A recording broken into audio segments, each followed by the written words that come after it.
Screw it.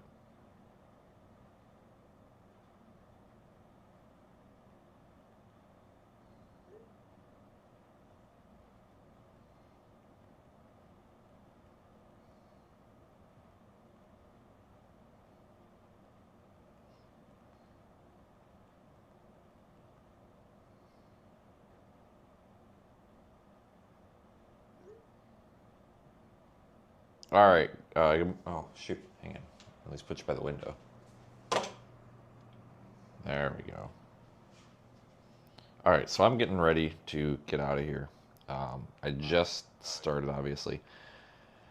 Hold on here. Let me get the link pinned. So we're about to go back outside and get going. But it's frozen out there. The pool froze over.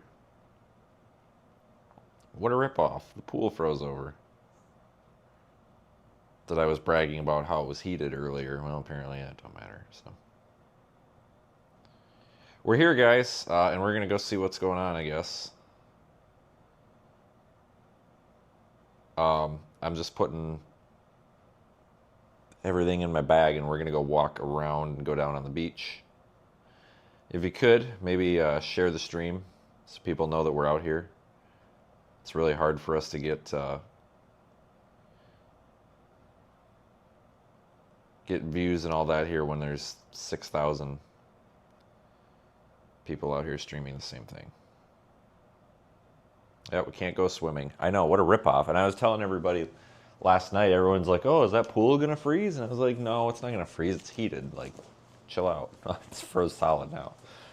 Or at least the top is froze over. I'll zoom in on it in a second. I'm just putting my coat on. I just wanted to get this started because that way we've got some people watching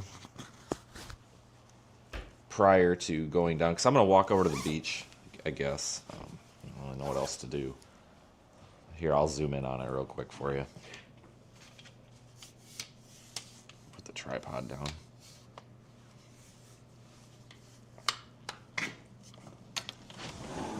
Gross. Look at that.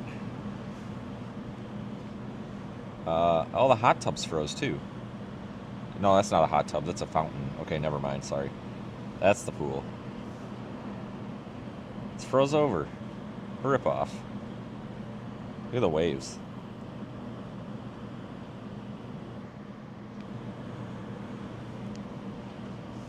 Okay, so what do you guys want? What do you guys want me to do? I can't even shut the door. Jesus. Okay, so what do you guys want me to do? I think we're going to go drive around. We've still got a little bit of this winter storm left. Not much. It's really winding down a little bit earlier than expected. So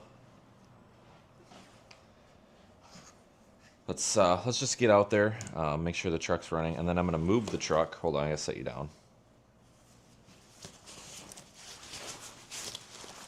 Over to the other parking lot. Random towel. Okay.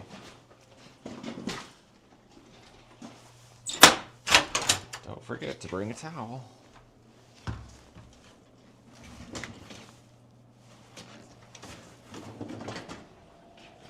Go down to the elevator here.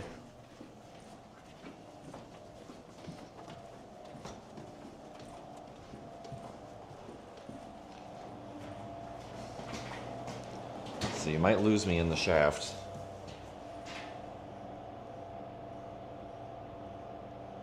Not a lot I can do about that.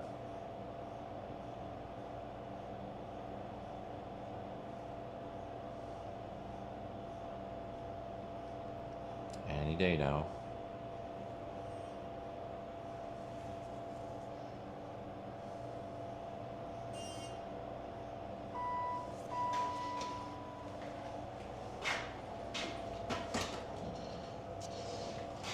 Yeah, we're not going to do a barbecue at the beach. In fact, I'm really not even wanting to do the beach, period, because it's miserable out there. So that's definitely not happening. I can tell you that for sure. Zip my boots.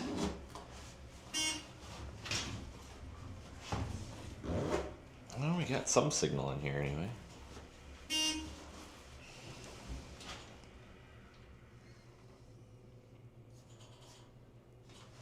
Yep, let's swim in the ocean. I agree. Great idea. Totally do that. Exactly what I want to do.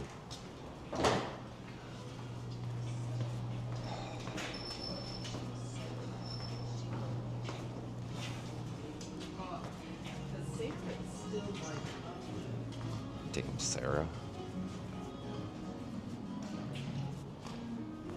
Okay. Where did I park? Oh, and the truck's covered in snow. Great. All right, this is gonna be fantastic. So.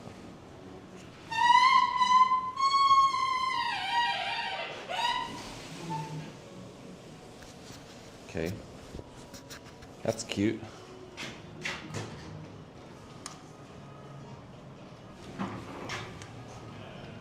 Like, are you fucking serious?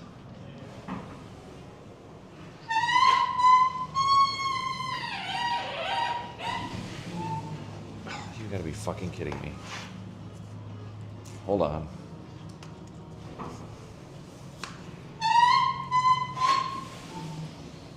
You're kidding me. Now? You gotta go out on the side exit doors. Okay, alright. Where you parked. Right there. So probably. Okay, alright. It's around the corner. Okay. You need a sign on the inside. Yeah, definitely.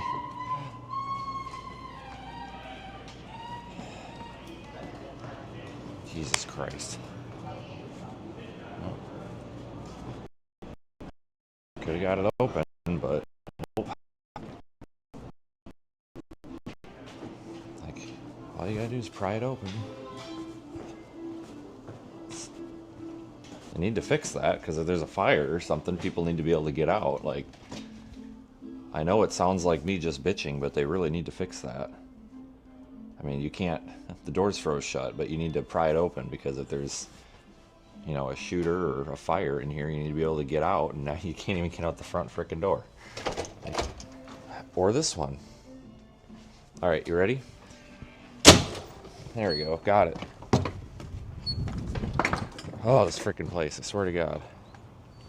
Well, that's the thing, all they need is a big ass screwdriver. I can get that thing open, but whatever. They really do need to fix it. That's a serious safety thing. Like, I know it sounds petty, but it's really not. Because if somebody torches this place, like, you can't get out the door. You could totally get it open for them.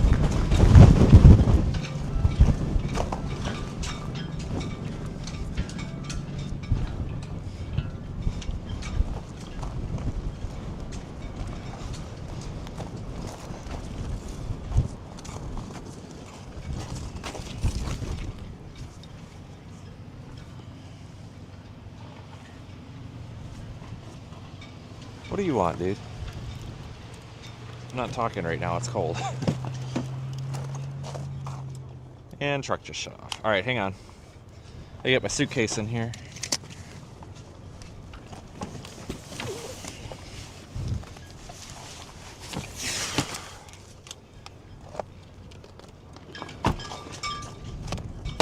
Oh no, I'm froze shut. Oh, there we go. No, I'm just an idiot and don't know how to open the door. Seems like a problem today.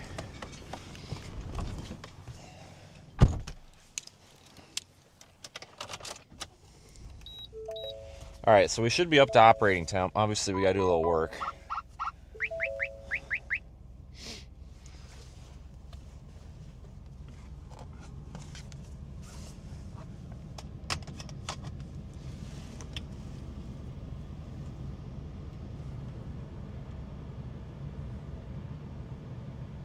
Yeah, or at least put a sign on the door. Yeah, no kidding, right?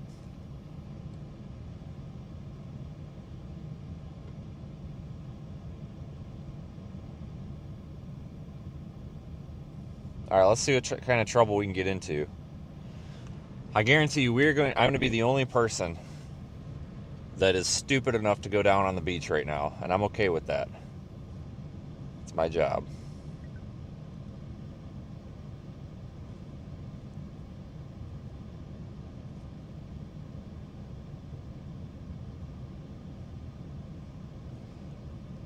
Just getting my computer or my tablet booted here.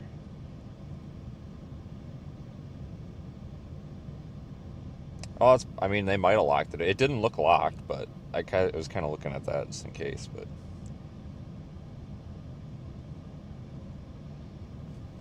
all right, guys, let's go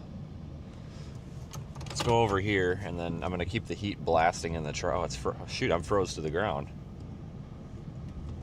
There we go. Nice. Froze to the ground. Okay, I'll keep the heat going in here because that's a problem. That's a problem. That's a problem.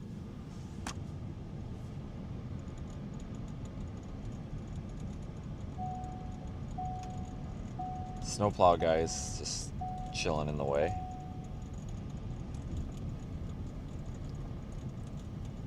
I don't want to scrape it off, so that's kind of my thing here.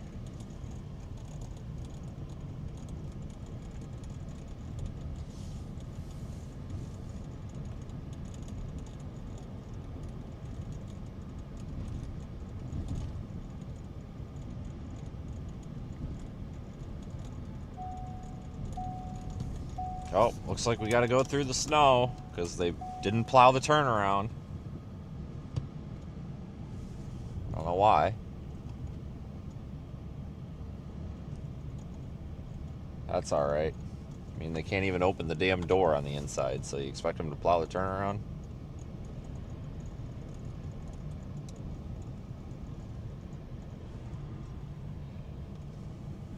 Oh my god, my brakes are like frozen. Holy Christ.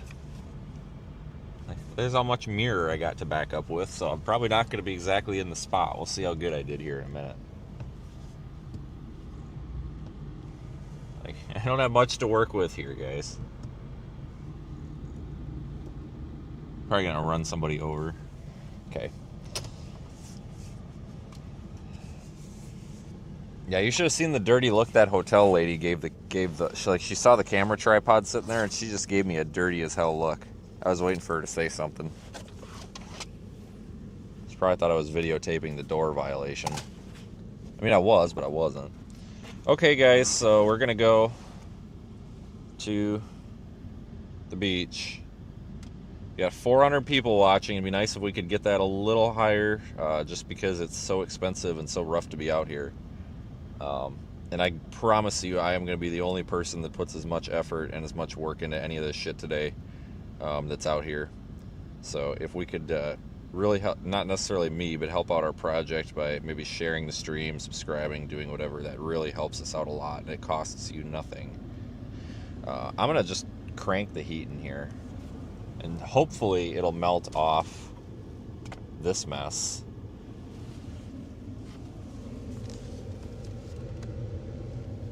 Because I don't want to scrape that. I don't know about you guys, but the hell with that.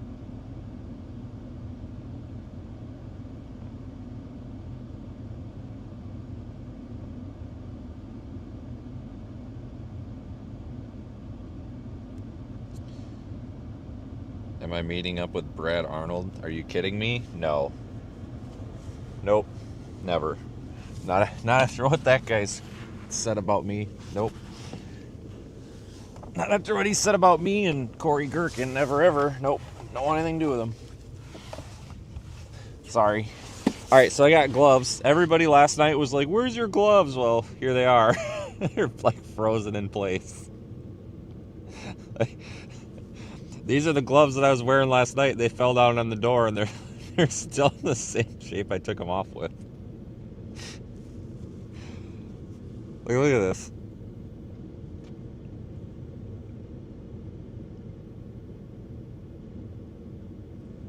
And somebody last night was like, where's your gloves, you stupid idiot? And I'm just like, I got gloves. And then here's my... They were down between the seat and the door and they didn't like unthaw or whatever. So I'll put a different pair on. Holy smokes. They're not like wet or anything. That's just they're that hard.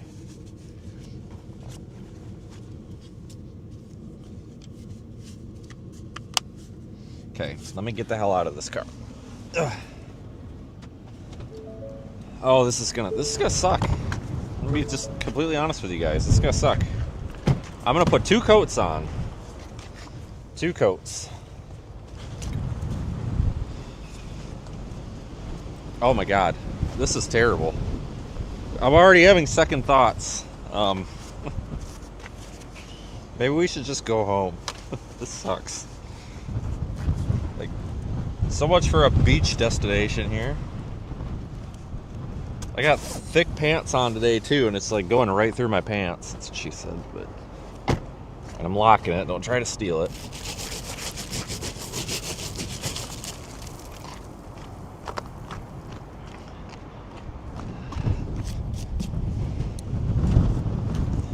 Oh, nice. All right, here we go. There's the frozen pool over there. We got a sand drift because the snow drift wasn't enough.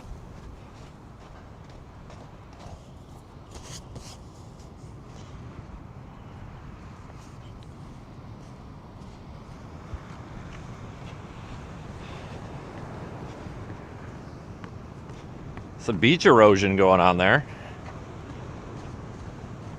Don't go near the beach, you'll get hypothermia. Well, too late. Here I am. I'm fine. I gotta go by the fisting pier here. Ah, shit, they closed it. Can I get over this? Shit.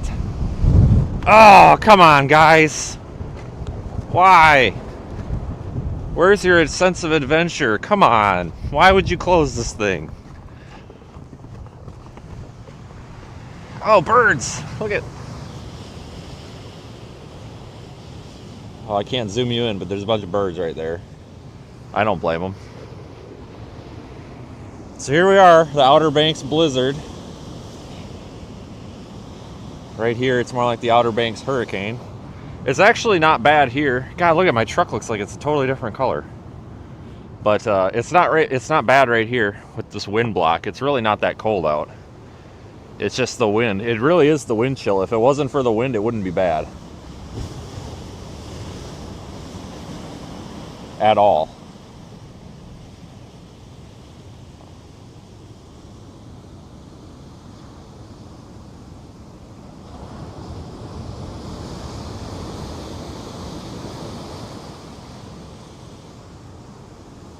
I know that's such a Midwest thing to say, but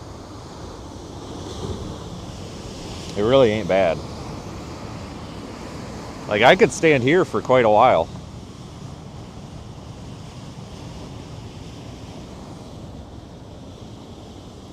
All right, here we are, Kitty Hawk Pier, the Outer Banks. Shit, I gotta redo that. All right, we're here with the Outer Banks blizzard of 2026 at the Kitty Hawk Pier. Unfortunately, it's closed, can't go any farther, but here's a look at conditions this morning. The snow is winding down. Now it's basically just wind, and there's a lot of it.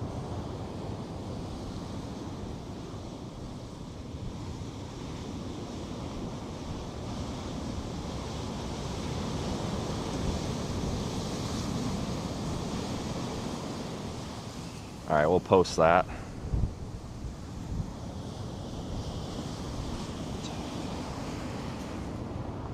Oh, my hand's starting to freeze up already.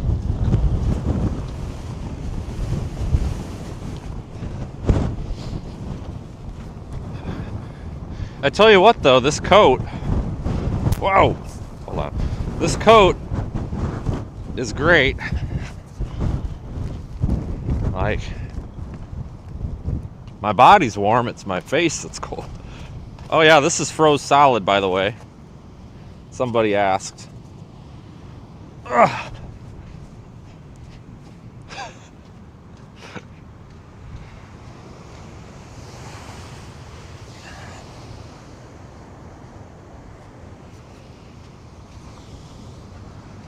Be a great morning to go for a walk.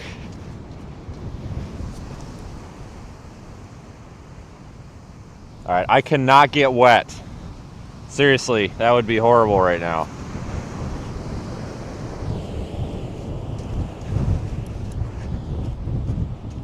Last time I was out here, it was a solid 75 degrees. At least. All right, guys, my fingers are about to freeze because I got some water on them, so we got to go back up to the truck before I die. See the kind of crap that I do for this channel? I'm about to lose a finger here.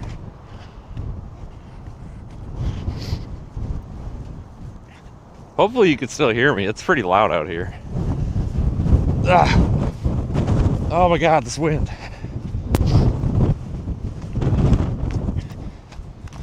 Oh, I don't want to do this job anymore.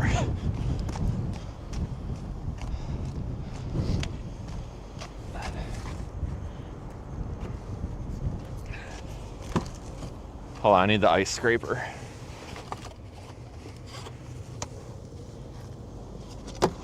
I gotta do something about this truck.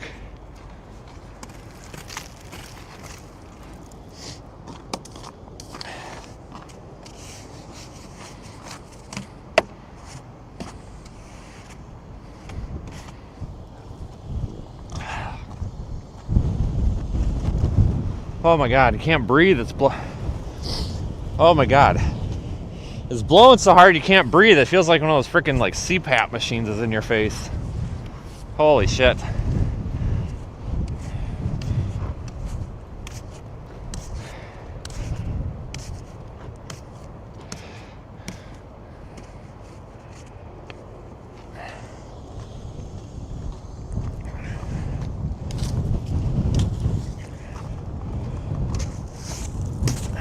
Whatever.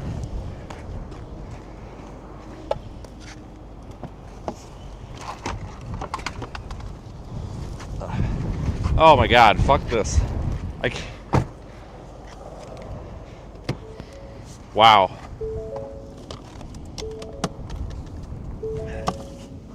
This is bad.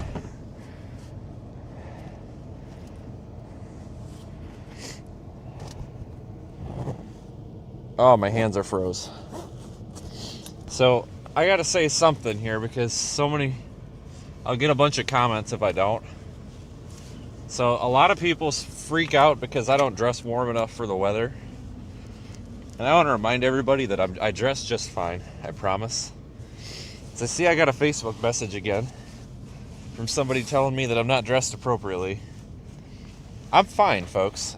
Just because I'm not wearing a freaking Alaska snowmobile suit or something, I'm dressed fine. The reason I'm complaining about my hands being cold is because I can't put big gloves on because I can't do anything with you guys with gloves on. So I have to either just not wear gloves or wear really thin gloves. That's why. So I got a message saying that I'm setting a poor example, blah, blah, blah. Whatever. I know. I suck. I hear it every day. Never anything positive. I get it. But that's why. I'm not clearing off the license plate. It's a blizzard. If somebody wants to pull me over, they're more than welcome to. Hold on, guys. I'm going to switch you over.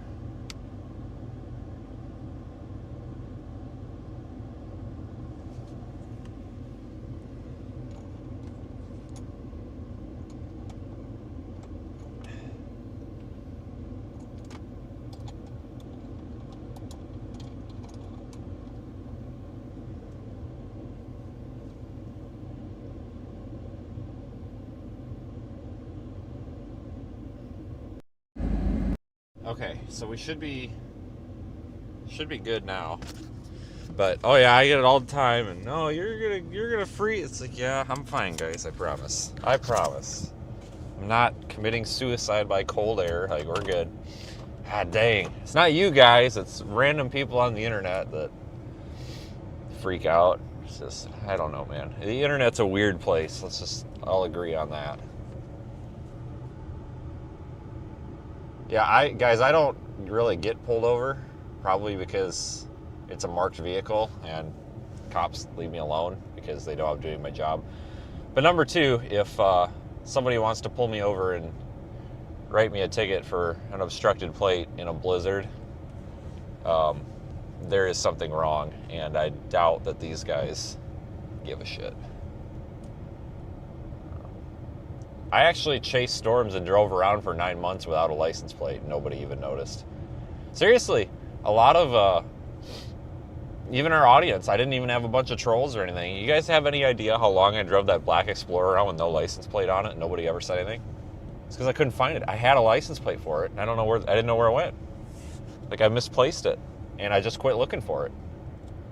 And then eventually, I found it, and I just threw it in the back. Whoa, we got floor it here. And then I just threw it in the back of the car, and I never put it on. I was like, screw it. So I just threw it in the back. I'm like, well, it's there if we need it. So it's like, whatever. Yeah, look at these drifts, guys.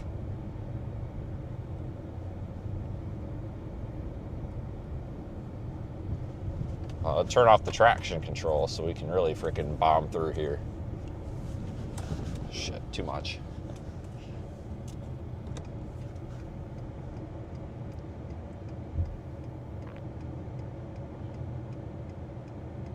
Thanks, Mike. I appreciate it. Yeah, good. Hello, everybody. Are we focus? Is it in focus? It looks to me like it's out of focus. Right there. Is that better? Right there. Focus on 77. There we go. See, I don't have a way to focus on infinity on this camera. I just have to focus it on something and lock it. It's really annoying, but it's just a limitation.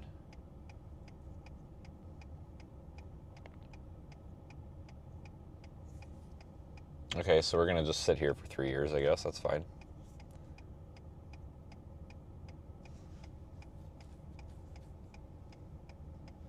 Yeah, we couldn't open our sliding glass door in the hotel either.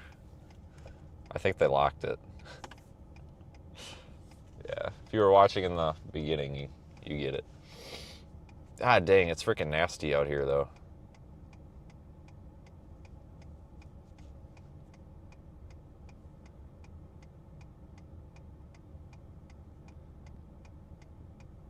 All right.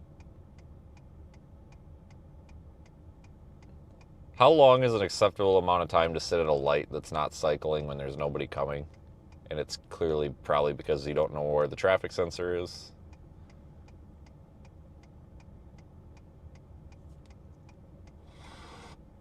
Just win. There's a lot of it.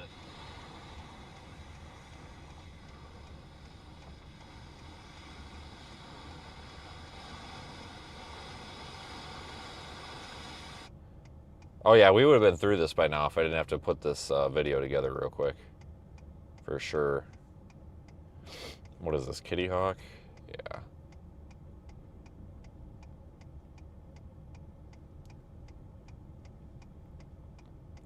Feb 1 is the date. Right? Yeah, it is February now, right? Yes. God dang, can you believe that? Okay, something's wrong with this traffic light.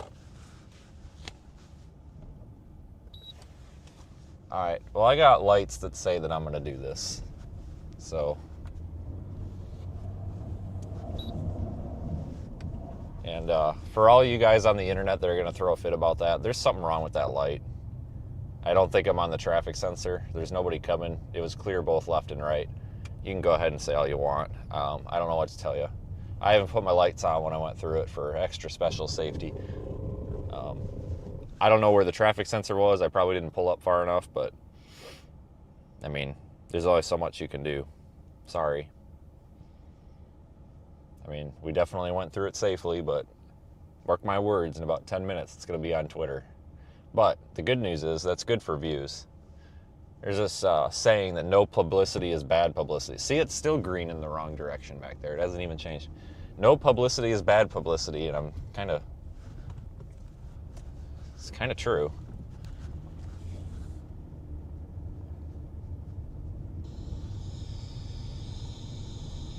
What is... Oh, that's the... Why is... It's such a Midwest thing to... There we go. I don't know why the live stream started playing. All right, let's go see how bad it is. If it's bad. Maybe not. Maybe it's just sunshine and rainbows down here. Kind of doubt it, but...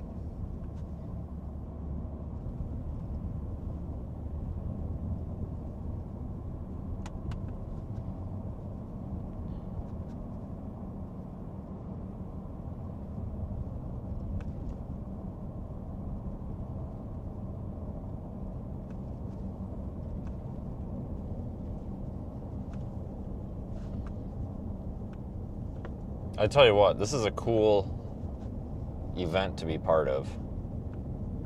I'm glad I came out here.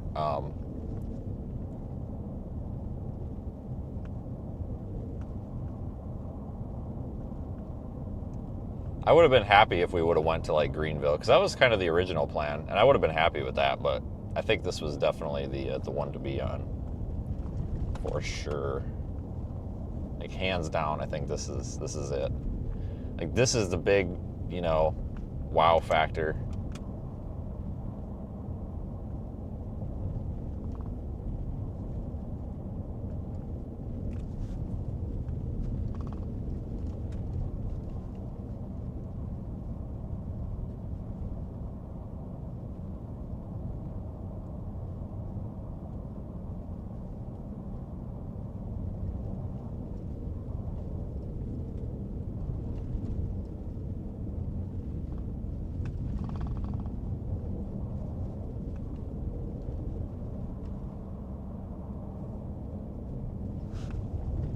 There's definitely more snow piled up. Like, you can tell that we did get a decent amount more snow last night. Thanks, Mike. Oh, you're from North Carolina. Okay, interesting. But, yeah, so we did get quite a bit more snow last night. I was going to go live again. And then, so what I did is I put my coat on, and then I stuck my head out the patio window, and I swear to God, it felt like it was 10 degrees colder. And I said no. So then I took my coat off, and I sat back down. So I gave up. But let me zoom in a little bit so you guys see the road. Nobody's out here. It looks like a barren wasteland. Like, to me, this looks like Iowa or something. Except for those trees. You know, those trees definitely tell you you're in the southeast, but, or at least close to the beach. Those kind of scraggly, bushy trees. But I feel like I'm in Iowa right now, like not the Outer Banks of North Carolina. To me, this is just weird. Like, these are the types of weather events that I like. It's like I said, I say this all the time, but I think we've got quite a few new people here.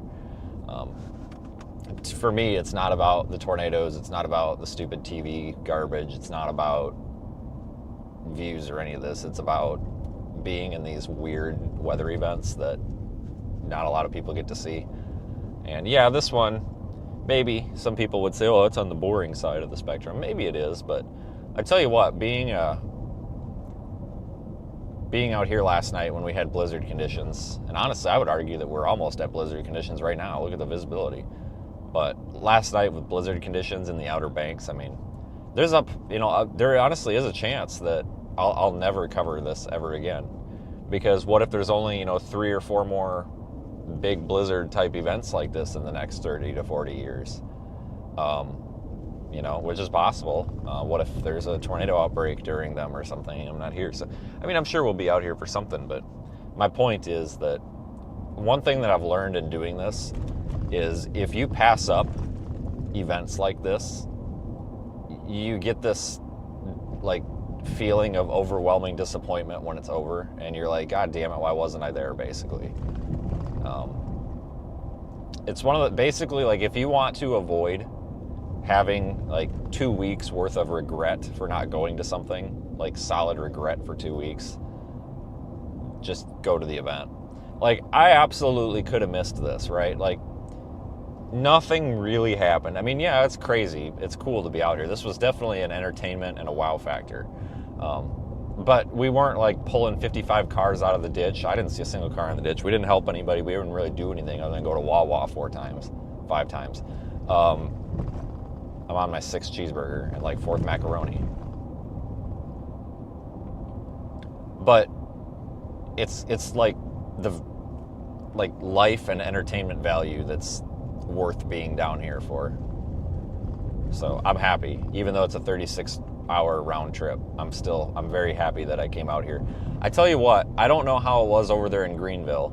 I don't know who all went over there. And when I say Greenville, I guess I basically mean anything inland.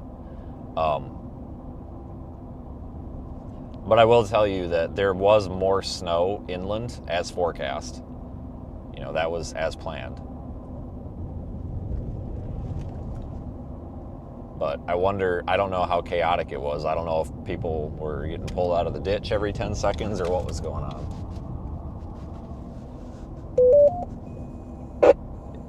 Central Spot 16, working fire.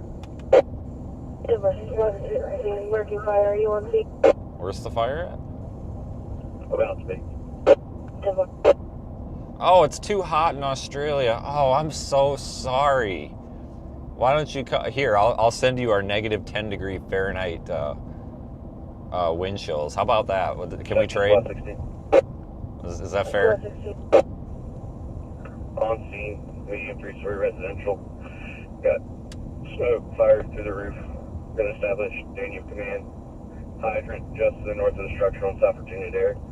Truck, you're going to be best on Danube Street. Actually, disregard, come in front of the structure for exposure protection. Engine and St. John Danube. Does anybody know where this fire's at? It's over there on 12, but I don't know where at. I mean, that's the whole county there. It could be anywhere. Did you guys hear where that was? Squad 69 copy, yes, mid-story. Medium 3-story smoke coming from the roof. Hydrant's going to be south of the structure. You have command 820. I'd actually be interested in going over there and getting a camera on that because Central, engine 15. I didn't figure out where it's at though. Central, engine 15's en route. Engine 15 around. Engine 211 responding. I'll tell you why in a minute.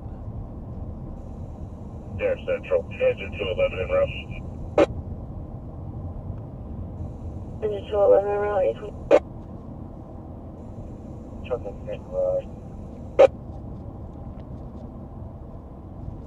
Casino arrive 820.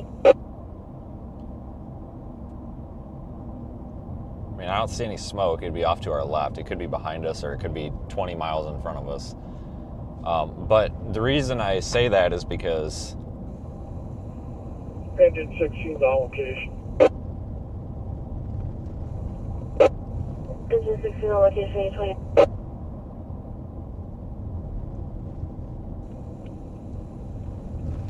There, Central, C16 on location. K16 on location 820. the reason I say that it'd be interesting to go over there and get a camera on it is because I don't know if these guys are used to everything freezing the instant you spray it.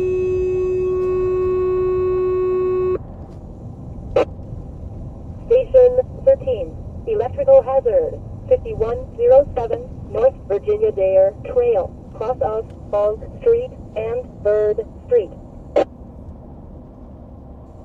Station 13, this is going to be for a power line down, smoking and fire underneath a vehicle, 830. Oh my god. It's exactly what happened with Grok. Guys, remember that? This is really going to be around 830. Station 13 also be advised, Dominion is on location at this time. Remember when I told Grok that there was a power line on fire under my car yesterday? It's happening now. Unreal. Battalion 13 will be en route. What the hell? Battalion 13 around 830. Okay, so trying to talk in between these people because I'm trying to hear where this is at. The reason I said it'd be interesting to go observe this fire suppression effort is because the average temperature here in January is 52 degrees. And I don't know if these people are used to everything freezing because, as one would imagine, I got 18 degrees on the truck thermometer right now. It's cold. Central, Agent 132. And Good Marcus en route. the water you Yeah, spray on as well. the water that you spray on a fire 132 around for the is gonna freeze, and it can become a hell of a mess in the winter. Like those of us from the north are used to that, but it just makes me wonder if it's gonna be an absolute cluster down here. Central, here at before. Here before. I don't know how used to that they are. Could be en route to the structure fire. Here before and around for the structure fire 831.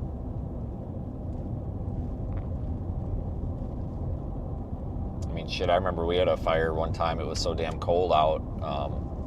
Somebody shut the pump off because you have to keep the pumps on the truck, the water pumps going. if you don't keep the pump going and you stop the flow for a second,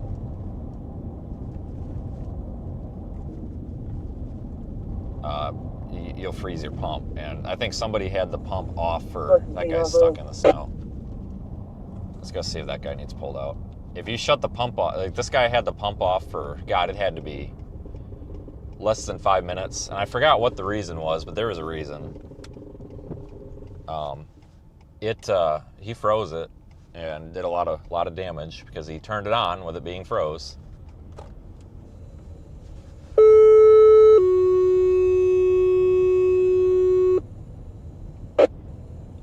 Station 13, electrical hazard, Blériot Street and Lindbergh Avenue. Station 13, this is going to be another line down at this intersection. There's nobody in the car though. Oh yeah, there is there? Engine 132 copies. Hey, do you just need pulled out? I do. I just need shoveled like underneath. I got tow ropes and all that shit. Which way are you going? This way? I'm going this way. I'll just pull you forward a few feet. It's no big deal. Thank you. Yep. Thank you. Yep, I'll turn around. Give me a sec. Thank you. Yeah, I don't know what she's saying. I'm just driving away.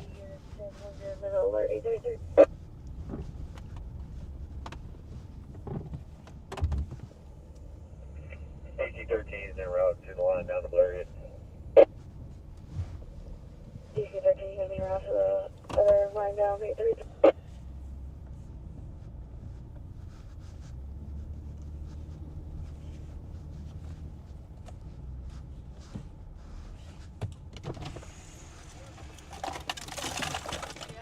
Is that guy with you, or did he just stop to help? This is my dad. But Oh, okay. I'll get on you. We'll just pull you. It'll be a Okay. lot easier. Thank you. All right. He said he's just gonna pull me to make it a lot Yeah. easier. Thank you. Yeah, you're good. Tom says I'm stuck in a drift. I said, well, don't tell anybody you're from Chicago.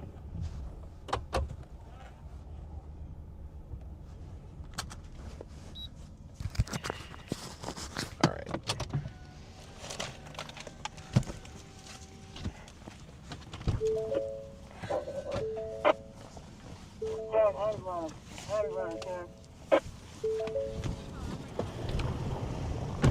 Hey, you're gonna pull me out. So I'm all good. Thank you. I appreciate it. Now everybody's coming by to see it now. Yeah. Yeah, it's like it never happens when there's nobody around to watch, but then you get stuck and everybody shows up. It's funny though, because they all work with me too. Oh, really? Yeah. And then everybody will come by with their cameras too and be like, oh. Yeah. I'd be like, that's fine. Yeah. How did you end up off the road? Because I was going over these and I was going over them quick, like you said, but You almost made it. yeah. I don't know. The way she was going, she hit. I don't know, man. I'm pretty sure I was off the road a few times last night. I couldn't figure out where it was. Yeah. What a mess. Thank you so much. You're good. Can you turn the wheels all the way this way? Yeah.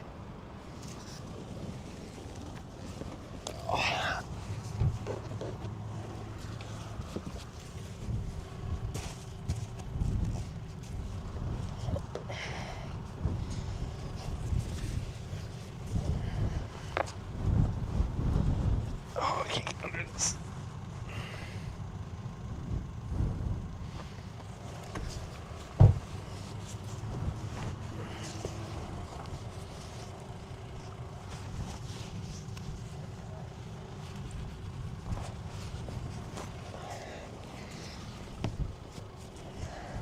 You're gonna need to be in the car, Riley. You're gonna need to be in the car. You know what? Maybe I better do it. Come on, you're from Chicago. You know how to do this. Well, she doesn't. Yeah. She might floor it. Yeah. Wouldn't be the first time. Let me do it. I don't want you I'll- to catch traction. I think it's pretty good. I'll just pull you up to Yeah. right up there and we'll get you. What?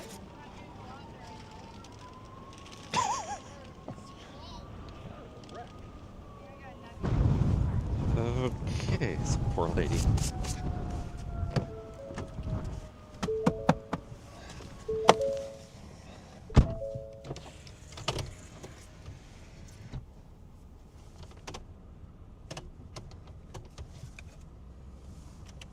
Giant 13, can you hit the Blériot?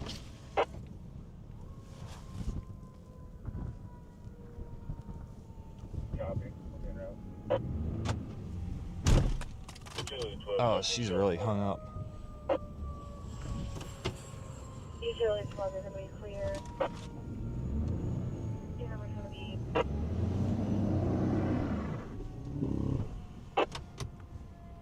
She's really stuck.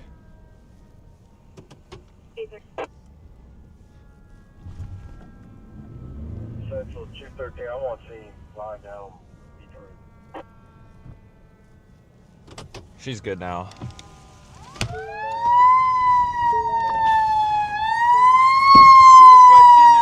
I was gonna say I've never had to actually tug on him a little bit. It's been a while. Four-wheel lock on and everything. These tires I aren't bad. appreciate that so Are much. you just driving around pulling people out? What are you doing? Well, normally we do, but I haven't. You're the first person this whole time, believe it or not. Are you serious? Yeah, I'm dead serious, which is really unusual. Who are you guys associated with? What's We're- Project Weather Eye? Weather people. Really? Yeah, basically. I'm just a guy with a truck and a rope. Yeah, like weather fans? Kinda. You guys must love this happening then. Just don't like the cold. I love the snow. Well, that's what I missed. You want to turn the wheels all the way? I missed the, which way? Oh, the Yeah.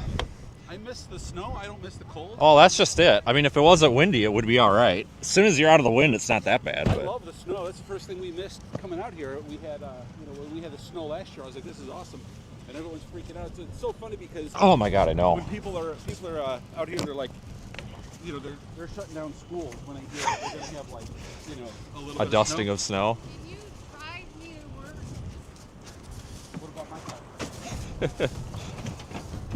I'll tell you what. Here's what I'll do. Let me keep you on you're up this side of the road. And then I'll just walk it back. Yeah. Good luck, guys. Thank you very much. Yeah, have a good one.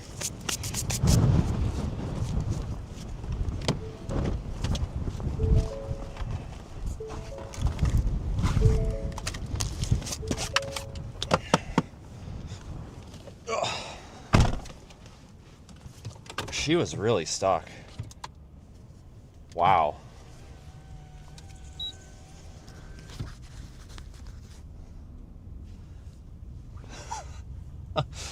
She got that car really stuck. I can't believe that. Holy crap.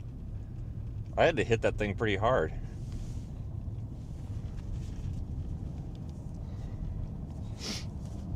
Wow. Somehow. I honest to God don't know how she got it that stuck. I mean, she didn't look that bad. She thought she was going to shovel that out. I mean, it probably could have. It would have taken forever. I feel bad for her, though, because she, oh, there's another guy that's stuck. Hang on, I can't stop. It's ice. Like, my foot's to the floor. Truck is D-Charge and Blue Line.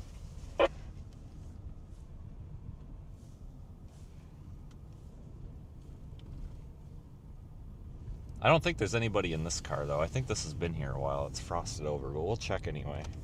Might just be like an employee trying to go into the auto zone or something. Oh, no, there's a guy with a shovel.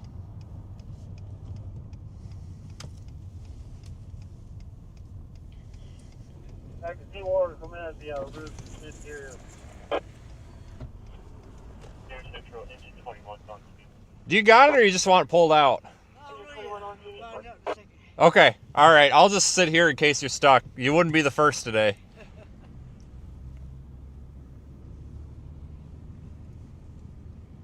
He's stuck. He just don't want to admit it.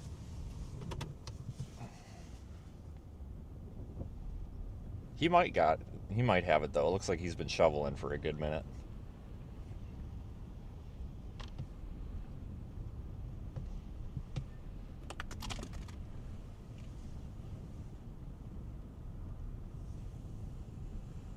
Battalion 13's on location. Lindbergh. Battalion 13 on scene. 840.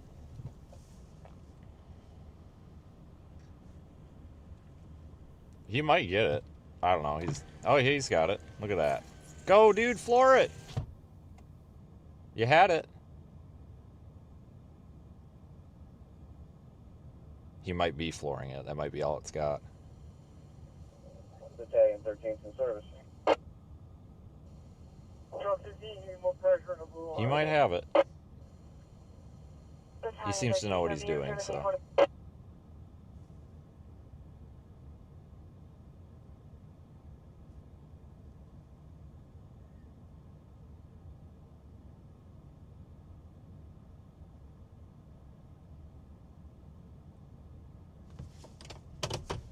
ask him if he wants pulled out. He might not, because if he's, I can't get him into the auto zone, but I could pull him back out, you know. So I can't shovel that whole thing for him. Engine 132 is on station. Are you going into the auto zone? Yeah. Okay. 132 on scene. We're deep too. I was gonna say I could get you unstuck, but I can't get you through that. Are you okay, or would you want me to pull you back? I don't know where I'd pull you though. I got a friend of mine down. He's coming up to work anyway, so. Okay, get up. Yeah, so I was gonna say. I mean, at least you're not stuck. You just can't get in. Okay. All right. Well, I figured I would check. All right. Have a good one. All right. Yeah, they will be more. Hang on that check-in. So he's trying to get into AutoZone, and there's like a 4-foot snow drift going across the thing. I can't. I'm not gonna pull him through that. It'll break his car. He's not like stuck.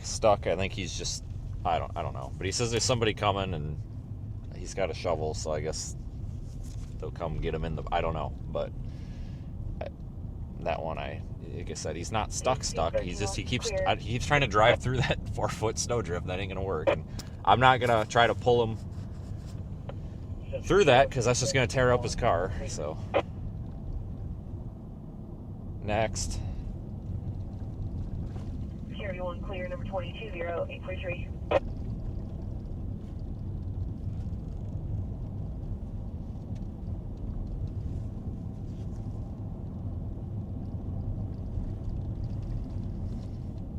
All right, what other trouble can we get into? All right, so if you are watching this and you're from the area and you know of anybody that's stuck, having problems, any of that crap, I am seriously bored. I will gladly, for $0, go and pull them out of the ditch or whatever they're stuck in because I need something to do. Not if it's 45 minutes away, but if it's somewhere by where we're at, I gladly just message the Facebook page or in here or something because I need something to do. Central to South Virginia Trail Command. This is going to be your 220 alert. April. Oh my God, these people! I swear to God. Oh, just these comments on that video I uploaded yesterday. So freaking terrible. Look at this retard wearing a t-shirt. How the hell does Facebook not block that? Like, Jesus, man. People are so rotten on the internet. Going to be in service. Your number is 2525. But god dang, man, just look at the snow getting like sucked off the ground by the wind. It's windy out, it's crappy out, it feels terrible. Like I said, I got about 20 degrees on the thermometer, give or take. But I think the wind chill is probably 0. I don't know what the wind chill actually is, somebody could look it up. But it's freaking cold. I think especially for these people. Like that guy from Chicago was walking around in like a freaking windbreaker jacket. He didn't care, but I'm telling you, this is nasty. Like these folks, like it's all about relative, you know, what's relative to you. And if you live here or you vacation here and you're not from where it's nasty and cold and gross, this is a big deal. Like we've been having weather like this in Wisconsin for the past week, don't get me wrong, but down here this isn't. It's not that it can't happen, it does happen, but it happens so infrequently that it's a big deal when it does.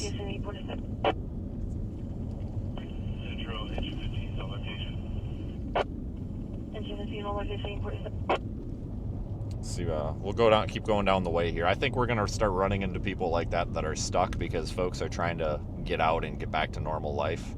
You know, they sat at home all day yesterday. They want to go out. They want to see what happened. So this is probably where we're going to run into people stuck because now you've got cars or more cars out on the road. I see we got 1,300 folks watching. Thanks for watching, everybody. I appreciate it. Make sure to subscribe to the channel. That helps us out a lot. We do all sorts of things, and if you're new here, we've got Rise 26, which is our crowd-funded private severe weather research and forecasting mission. That's coming up April, May, and June. So if you really get a kick out of watching all aspects of weather and storm chasing. It's going to be crazy. We're going to be live streaming all of it. So if you're bored with people like me just driving around with a camera because you're like, oh, this is getting old, then that's going to be for you, because we're launching weather balloons, putting probes in tornadoes, obviously storm chasing, stuff like that. It's a coordinated effort. It's a big research mission. It's pretty cool. But we're funded by the audience. If you want to be involved in that, there is a link at the top of the chat for the fundraiser, GoFundMe. We're about halfway to our goal, and that's basically the unbudgeted money to cover our upper air program. I've got a $3,800 invoice that I got to pay in 13 days, or the project's not happening. So we're really trying to push that GoFundMe a little bit. So I put a lot of time, effort into this, and so have a lot of other people, and we're very proud that we're not relying on other people in terms of like traditional sponsorship. Like, sponsorships are fine, but I mean like traditional sponsorships where, like, let's say Coke sponsors you or Pepsi sponsors you, and then you've got to put their sticker on every weather balloon or something. We're proud that our partners and our audience supports what we do. This data is going to be streamed live onto our website. So if you go to wxeye.org or projectweatheri.com, you'll actually see some of the soundings we've done already for testing. And you'll be able to track these weather balloons and the radiosondes live on the map as it's coming in, see the data as it's coming in. No more guessing if we've got a capping inversion, guys. No more guessing if it's a cap bust. We're gonna be able to tell you. So this is gonna be pretty cool, and I'm really excited for it. But we would definitely gladly take your money. Definitely not giving the impression that we're begging for anything here, but we would gladly take your money, as we are a crowd-funded project, and that's what it's going toward. This stuff's very, very expensive. It's not going to me, it's going to our project, so that's my sales pitch. We're going to keep going down the road and see what we can run into. We're going to find something, I'm sure.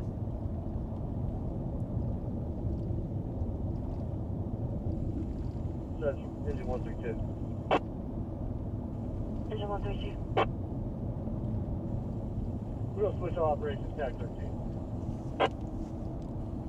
So we're switching to tag 13. Essential, Dan, you command. Dan, you command, go ahead. Can you see if we can get Dominion here, please? See if we can find anybody else stuck or something. Some more questions, I'm in Oh my here. god, fucking hell of a fire. Found the fire. Sorry. God dang. It's got some water on that recently, didn't they? Holy shit. God dang, guys. You need some help down here. That should be knocked down some by now. Oh my god. Oh my god. Guys, get some water on that thing. Truck 15 operator, drop the nozzle just a little bit.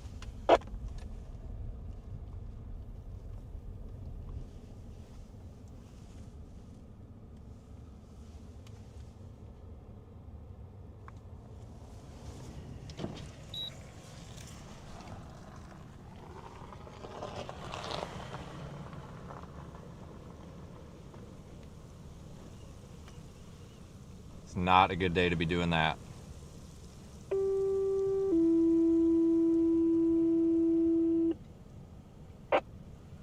Station 40, electrical hazard, Eagle Pass Road and NC-12 Highway, Cross Street 3 and Lane.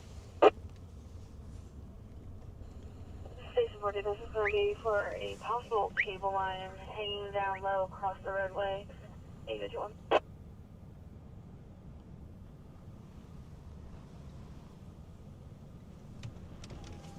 Let me see if I can park. We're gonna watch this for a second. This is not good.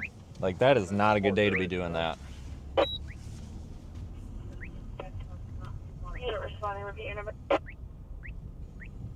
408. 408, responding. Not a good day to be doing that. That's awful.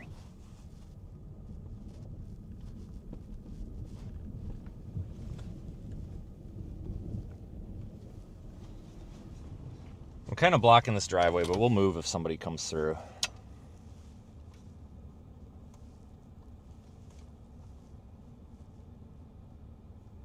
good news is they're not cold anymore. Well, that's...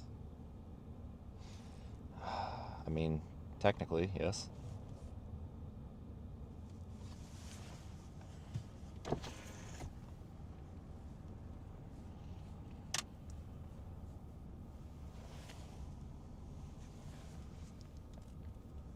Wow, that's too bad. It's going to be an icy mess over there, I can tell you that for sure.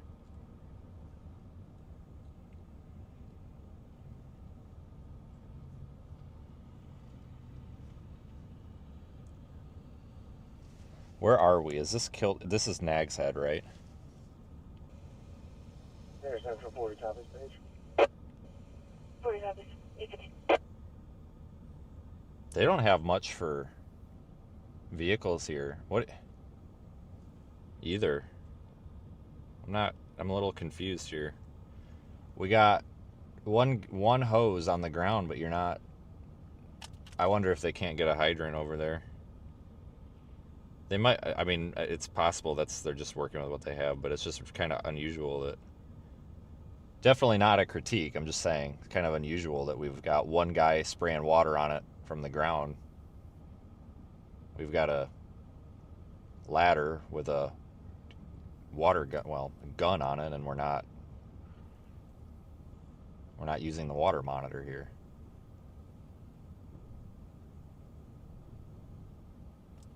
That's funny how there's a bunch of storm chasers parked down there on that road. Probably doing what we're doing, which is fine, don't get me wrong, but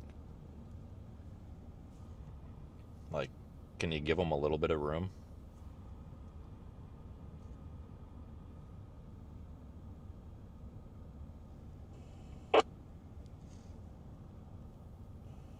DNU command, this is going to be your 3030 minute alert 864.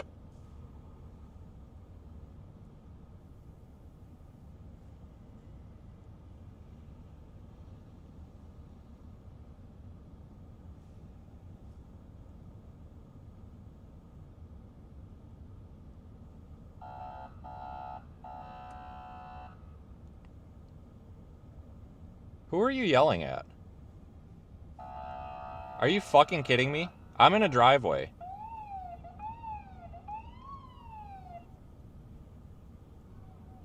I'm in a driveway. I'm in a driveway. I'm fine. Thank you. I'm in a driveway to a business. I'm fine. God damn it, asshole. What is your fucking problem? You are welcome to be the police, that's fine, but you need to maybe go complain to somebody that's blocking the road. I'm in a parking lot of I'm in a private driveway right now. Like, chill out, buddy. This is a parking lot. There's nothing illegal about parking in a parking lot. If you want to pull that shit on a live stream, you're just making your department look bad. Just saying. You know, if anybody wants to tag them in the live stream, you're welcome to. Like, I'm definitely a law enforcement supporter, but I'm not a supporter of that. Like, if you've got a problem, come talk to me instead of laying on your horn. Like, come talk to me. Like, what's the problem? Like, if you want to turn into this parking lot, all you got to do is, like, be like, hey, I'm trying to turn there, and I'd get out of your way. Like, you can drive past me. I'm in a parking lot. Like, you can't kick me out of a parking lot for, like, there's nothing illegal here. Central to the DNU command, the Dominion has been advised. They'll be calling back with an ETA. Just, I get so sick of that. It's not a government police state. Chill out, people. Like, you're really yelling at the wrong guy here. I'm just saying, they're Nag's Head police. Yelling at the wrong guy. Command, go ahead. Can you send me one more EMS unit, please? No, I'm in a parking lot. If anybody's saying that I'm on the road, I'm in a parking lot. Just yelling at the wrong guy. Can you repeat your traffic? That's all I'm saying.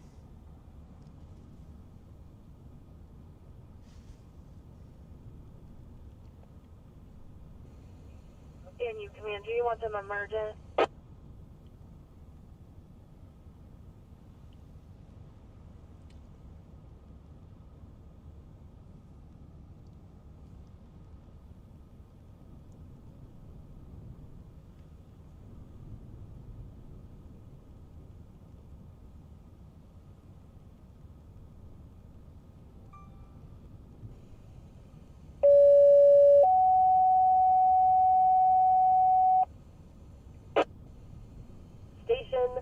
I'm gonna tag the Residential police structure department fire. in my 4500 post. South Virginia Dare Trail, cross of East Danube Street and East Mall I Street. just tagged him in the post I made about the fire. Station 5. Commander's requesting a second EMS unit response. The guy was trying to warn with a. Sustaining an emergent. So we have unofficial reports that this guy was trying to. The homeowner was trying to warm the house with a blowtorch or something. Yeah, that's not good. That's really sad. I'm gonna move over a bit. I think this guy is from the newspaper or something. I think he wants to park here. I'm gonna move over just a little bit here. Hang on. Yeah, I'm in a parking lot. So if he wants to come over here and write me a ticket for not obeying his order, then he needs to get with the program. I'm sorry. Sorry for freaking out there a little bit, but that was a little ridiculous. You don't sit there and throw a fit. I'm in a parking lot. I'm not in the road. Get out of the road. I'm not in the road. I'm in a parking lot, buddy. Chill out. Like, with my lights on. Like, I'm very visible.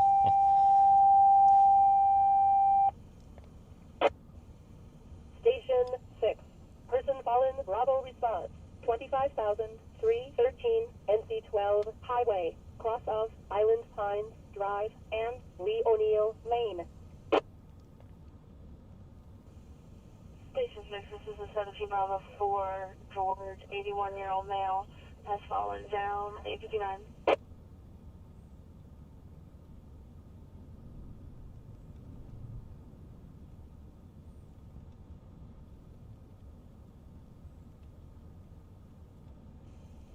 AC 60, sub 16.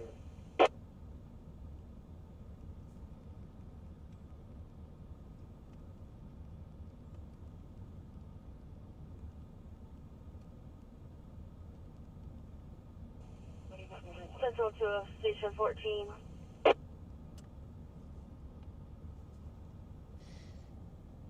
Yeah, this is a. I would be worried if I owned that house too, because they're not. I haven't seen them do anything to protect the exposure. But it's kind of interesting to stop and sit back and watch this because, again, this is Central to Station 14. this is not to. This is definitely not to try to dog on anybody Station 14. and say they're doing a bad job. It's just some people don't know how any of this works. Law enforcement wanted us to make you aware that the door to the guard office has blown open. A lot of people don't really understand how fire works, but I mean, it's burnt through the roof. I don't know where the fire's at. I assume the fire is only on the top floor. So The door to the guard office at Ocean Bay Beach Access has blown open. Law enforcement advised to make you aware. fire goes up, so it doesn't look like anything's on fire below that first floor because you don't see any of the windows punched out. You don't see any smoke coming out of the windows. Station 6 unit, you were on the wrong channel.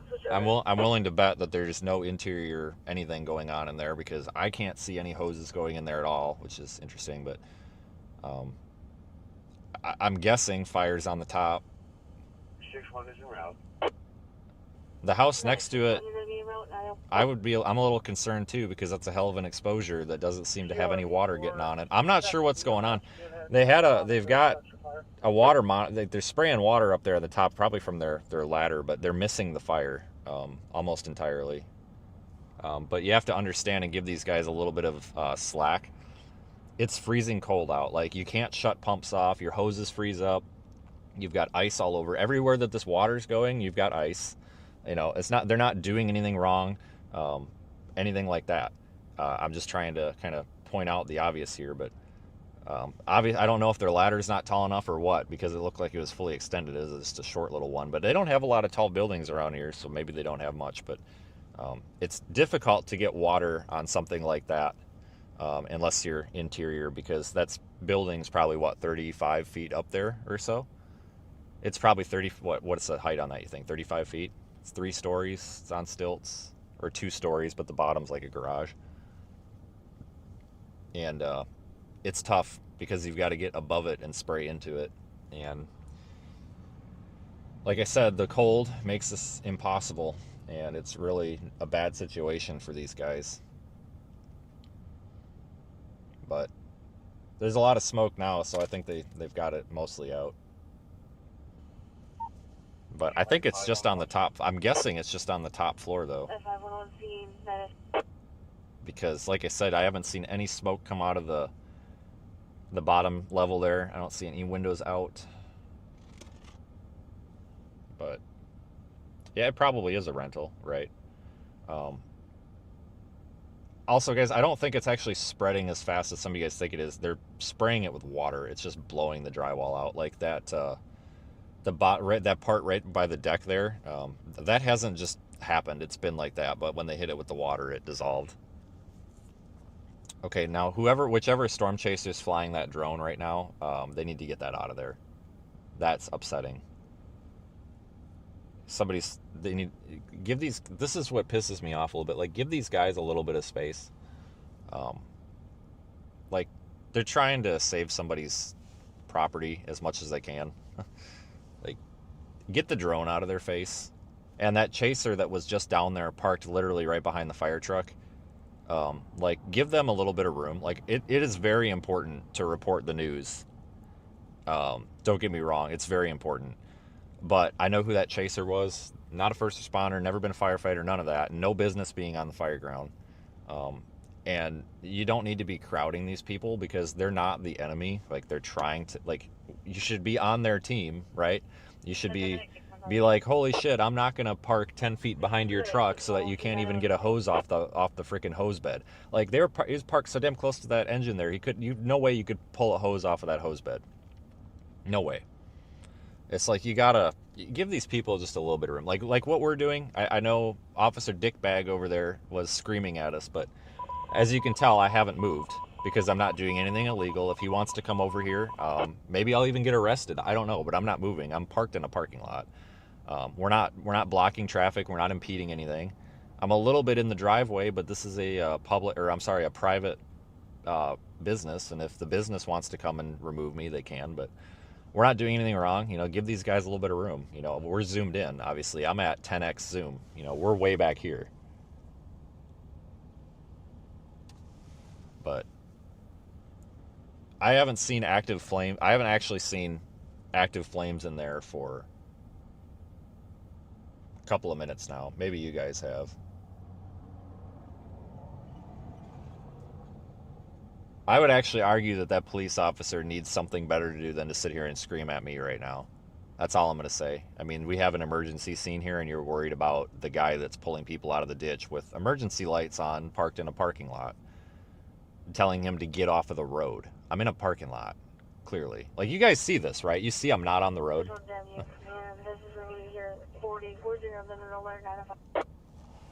But, oh yeah, I'm zoomed at 10x.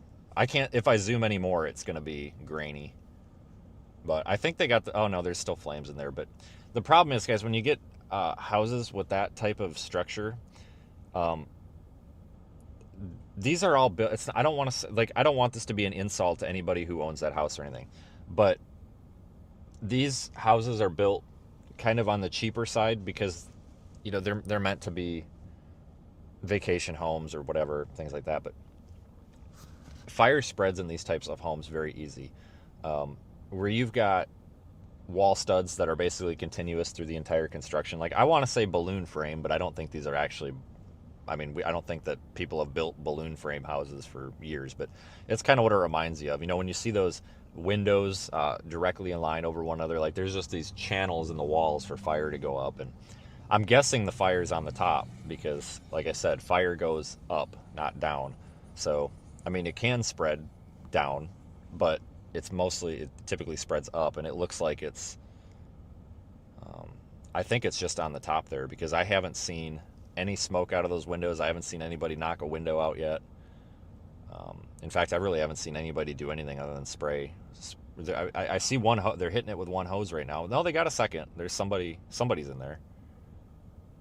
Because that's not coming from the guy on the ladder, so somebody's up there with a hose. In there, rather.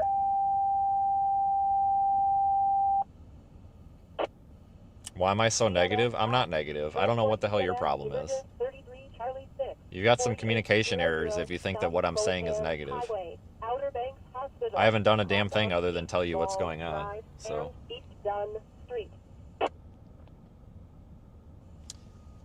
myself. This is going to be the transport that was to Greenville, now changing to Chesapeake 97. So far, the cops are not bothered about anyone in the parking lot. It's not correct. You back up 5 minutes. The guy was screaming at me and laying on his horn, screaming at me.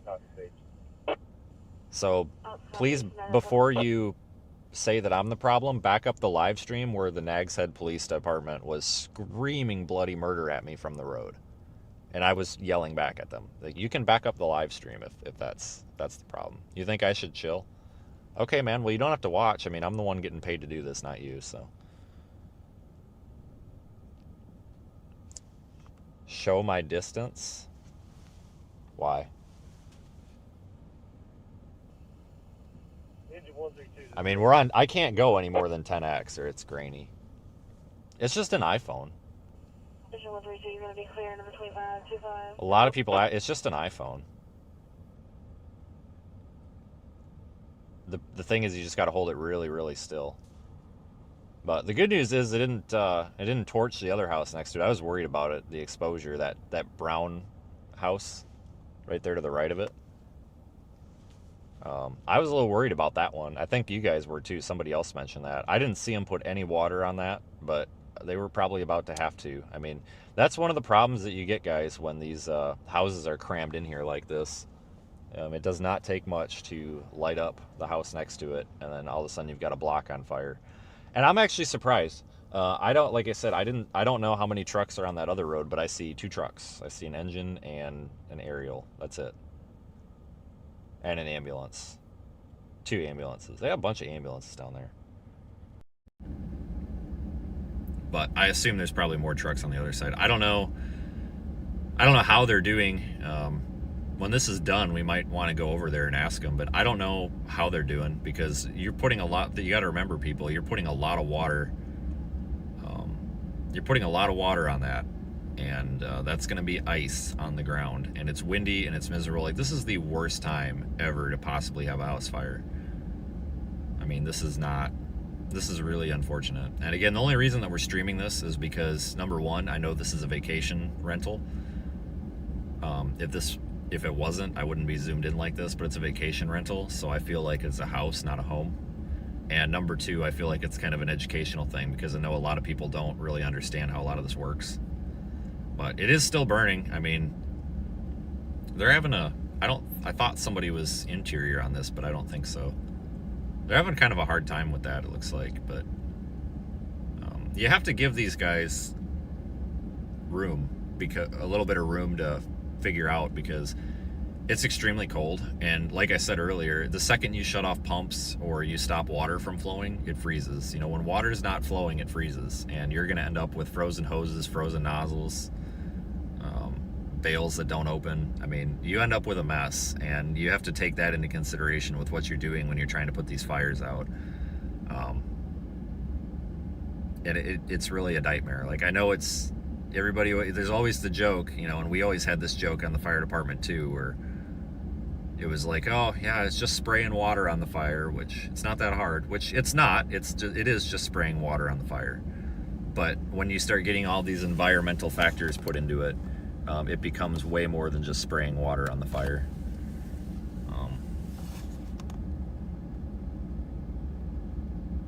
They're inside the well, yeah, there's somebody on the second floor there. I don't think that middle floor, which might actually be the first floor, I don't think that middle floor. What? I don't think that middle floor was burning. I think it's the top.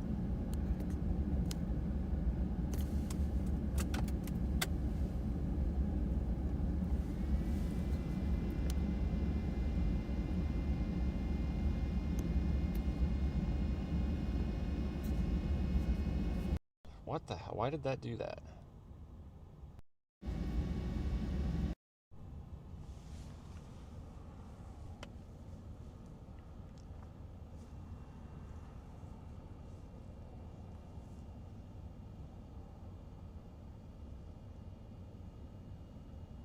Each floor probably is a separate rental. I mean, it might not be. I mean, it could be a like a regular house, but most of these I think are vacation rentals, kind of by default, I think.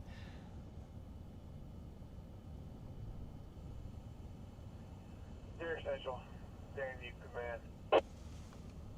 Command, go ahead. You got an ETA on Dominion. They haven't called back from the ETA. I'll call them to find out. Command copies. I will tell you though, I think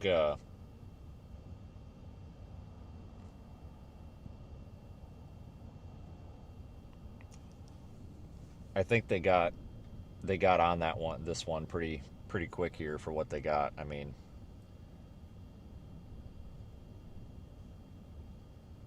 that other house is lucky. I mean, I don't even see smoke damage to that other house. Like, I don't even see the black soot on the face of the house or anything. I mean, I'm impressed that didn't go up, especially with it because the wind is coming from the left of the screen, blowing it into that house.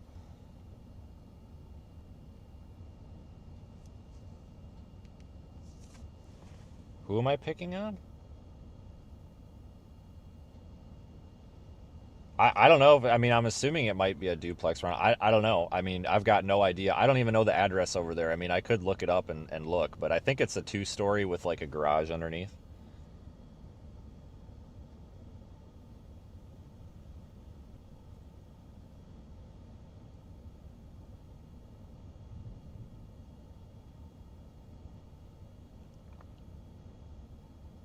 It is important to have insurance.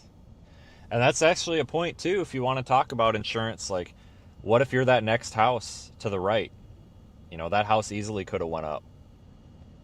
So, I mean, at really no fault of your own. I'm actually, like I said, usually you would have a bunch of black soot on that face of the house. I don't see any. Whoever owns that house, that brown house right there with like the greenish roof, play the lottery. Whatever person or business owns that, because I don't know how that didn't get exposed and torch. I thought that would have torched. I can't believe that. Obviously that's good. I was honest, that's kind of part of the reason why I've been sticking around, because I was looking at that and I'm like, oh my god, we're about to have a second one here. Because it's very very, very windy out here.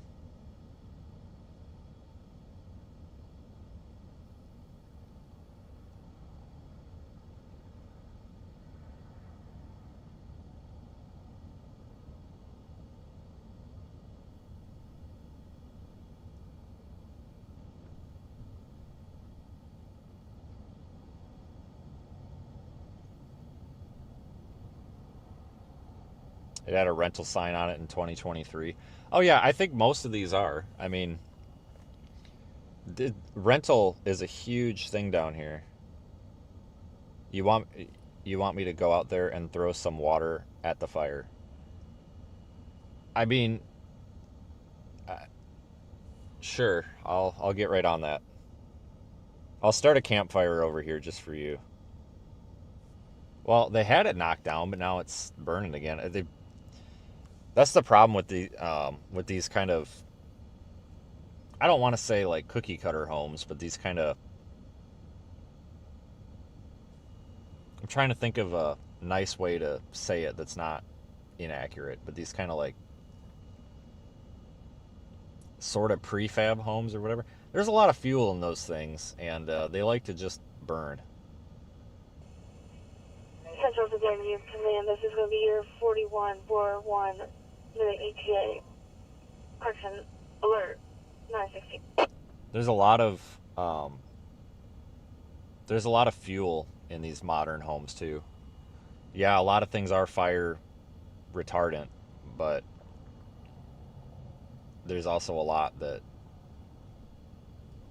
is actually quite toxic. Plastics and rubbers and stuff. You know, a lot of furniture says, oh, it's flame proof. Yeah, it's flame proof until the whole room's on fire, and now it's smoking carcinogens all over.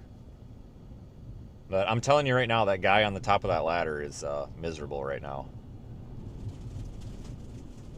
I mean, look at the wind. I mean, he's kind of blowing it. That guy is miserable right now.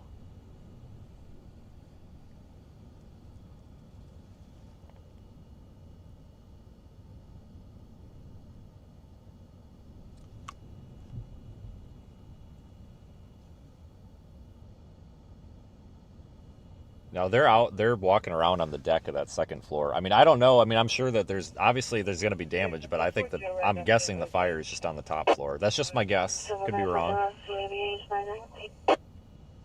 That's just based on what I'm seeing, and obviously I'm only seeing one side of this structure right now. Correction on your alert. This is going to be your 5050 minute alert. What caused the fire? I don't know, and I'm not in a position to really guess that. I wasn't here. We just came across it. This time we've got the bulk of the fire knocked down. We're doing cleanup. You can cancel the alert.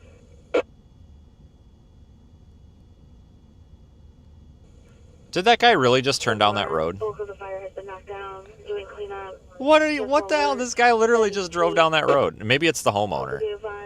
Dominion is still working on it. Maybe it's the homeowner. I don't know, but it could just be the homeowner. But I mean, this dude just drove down the road. Like kids, you tell you're not going to get through.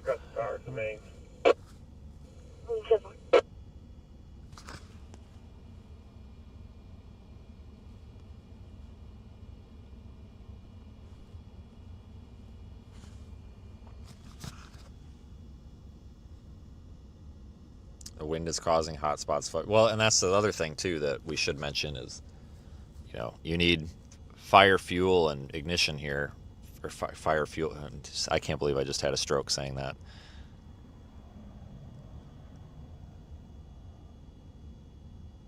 What is this guy doing?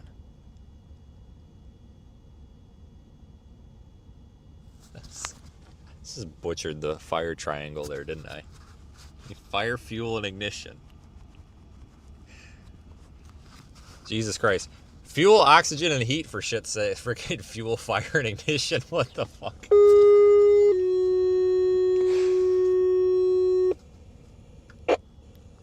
Rescue 16. Electrical hazard. 2909 South Memorial Avenue. Cross of... Oh, the beach rescue's here. Street and East Barnett Street. Not sure what role they play, but... Station 16, this is going to be for an outlet that was clicking. Caller has cut the power off to the house. 920.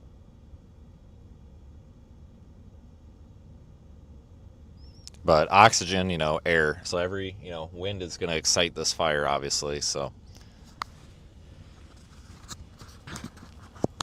Like I said, these are terrible conditions to be trying to put a fire out in.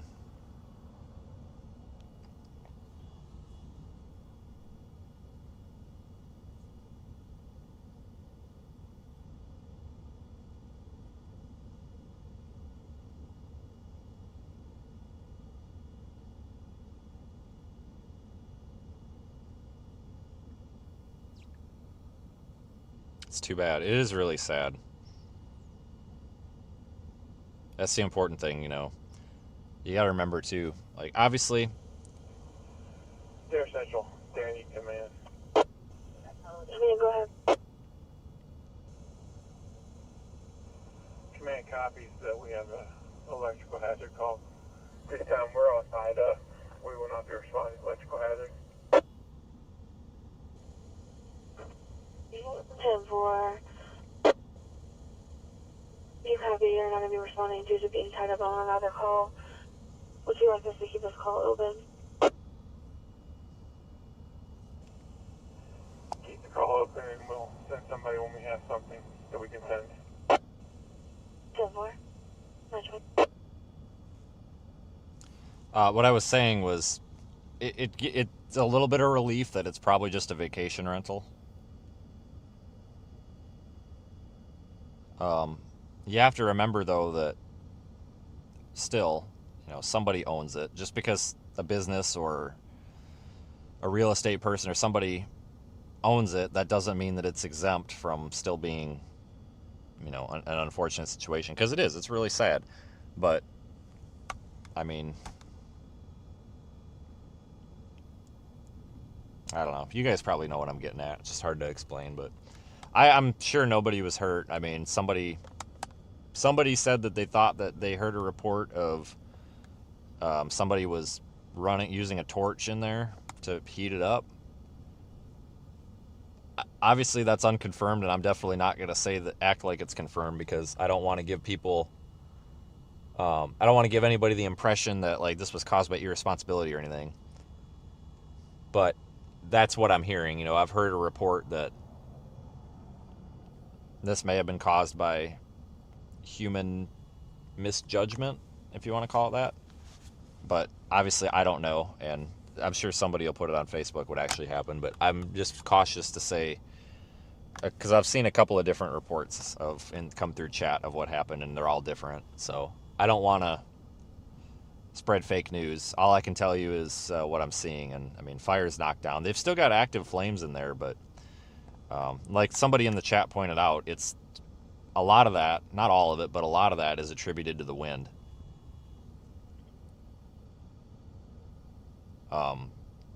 It's just fanning this fire.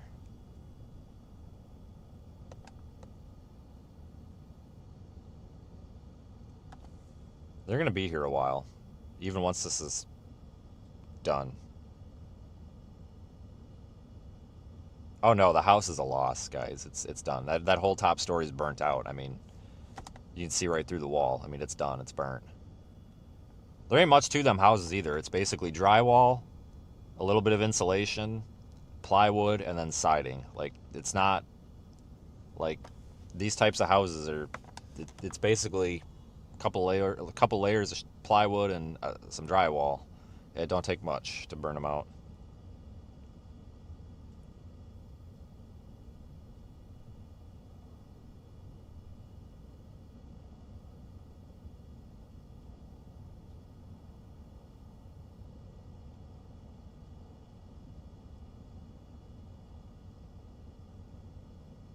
Oh, yeah, the house is a loss for sure. I mean, that's unfortunate, but it's a loss.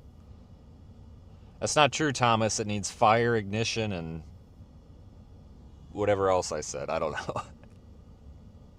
I really butchered that, didn't I?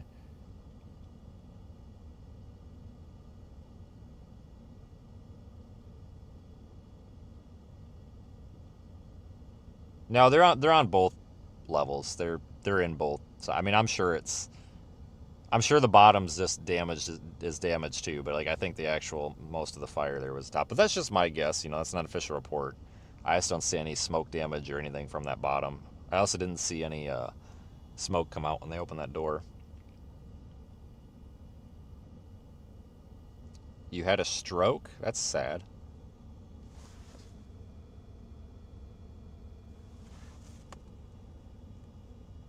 Climb up the ladder and throw some snow on the fire.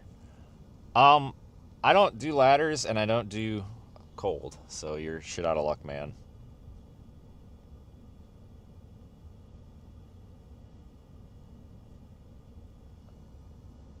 Paul, there's actually more ambulances than fire trucks here.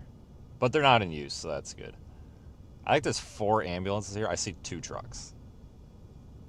I'm sure there's another one around the corner. Like I said, I don't know what they're doing for... The reason I had interest in this is because I don't know what they do for ice mitigation down here. Like, up in the northern territories, if you will, like, we would have had the highway department here and probably put down, like, 3 dump trucks full of salt in a pile, and people would be walking around with a shovel trying to put salt literally everywhere. I know things are way, way, way different down here. That's just why I find it interesting, because I'm just curious to see what their reaction is to the ice and cold and everything.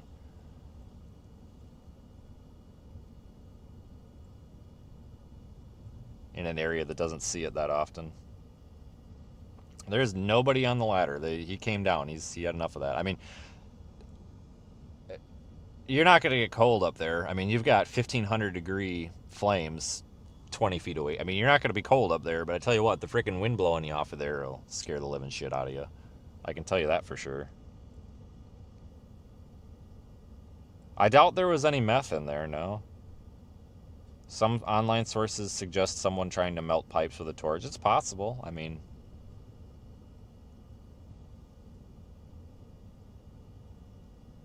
try to respect where you are. Don't be like Jim Cantori. What have I done wrong now? It's possible it could have been using the a torch to unfreeze pipes. Not gonna lie, I've done that. I mean, I've done it. I mean, you gotta do what you gotta do sometimes, but you gotta be careful, obviously. Be respectful when you are in the outer band. How am I? Please tell me, buddy, how I'm not being respectful. What have I done wrong? Please. We've pulled one of your people out of the ditch. This morning before we went live, I shoveled a guy out of the parking lot that lived here that was trying to get to work, that tried to make a U-turn and got stuck in the parking lot at the Garden Inn. Shoveled him. Like, I don't know how I haven't been respectful to you guys. That's very ignorant. I'm just saying. Very, very ignorant for you guys to be saying I'm being disrespectful here. Very ignorant. You guys realize I'm an EMT and I was a firefighter for many years, right? Like, you realize that this used to be my job, right? Like, there's no disrespect for. I'm the only storm chaser live streaming this right now that actually can tell you what's going on. And that's why I'm trying to tell you folks that I'm not going to sit here and make an official report saying what did or didn't happen, right? It sounds like we're hearing a lot of reports that what's being told on the internet anyway is that it might have been someone with frozen pipes and a blowtorch or something, which if it was, it doesn't mean that there's anything wrong. I mean, guys, I've done it. It's in the basement with a fire extinguisher right next to me, but it's been there. I mean, it doesn't, if that is the case, somebody's lapse in judgment doesn't make them a bad person, right? Like, we shouldn't, none of you guys that have reported that have dogged on it at all. But just if somebody had a lapse in judgment, that doesn't make them a bad person. To make that very clear.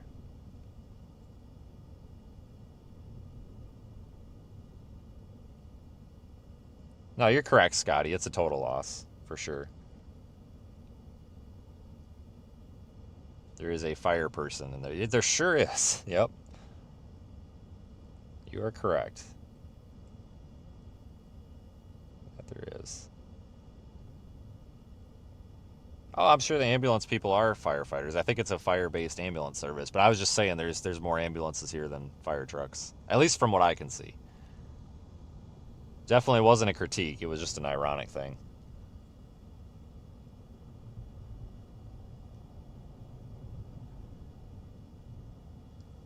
I don't know what the apparatus situation is down here. I mean, they clearly have multiple ambulances down here. I just don't know how many they've got, because I know it's a county-based service, but definitely wasn't a critique, just an observation. That's my job. They probably don't have a policy for this. You're probably right. I mean, they're probably just kind of shit out of luck to figure it out.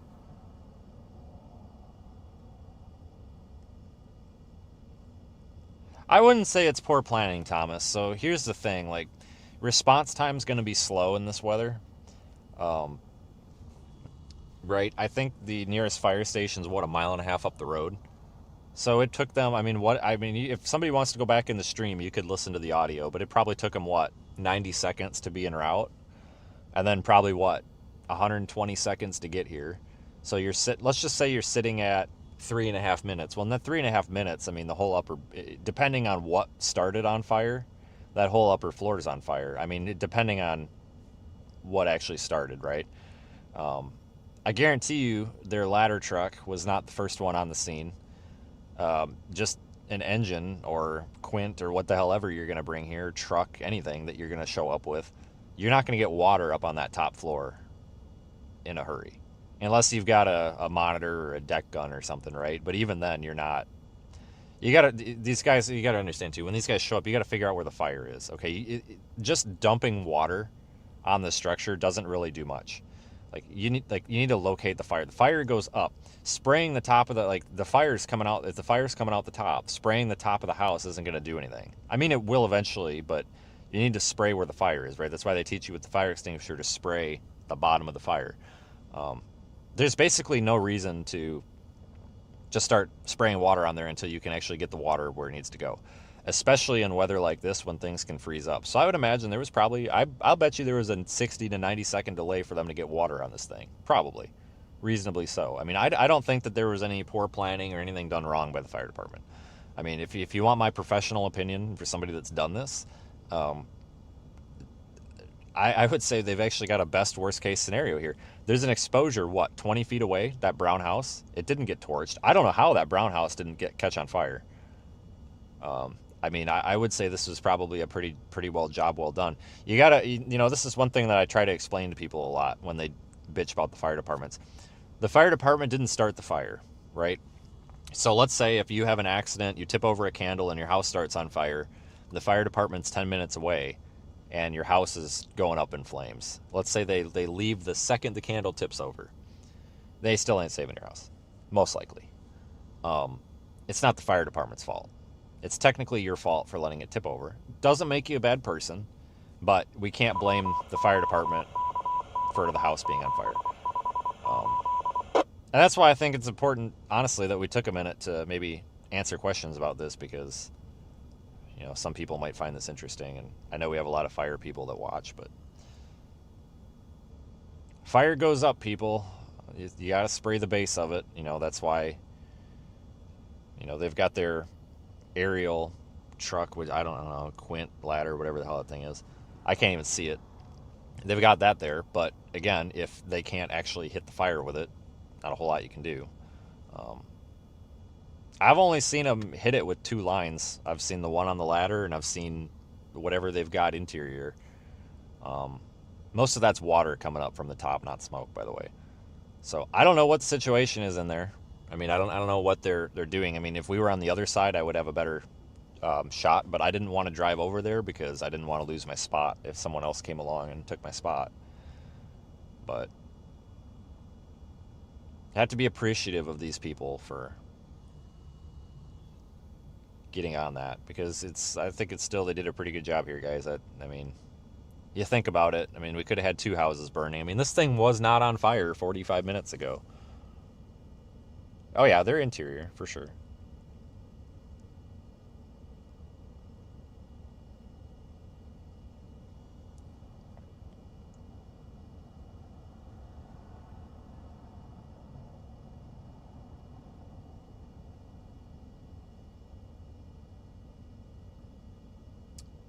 When you look up and find everything you ever had in ash, it's a complete... Oh yeah, it is a total loss for sure. So the building's a loss. I mean, you can't fix that.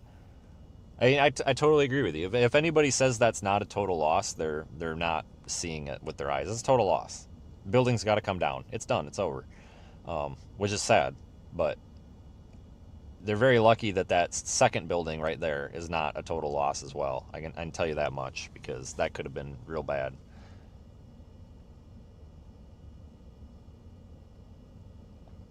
Yep, house is done. I mean, it's sad, but it's the truth. They had a hose on the front right corner in the beginning. Did they? I mean, I didn't see it.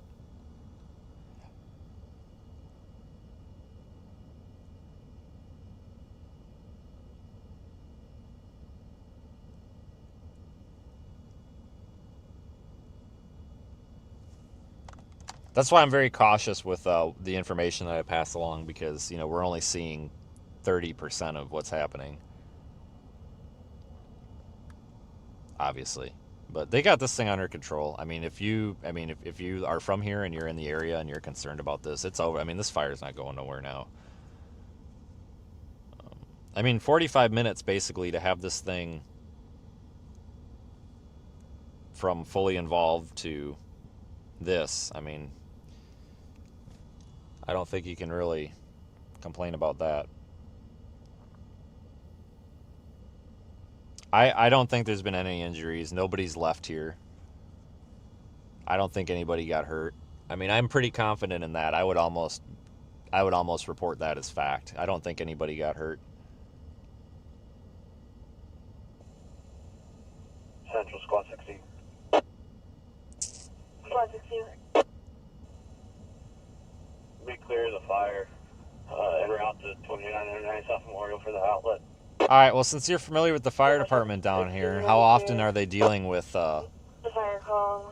gonna be. I mean, realistically, how often do you deal with... 23 or around 2000 God, lady, 937. stop talking so loud. Sorry. How often are you guys dealing with stuff like this? I mean, obviously this type of house fire, sure, but I mean, how often are we dealing with 20-degree weather when you're trying to fight the fire and everything freezing? That's not a rhetoric. Like, that's a legitimate question. If it sounded sarcastic, I'm sorry. Like, legitimately, I mean, when was the last time that anybody down here had to deal with this? I mean, I bet it's been a long time.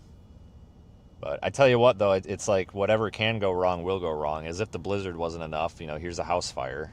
It's like, I don't know. Yeah, the way they got their radios set up here with this analog patch, the audio, I just can't understand. Like, the audio is not balanced right or something. But I don't think anybody's been hurt. I haven't seen anybody leave.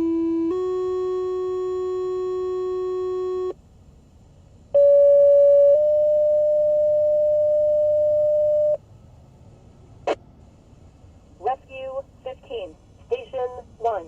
Person fallen, Delta response. 1211 Harborview Drive. Cross of King William Court and Sir Hard Court. Yep, power company's here. Station 1 Rescue 15, this is a 17 Delta 4 George, 78-year-old male has fallen down. 9-3. I haven't seen like a gas company or anybody yet. I mean, they could be over there though. I don't know what the situation is with stuff like that though. Like, I don't know who does what, if it's all one utility. I don't know anything like that.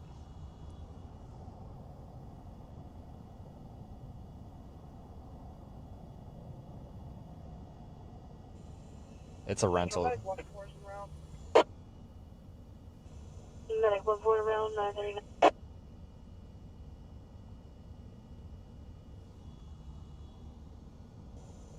Central Rescue 15's en route. Rescue 15 around 939.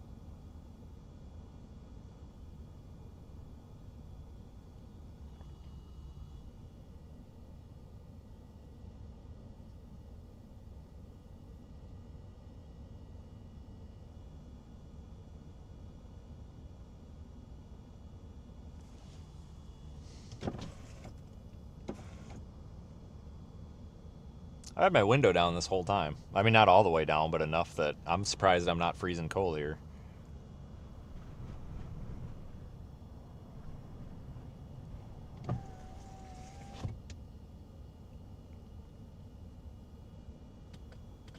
Had it down since that guy was screaming bloody murder at me. Yeah, this is where the guy was telling me to get out of the road. We're in a parking lot. Just saying.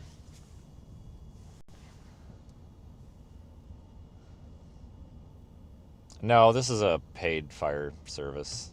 I mean, it's I'm assuming, I'm sure it's staffed. It seems busy enough.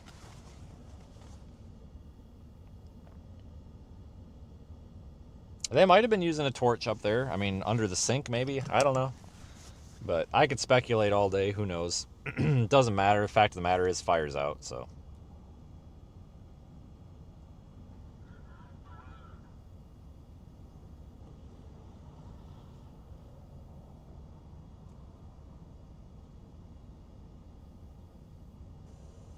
Central to 216. C16, go ahead. 216, just be advised, Dominion just called back. They have a 20 to 30 minute ETA. Central, we've got the meter pulled here. Just one of the Dominion guys came by and arrived in. I was gonna say they're already here.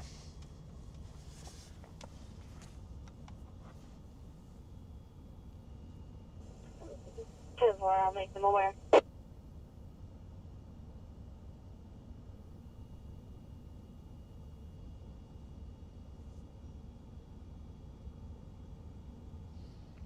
Well, we can move on and see if we find anybody else stuck.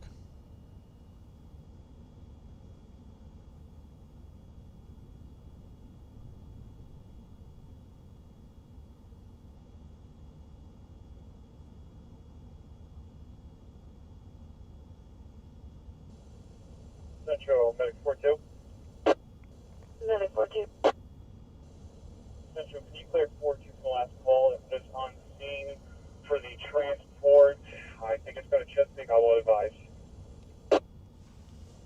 1042, you're going to be cleared last call. Your number is going to be 220. If this is a reference to the emergent transport, it is going to be to Chesapeake. 942. Copy that. That is the one.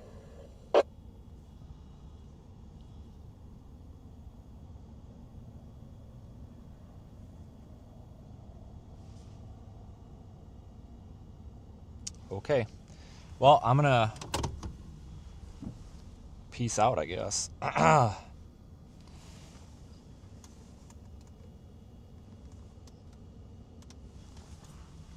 Hold on, a bunch of cars coming now. Guess everybody's got the same idea at the same time. We'll go see if we find anybody else stuck. Probably will. There, Central from Medic 13. Medic 13. You can show us on scene for the residential structure fire.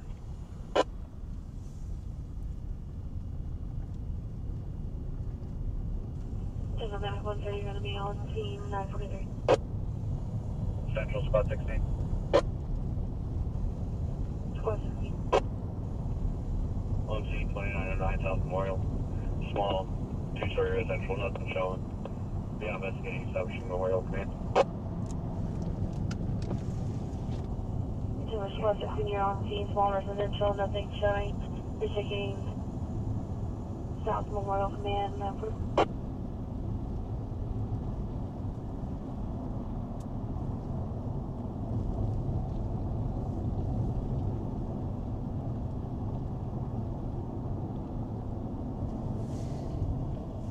All right, well, we'll see if we can pull anybody else out of the ditch. We'll probably go down to 64 and then come back. I don't really want to go any farther south,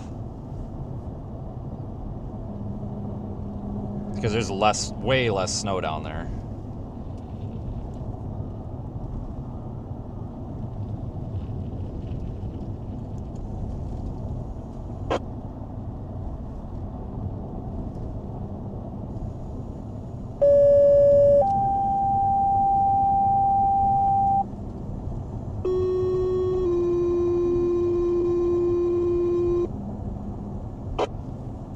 Station 50, Station 6, watercraft in distress, 26,184 West Vista Drive, Cross Street, NC12 Highway. Station 6, Station 50. This is going to be a watercraft that has broken loose and it is stuck on one of the islands off of the shore across from Vista Drive. Caller believes there's going to be about 3 football fields. There's going to be 2 individuals on the boat, 945. Oh my god. The blizzard wasn't enough. The house fire wasn't enough. Now we've got 3 people trapped on a boat on an island. You've got to be kidding me. Well, Station 50 copies. What is happening out here? Station 50 copies, 945. Like, this is just the day that everything happened. Like, we've got freaking an episode of Lost out here, for Christ's sakes. Blizzard, cars stuck, house fire, and now people stranded on an island. What the hell is happening right now? Central for Medic 11. Medic 11. Can you take us off of the fire? Stand by, please. Medic 11, you're going to be cleared. 946. What's next? An airplane crash? Probably. I probably shouldn't say that.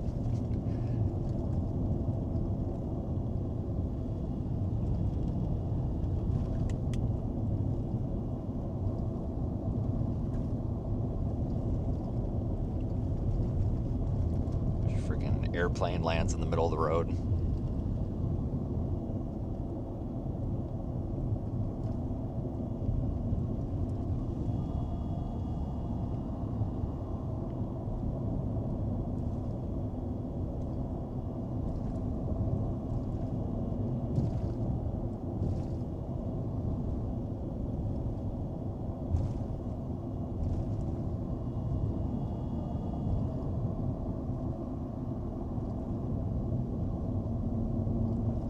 The mini golf place.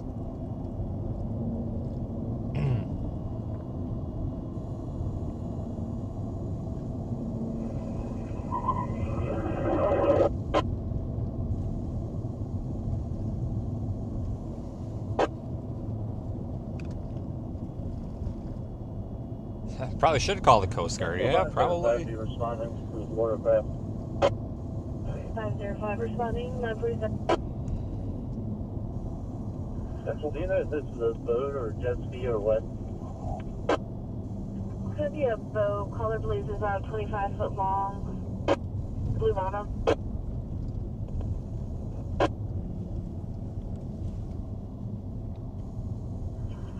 That's what. Caller was a third party witnessing same.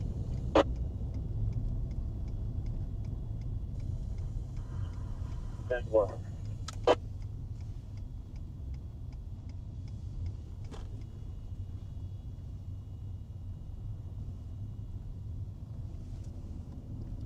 I can't believe this. Blizzard. Boat stuck on an island. House fire.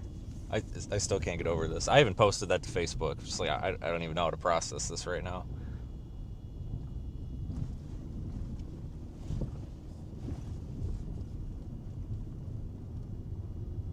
Flash flood? We'll probably get a flash flood somehow.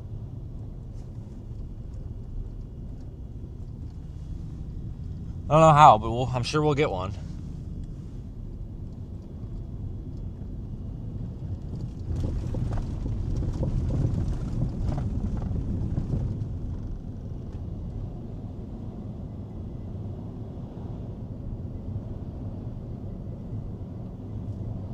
Yeah, so they said it was a boat that broke loose. So, I mean, who knows what that could have been. But, I mean, obviously the wind took it. So I don't know why they were on the boat in this weather. I mean, I'm sure there's reasons, but I don't know what happened there. I don't know the story. I've got no clue. Building collapse? No, that's not extreme enough. I figured it would be like an earthquake or something. Water main break making the streets. Oh, you're right. That's actually that would be on the realm of possibilities. Central Rescue 15. Rescue 15. You can show us on location 12 Logan Harbor View. Rescue 15 on location. Rescue. Medic 61. We're going to be clear last call to the refusal.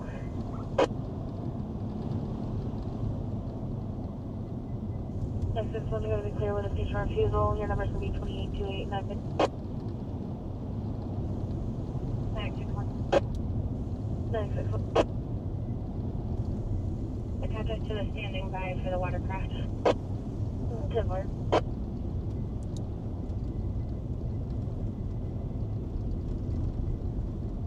Oh my god, now this Jaden Pappenheim guy is coming at me saying I'm accusing him of flying his drone over the fire.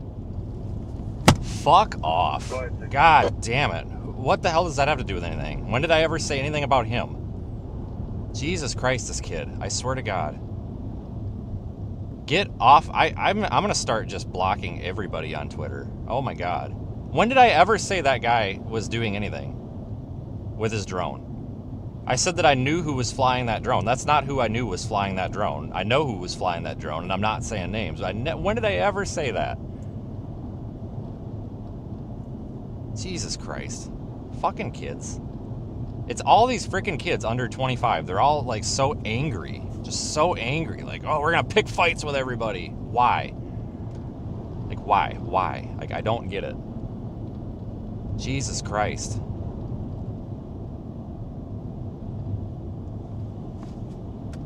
So tired of this.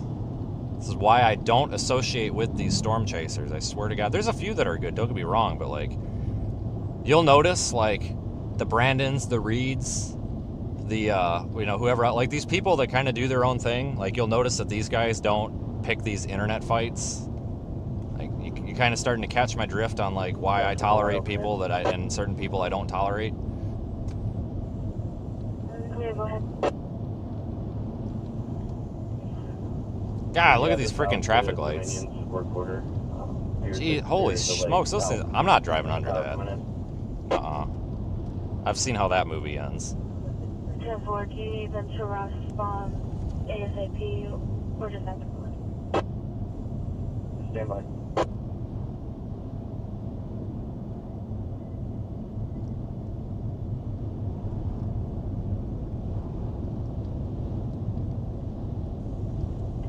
can, please. 10-4.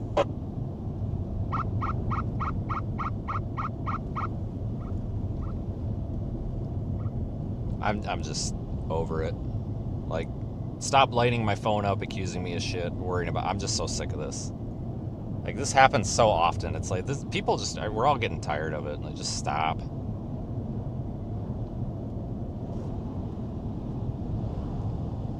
Is that guy stuck? Hold on. Nope, he just floored it and got out. All right. I thought he was stuck, but he was totally just plowing through that snowdrift in the parking lot. I think he was doing it intentionally, too. That hospital had, like, one snowdrift in it. And this dude in a Subaru totally just, like, plowed into it. And then I thought he was stuck, but he got through it. I think he did that on purpose. I mean, I would have done it on purpose, wouldn't you? I mean, let's go drive around and bomb through snowdrifts. So somebody told me earlier in the chat, and I'm not gonna lie, I thought it was bogus, that all the traffic lights just automatic, they switch them over to green when there's crappy weather like this on the main roads. I guess I have to apologize. I never verbally said I thought that was bullshit, but I have to apologize. I think what red light? What? How did I run? Where did I run a red light?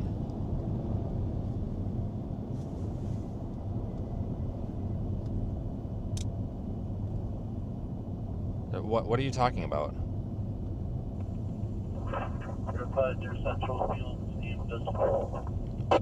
What? Seriously, what are you talking about? I never ran a red light. What are you talking about? But I was saying that these, someone was telling me that these lights are staying green in the main direction, and I thought it was bull, but apparently not, because I haven't, now that I saw that comment, I haven't seen a single one of these red. So, which is unusual, because I don't know if that's a North Carolina thing, but usually everywhere else they just flash them either, so it's a four-way stop. Like, if you don't want to deal with the traffic and you just want to open up the road, you know, you just flash it yellow, or if you wanted a four-way stop, red. You know what I'm saying? So, I don't know. I just thought that was weird. So, apparently it's just the norm to run the red light, I guess. I mean, if you're on, like, the secondary road, so whatever. So, I guess earlier that was...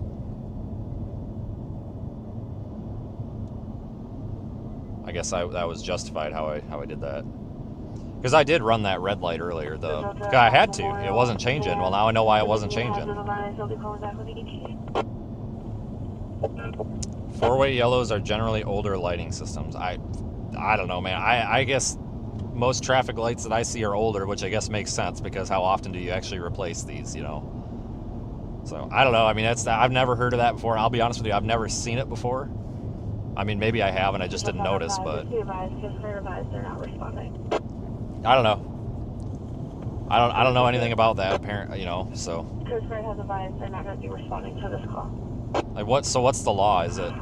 Hold on. She's talking a lot. So what's the law? So, like, what is it then? Do you have to... If you're coming on the secondary road that doesn't have the right-of-way and it's red, how do you know that it's a red light? Because the intersection is in, like, priority mode or whatever versus it's a red light because it's actually red. So, like, what are you supposed to stay there for, like, 90 seconds or something? Because I know, like, in Wisconsin, we've got a law that if you're on a motorcycle and the light doesn't change, like if it's got a traffic sensor, if you've been there for, I think it's 60 seconds and it hasn't changed and there's no cars, you can go through it. And I think everybody behind you can go through, like, if it's a line of motorcycles, I think everybody just goes through, like, a funeral, I think. But, so, I don't know. Is there, like, something like that down here? People gaslighting me into an argument. Irish man, I had to Google what that meant not long ago. From a timer to activate a light, so it knows when there's a car waiting. Well, I tell you what, that one earlier sure as hell didn't know that there was a car waiting. I can tell you that for sure. But I think a lot of these are still using those, like, conductive or capacitive, whatever, like, sensors, those loops in the road. I'm guessing, probably. And with the ice on them, it might not pick it up. I know some of these traffic lights, from what I've seen on YouTube, are using like visual, like actual cameras and LiDAR, and I wonder if some of the sensors are blocked by snow. That could be it too.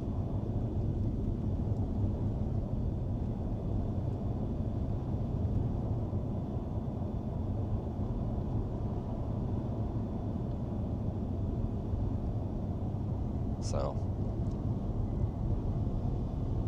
I don't know. I guess if you guys want an excuse to run a red light today, like if you've always wanted to just run a red light, now today's your day. You can probably run a red light today and not get blamed for it. So get out here, guys. Inductive coils, yeah, whatever Doug said.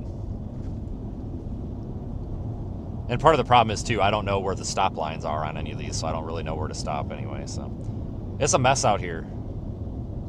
Like I said, it's chaos. We have had a blizzard. We have had a house fire. Now we haven't, like I said, we've got 2 or 3 guys stranded on an island now. We haven't had an earthquake. We haven't had a water main break, and a plane hasn't crashed yet. But one of these is probably going to happen. I don't know which. Let's just hope it's not that big of a deal. There's Dirty Dick's Crab Shack or house, so we're passing Dirty Dick's. You are damn right. I am endorsing running the red lights for sure. When I'm president, I will make it legal.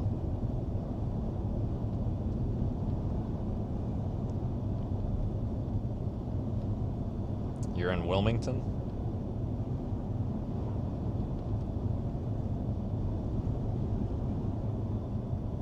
We did have the traffic lights blowing all over the place. I tell you, it's been a windstorm out here, guys. I mean, this is... I'm definitely not going to come out and be like, oh, this is just the most insane thing I've ever seen, because it's not. But I will tell you that it's probably on my top 10 list of most interesting things that I've covered, just because it's so weird.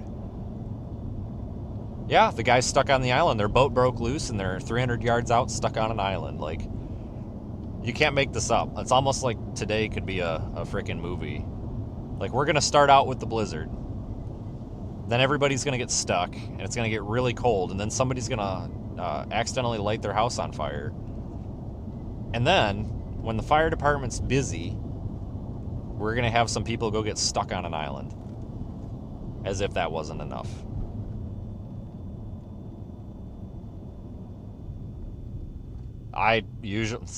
Believe it or not, I usually treat those red lights on those side roads in weather like this as a 4-way stop. I just turn the camera off because you're right. Otherwise, you sit and sit and sit, and it's not your fault and it's not the light's fault.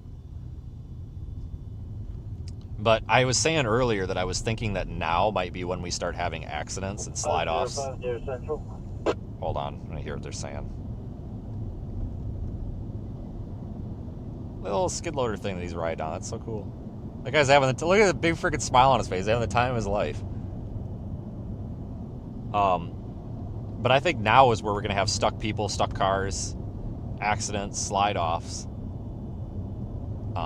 Because, like Corey, yeah, or Brandon, one of the two.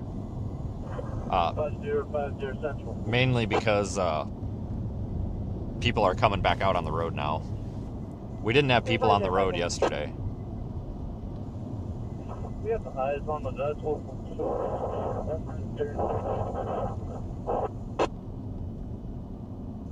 505, I copy. Do you have eyes on the vessel? Nothing more. Oh, they got eyes on the people. All right. We're about to get frickin' Gilligan off of his island. Jesus. Central, we do not see any people on the vessel. Okay, well, that's not good. 10 for the caller stated that they were walking around on the island. They're walking on the island now.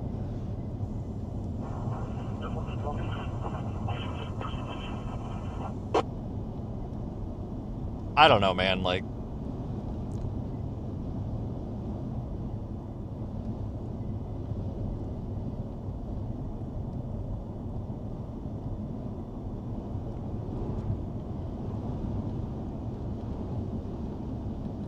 I don't know. Go get stuck on an island. I mean, I guess that's better than getting stuck in the water.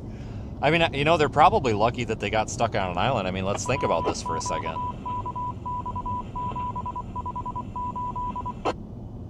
why,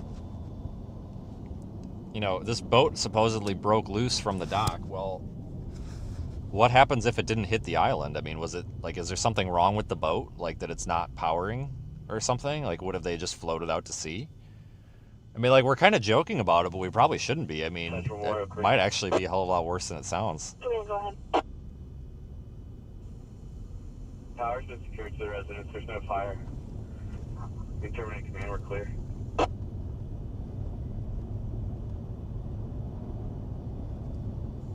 Timber Squad 16, power's been secured to the residence. I don't know where this There's no island's fire, at. be clear. I don't even know where... Number's gonna be 2929. I don't even know where this is supposedly taking place. Maybe somebody heard, I didn't hear it. I just know it's somewhere in this county. So I don't know which island, or if they're going to plant a flag and claim it, but... No lights on. Yeah, a lot of these guys don't have lights on.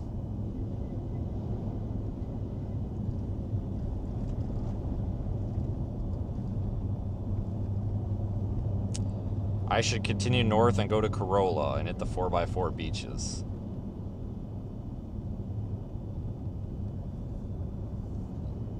Yeah, so that sounds great. Well, you're actually supposed to stop here, but that's okay. I'll be the only one that does. So yeah, that sounds great, but okay, this is why we're not stopping. I'm not stopping. I can't even stop. It's so icy. That actually sounds fun, but not in this cold. That's for sure. Because if you do get a little stuck, or you got to get out, even just getting out to air the tires, because with this I'd have to air down. I'm a big crybaby when it comes to the cold, and pulling those two cars out of that parking lot or whatever it was, or one of those 2 times that I got out for that one car, that was about all I could handle. Kind of a crybaby with this. Yeah, it is a sovereign nation island. You know what? Actually, I'm going to go find these people on this island. And we're going to claim the island, and we're going to start sending all the people that are mean to us on the internet to this island and just banish them to the island. I don't even know where Carolina Beach is. You guys are telling me all these great places to go. I got no clue. I don't even know where the hell I'm at right now. I'm not going to lie. Just kind of guessing at this point. I'm just driving around to see if anybody's stuck. We'll take a side road and then go back south on 12. The next stoplight, we'll take a right.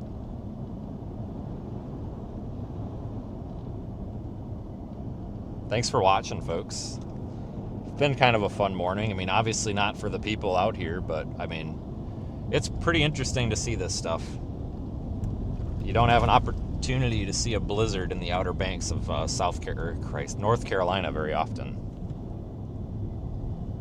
I'm glad we took the opportunity. I think we would have been happy if we would have stayed, like Greenville, I think would have been the target. Greenville to Wilmington would have been good targets. I think we would have still been satisfied with how, I mean, they got a ton of snow. They just didn't really get much wind. But I just have a feeling that we would have been like, God, we should have went out here. And I can't even tell you how much snow is here. It doesn't look like much, but the wind is blowing so hard that it's just blowing it all away. I mean, I've seen, I saw damn near a 3-foot tall drift back there at one point. So we've got a lot of, drifting and blowing going on, so you're gonna not have, you're not gonna be able to really accurately measure the snow because it just blows it away. Central Squad 16. Squad 16. 3020 South Virginia Dirt Trail. Cable line down. Everything's sent for. Look at that. That's a 3-foot drift. 2-foot drift. I don't know. Whatever. I drove through it on purpose. 3020. Always on purpose. 10-4. 10-4, you're on scene and clear. 10-6. You'll also have a low-hanging cable line going from the same drop in the Tortuga slide. Everything's sent for with that as well. Would you like a separate call for reading or just out to the station? Just advising the same. No extra call. 10-4. I see a plow down here. I'm surprised that they're cleaning up these side or secondary roads already. I might regret this, but I gotta get this window a little cleaned off. Put the defroster on and get that warmed up a bit.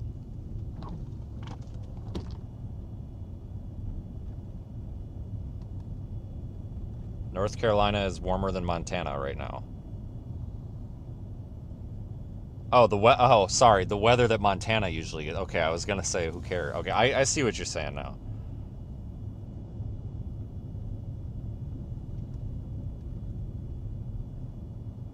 Yeah, it's icy too. Like, this is, road grader. I'm gonna try to let this guy come through. He's peeling that off the ground pretty good there, so. But yeah, they, oh, look, he's sliding. Shit. But, oh, he's not peeling it all up, though. Nah, he's really not. Dang. This is pretty crazy out here, though, with this ice. Because you've got nothing on here to, like, give you any grip. That's why I'm surprised we don't have more people sliding off the road or something, but I think that'll happen as more people come out. I mean, we got the one lady out. I can't believe she had that damn car so stuck. I mean, I really had to pull on that thing. Oh yeah, the biscuit porn shop, or the porn and biscuits place or whatever on this. Yeah, I forgot about that.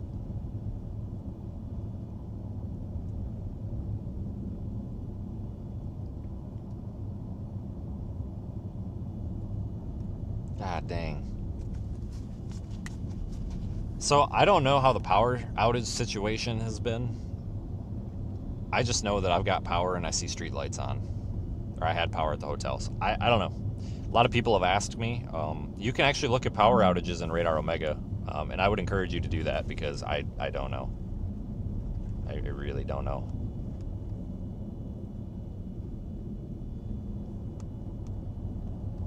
Great questions that I don't have answers to. And then go find out the answers and then you can tell me.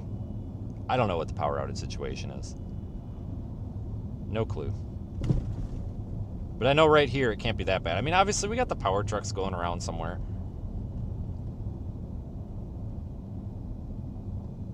But, so obviously they're doing something, but...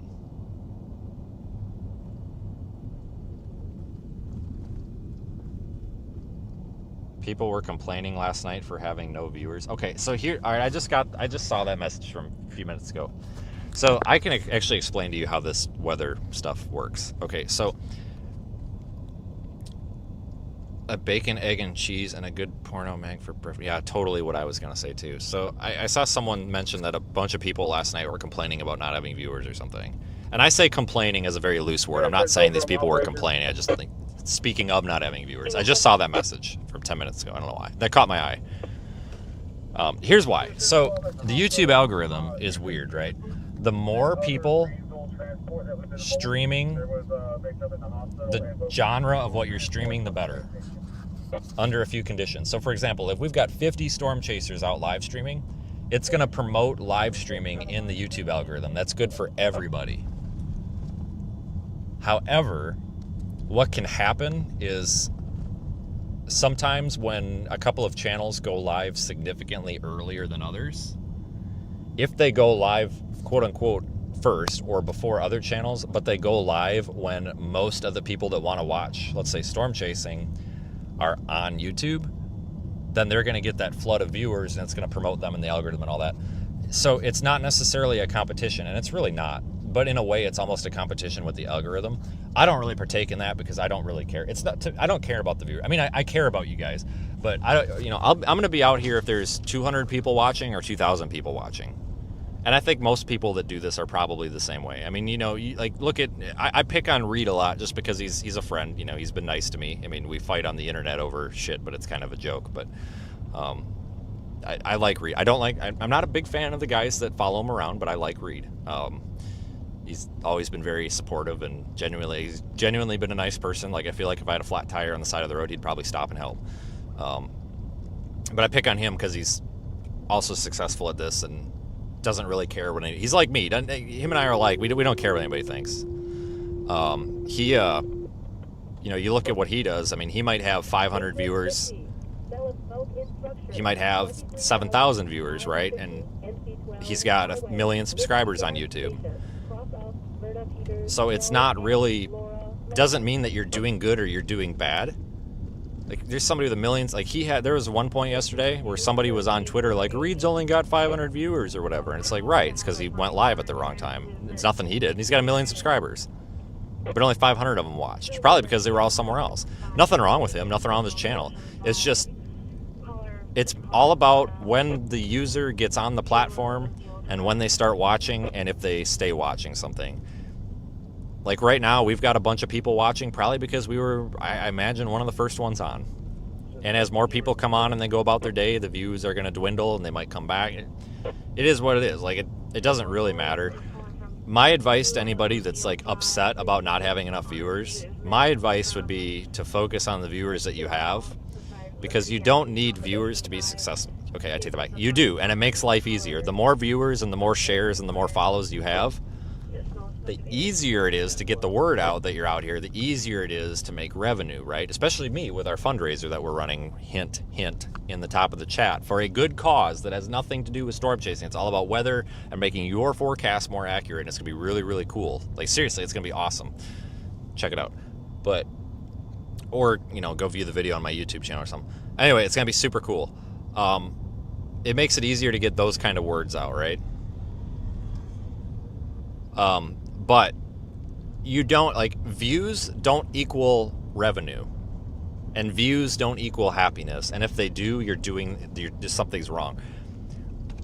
You know, there's been live streams where we've had 250 people watching, and I've had the best time of my life. You guys remember that? It was 2 o'clock in the morning. I was live from my office like 3 or 4 weeks ago when that kid was calling me out on the internet, accusing me of buying viewers. And I was just going off about, I'm so sick of people. Like, I'm sick of people in the industry. This is bull crap. And I was just telling you everything that I hate about life. We had 150 people watching, but the chat was freaking moving like that. I mean, it was nuts. You know, we were having a good time. I had 150 people watching. You know how much revenue I got off of that stream? Probably out of pity. Guys, like, we got like $700 in super chats on that live stream. Like, I hate admitting that because it makes me sound like I'm putting a dollar value to it, but that's all money that we're using to launch weather balloons and put probes in tornadoes and all that this season and fund a video on it, documentary on it. Like, we're doing real research, real science, and real missions out here. We're not just funding our personal vacations. So that's why I don't mind saying that. But I mean, man,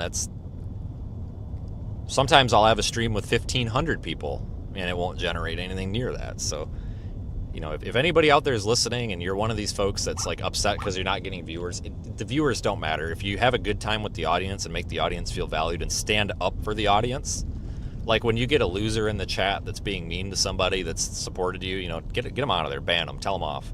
If you take care of the audience, they'll take care of you, kind of thing. Yes, it's easier with more viewers, it's easier with more subscribers, but it's definitely not a make or break. I can tell you that for sure. That's actually a very good question, comment, whatever. I actually don't even want to take a vacation ever, because I feel like when I go out, it's vacation. So,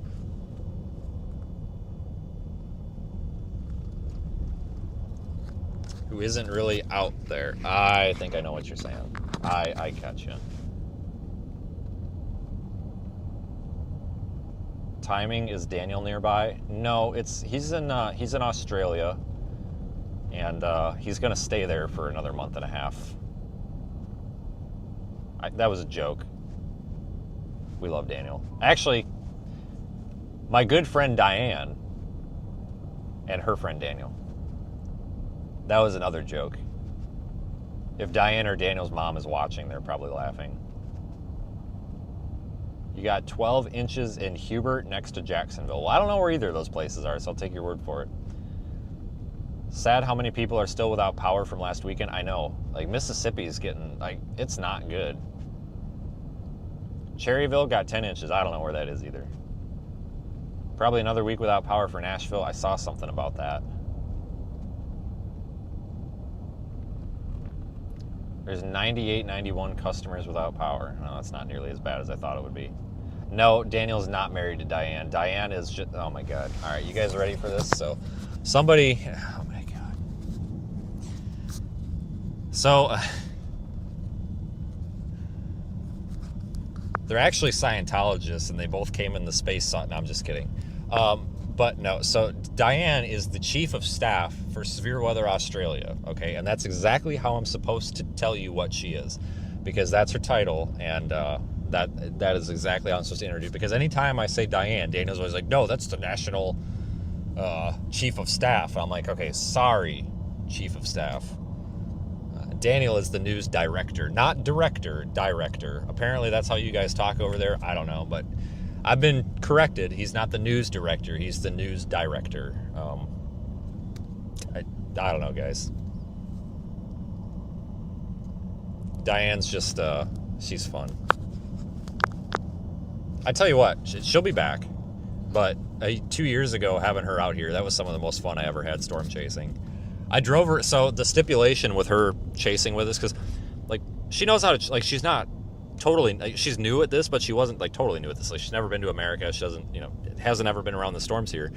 And she was like, well, can I kind of tag along with you for the most part? And I'm like, I don't have a problem with that. You know, she knows what she's doing. Like, she's not going to get in a wreck. She's not going to do something, you know, put herself in a bad spot. She knows what she's doing, so. And she, you know, company and all that, and Daniel abandoned her. I'm just kidding. He didn't. He had to get his windshield fixed. But we were in this hailstorm in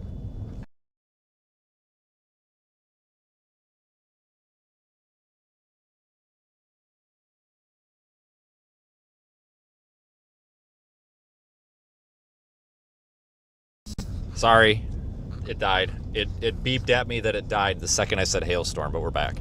So we were in this about to be a hailstorm, and there was these like gustnado, weak tornado things happening all over the place. Like, it looked like hell. And the stipulation with her was she didn't want to get the rental car destroyed in the hail. Right? That's reasonable. And she was like, all right, well, I just can't wreck the car in the hail. And I'm like, yeah, that's fine. And I'm like, hey, Diane, so we're going to go down this road right now. It's not a dead end. It's our only choice. If we don't go down this road, we're going to get hit with hail. And she's like, oh, great idea.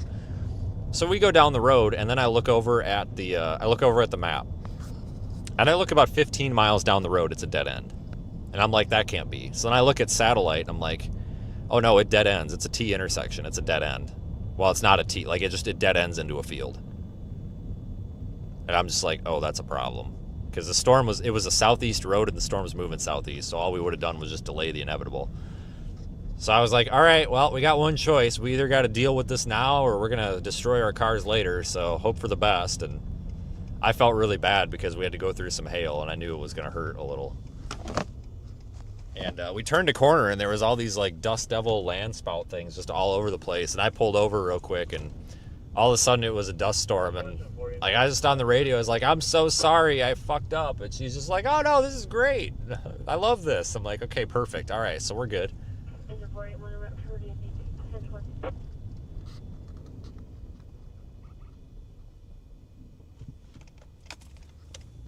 So that was kind of fun. That was a good time. I don't know why there's a cop just walking around in the snow. Maybe he's looking for the island. I don't know. Where are we? The Outer Banks, somewhere by Kitty Hawk. I don't know. It's up in the top left. I mean, I don't actually know like what part of town I am. This is all just basically like one thing. North Carolina's up to 11,000. Yeah. Still, I thought it would be more. But, like I said, a snow and windstorm is going to be better than an ice storm. God dang, stay on the road here. Jesus.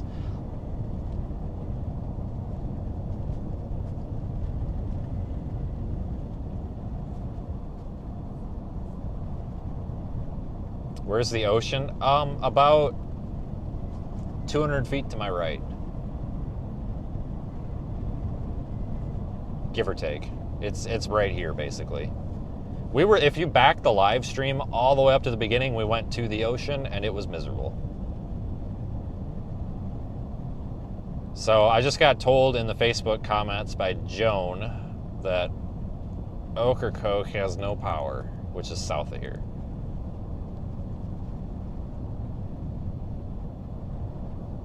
So there you go. That's the latest that we know.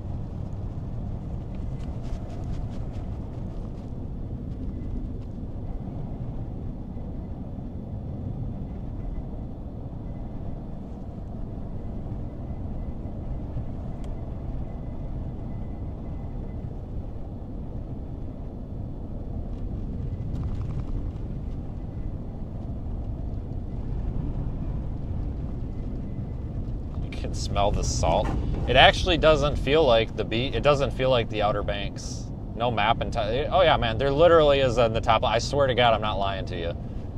You must be zoomed in. I promise you, there is absolutely a location up there in the top left. I promise I'm not lying. You just maybe you're zoomed in on whatever you're watching is zoomed in a little bit.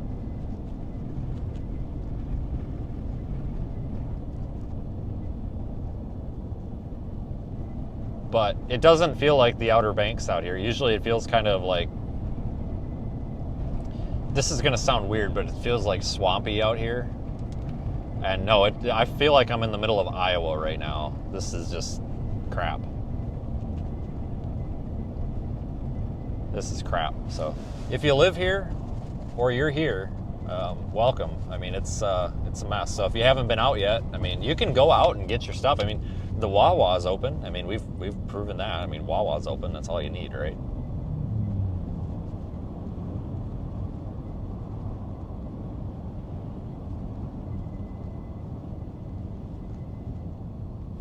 Lakeland, Florida. Hell, that's where Sheriff Grady Judd is, I think. Go get his autograph. God dang, that guy's hilarious. It's the guy that does the Facebook videos whenever they arrest somebody for doing something stupid. He prints their picture out and he stands up and does a press conference on it and basically talks about how stupid the person is. I mean, rightfully so. I mean, these are like legit criminals, you know, like people that are stealing and robbing banks and shit.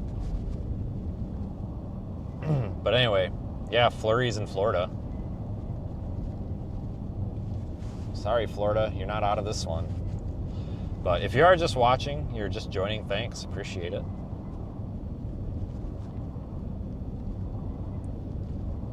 Seriously appreciate it. I mean, this has been enjoyable.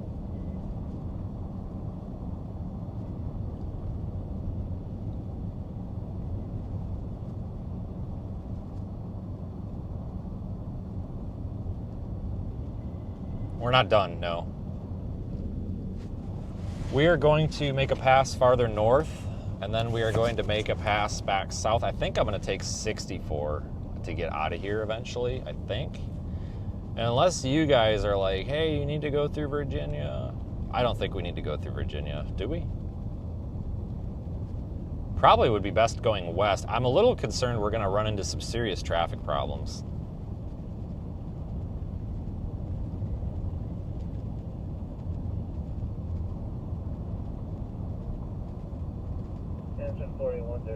But that's kind of part of it, right?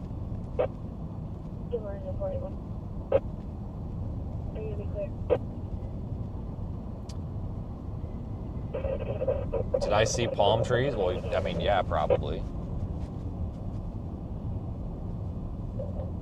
For me, call station 15 is clear of this possible structural call.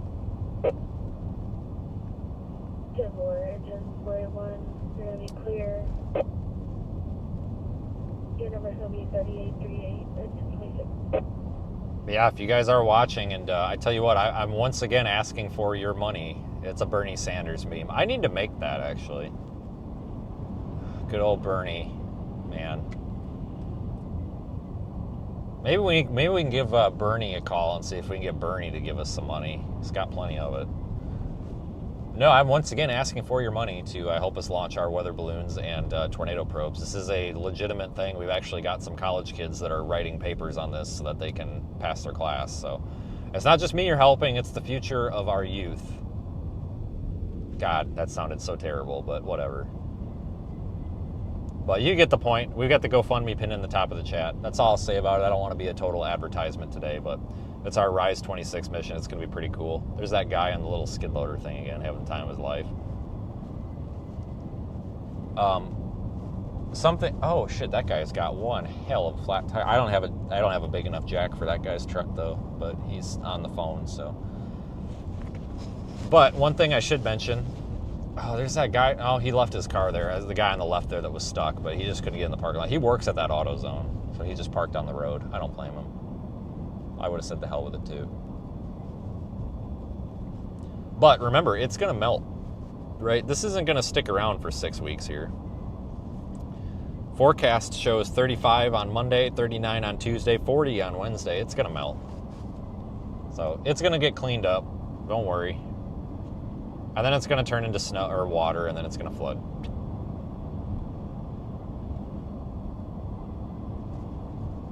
You refuse to believe Pluto isn't a planet. Yeah, man, I know. Like, I think the moon is a spaceship, too.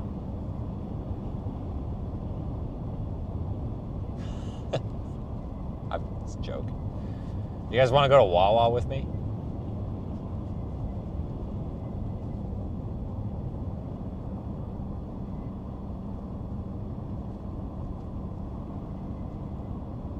What's in the mountains? What are we talking about? Florida man? A freaking Florida man down there talking about mountains here like he knows what he's talking about. That's a joke.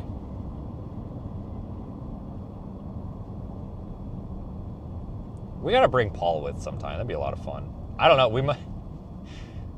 We both might get canceled though. Like I think if I'm in the car with Paul and we've got a microphone, I think we're both getting canceled. For the right reasons though. I mean, nothing that we say would be offensive. Well, yeah, it would be. Nothing that. Let's put it this way.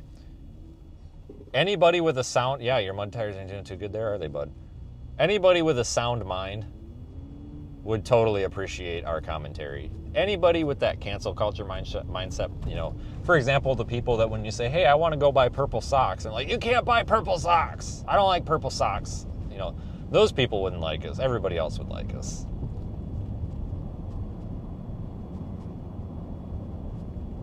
It would be offensive, but it would be offensive to the right people. That's the thing.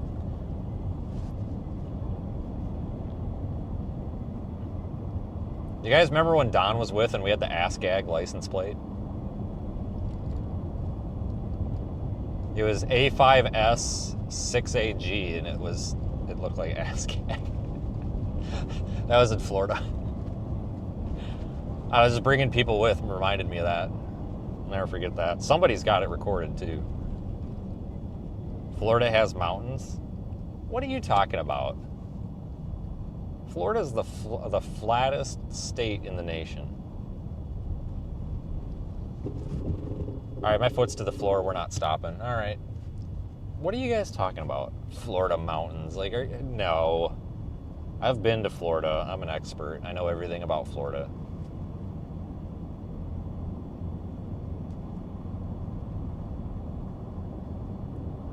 They have Trash Mountain. Yeah, they do have Trash Mountains. Christopher's in the chat.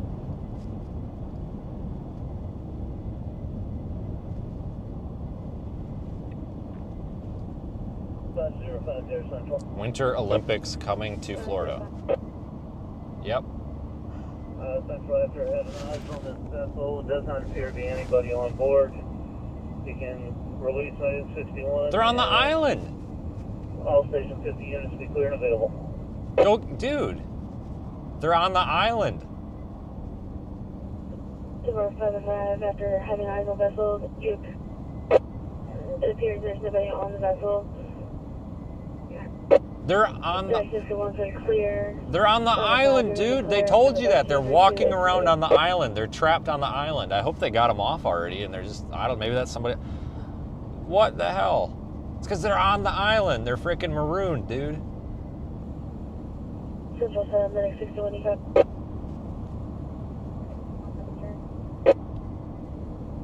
Your number's going to be 30, 30, 30, 30. They must have got them off the island already. I don't know, man. Whatever. Just, what a day. That's going to be the title of this stream. Like,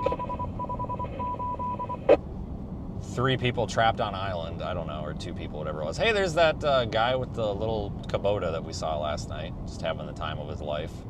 Somebody needs to get him a tractor with a cab, though. With turf tires. Yeah, good luck plowing snow with turf tires, buddy. But hey, at least you're trying, you know. Take what you can get. Oh, there's another Kubota at the Wawa. Maybe this is the one. Ah, dang, guys. I tell you what, if I see that frickin' Kubota dude in here, I'm buying him a frickin' sandwich or something, because what a shitty job he had. Poor guy.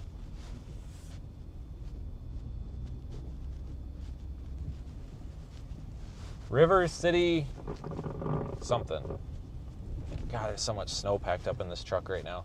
Hold on, I'm gonna have a little signal chaos here as we transfer from the Starlink to the cellular. Okay, I'll take you guys in with me if you want. Your aunt saw a manatee being born in her water canal. Wow, there's a lot to unpack in that statement right there.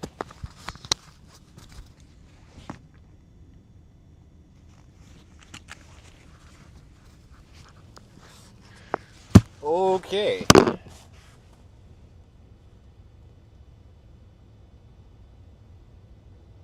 You spy an old sob. Oh, sure as shit you do right there. All right, you guys are gonna switch over to my hand camera here in a second. Switch over. I'm getting out. It'll switch over. Stormy Storms. It's Mustang Storms. It's a hell of a easy username to remember there. Easy username to remember there. Stormy Storms.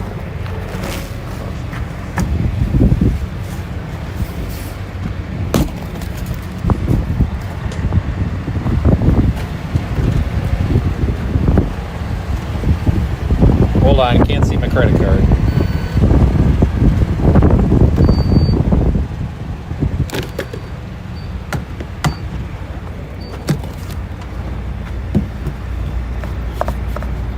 It's froze. There we go.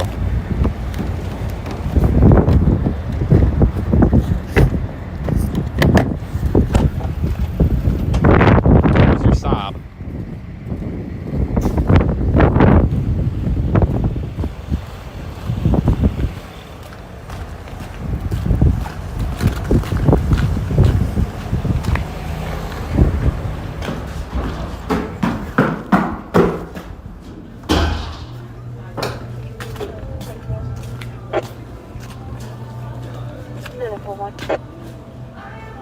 Okay, we're not doing that. We'll just do the old emergency option. What the hell is that?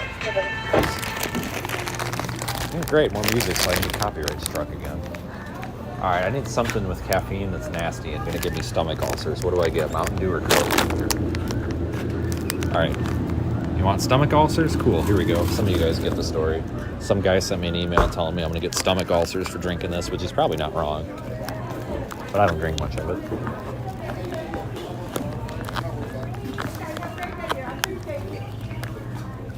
Oh, yeah, hash brown. Do you wish to continue? Sure do.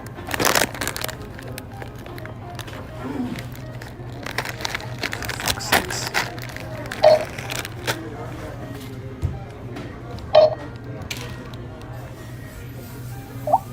This place is kind of pricey. No, I'm not rounding up. Select payment type. Damn kids.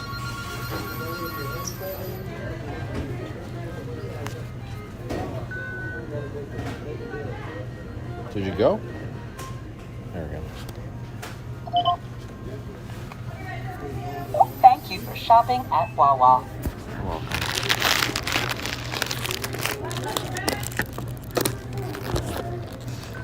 Do you want to round up to help the starving kids in South America? No, I'm broke. Are you kidding me?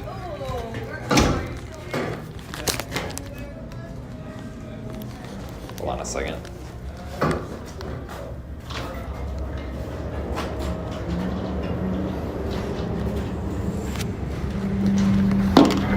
I thought that guy was talking about being stuck somewhere, but he was talking about something else. If he was talking, I was gonna be like, I got you, but he was talking about something else.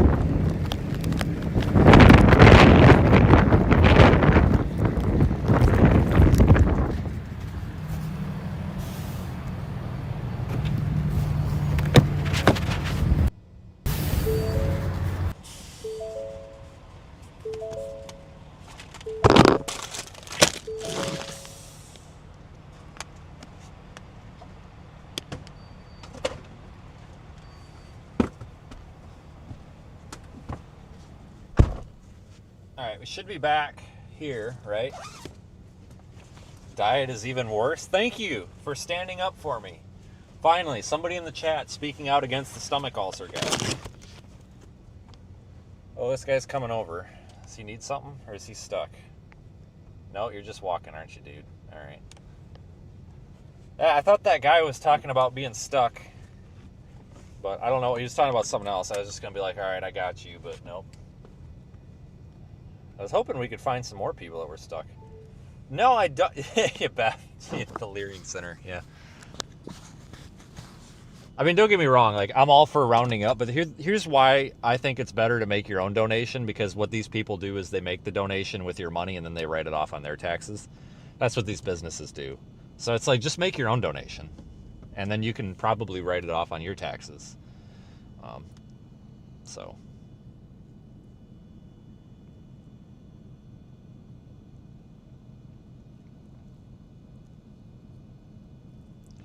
Well, dude, this guy's pants are falling down. All right, and this... Can it be my turn to go now? Like, everybody's just like... There we go.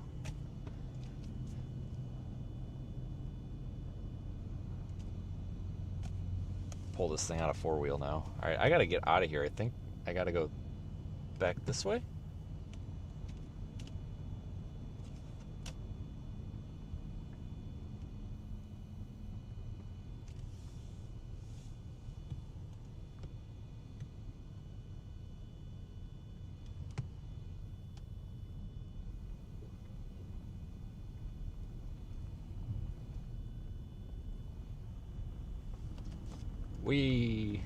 Oh, dang, it's not slippery. Not slippery enough, anyway. Somebody needed a belt. Oh, God, ain't that the truth. Winter weather. So we've been downgraded to winter weather advisor. All right, I hope you guys are advised now about the winter weather. You guys feel? Do you feel advised or nah?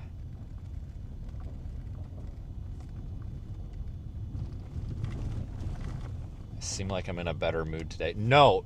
So I woke up this morning and I woke up on Facebook to somebody calling me a liar because I said I was in Nag's Head, but I was in Kill Devil Hills. Oh my God, I was off by 3 miles, guys. Oh my God. And I just went off on him and I felt so much better. I was like, this guy's like, this is ridiculous, fake news. You're no better than the... And I was like, all right, man, you're freaking out over a discrepancy of 3 miles. And I made a size joke about it. I just came unpasted on him and I felt so much better. I'm like, you know what? It felt really good to tell that jerk to screw himself. So no, this is great. Rescue 15. And then now I'm getting accused of Rescue 15, you're going to be cleared number 30. libel and slander to other people. I'm on one of those moods today where it's like, this is great. We're just sticking a knife in every troll here, basically, figuratively speaking, sort of. Not literally. It's great.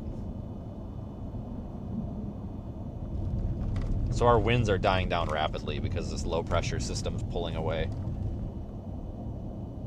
Can I... Ah, fuck. I'm gonna run this red light. I can't stop.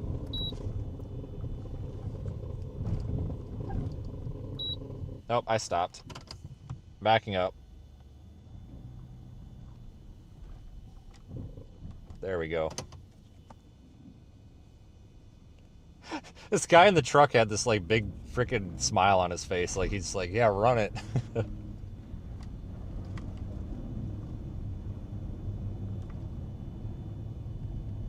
God, that's all we need on Twitter today. Oh, he ran a red light. Is Publix open? I don't know. Where the hell's Publix at? Oh, right there? I actually can't tell from here. I don't think so. So I don't know. Sorry. Probably not.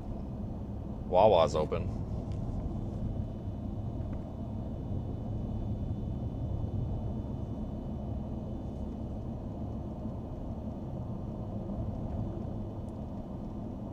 You have a job that you don't have to show. Think about a lot of the healthcare workers in EMS that have to no matter what.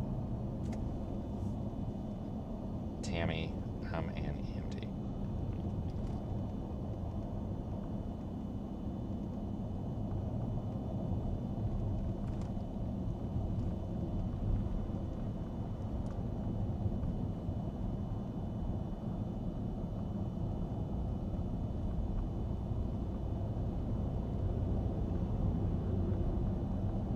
Oh, now somebody's coming after me. Oh, you have a job that you don't have to show up to. Must be nice.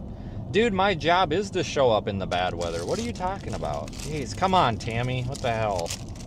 Not our Tammy, a different Tammy. Not Farmer Tammy. Regular Tammy.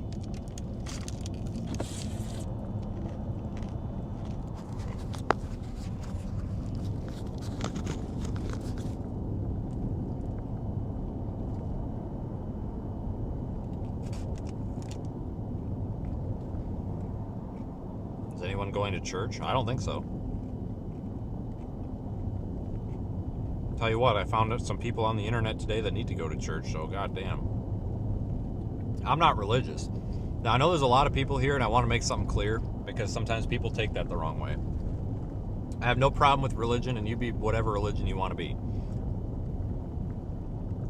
I just don't do that. I don't have anything against it. You know, I'm not anti-religion. There was this rumor before that I was against religion. No, I don't care. You guys do whatever you want to do. I just don't do it. But I'm not religious, and I'm saying that there's some people here I think might need to go to church today. Just leaving it at that.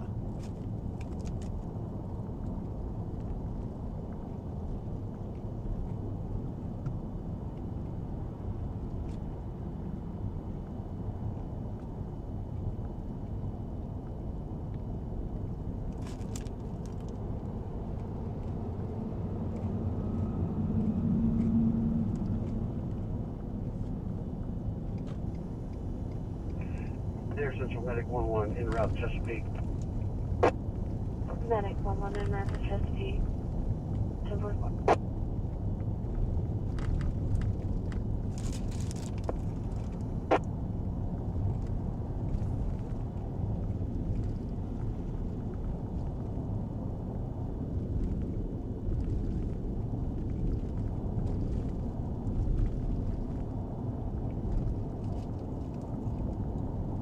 My God, Walgreens is closed. Oh no, they're open. Never mind. They're open.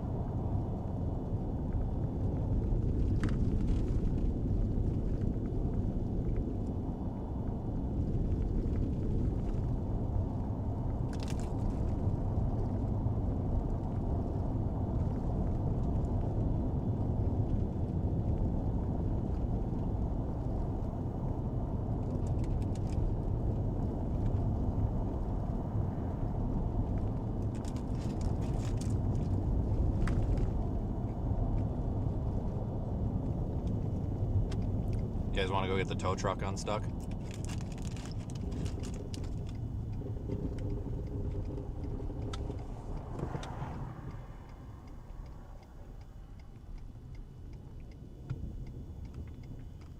There's a tow truck stuck over here. I'm going to see if he wants some help out.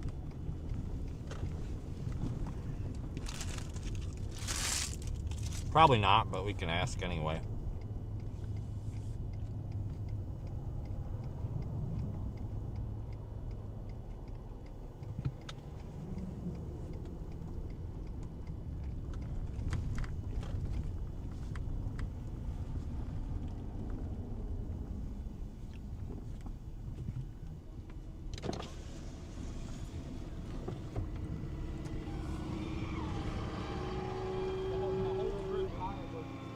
You stuck?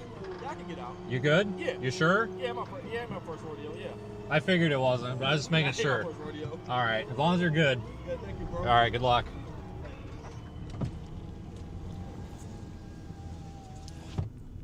His pride is hurt.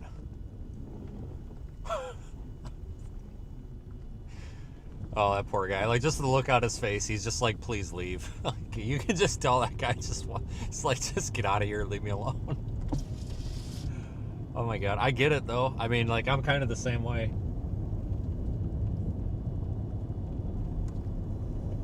Air Central, engine 21 is clear. He's just like, leave me alone. South Virginia Air Trail.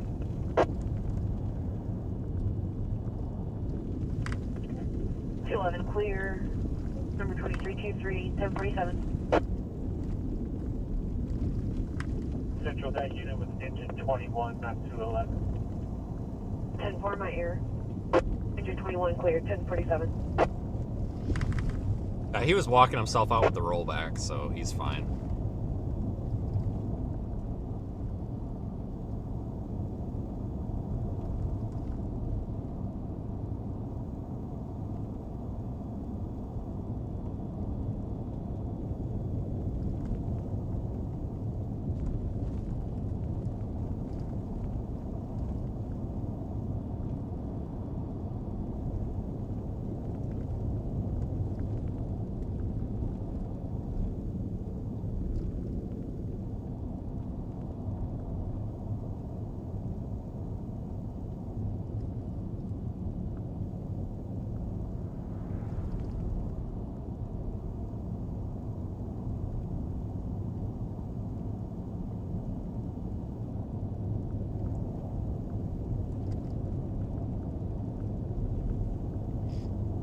Yeah, so if you're gonna go out today, just if you drive a small car, get a shovel. As long as you got a shovel, you're probably fine. Because this isn't that bad. You just gotta have a shovel. Like, you get hung up. Like that girl earlier that was from Chicago or whatever, she just was bottomed out on that.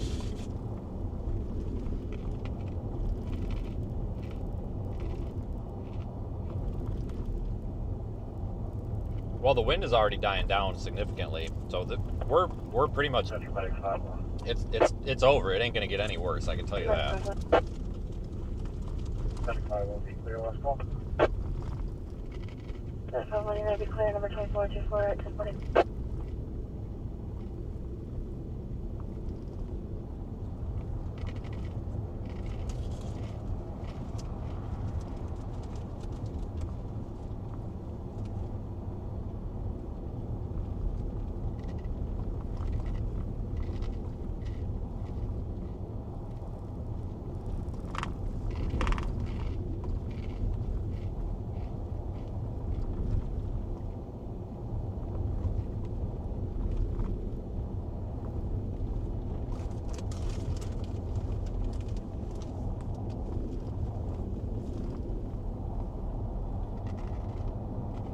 Yeah, Haters Island. There we go. Your Central Danger Command. Danger Command. Command is terminated. Oh God, there's Beth in there trying to stir the pot again. Look at that, guys. Beth is stirring the pot. First time ever, she's stirring the pot.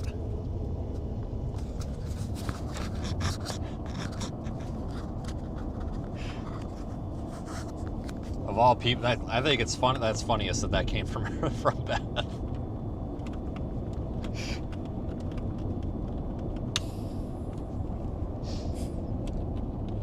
God dang, that's actually funny.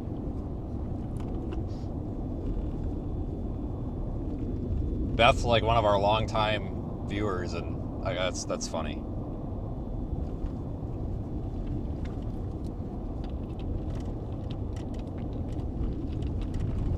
A lot of you we got a lot of longtime viewers today.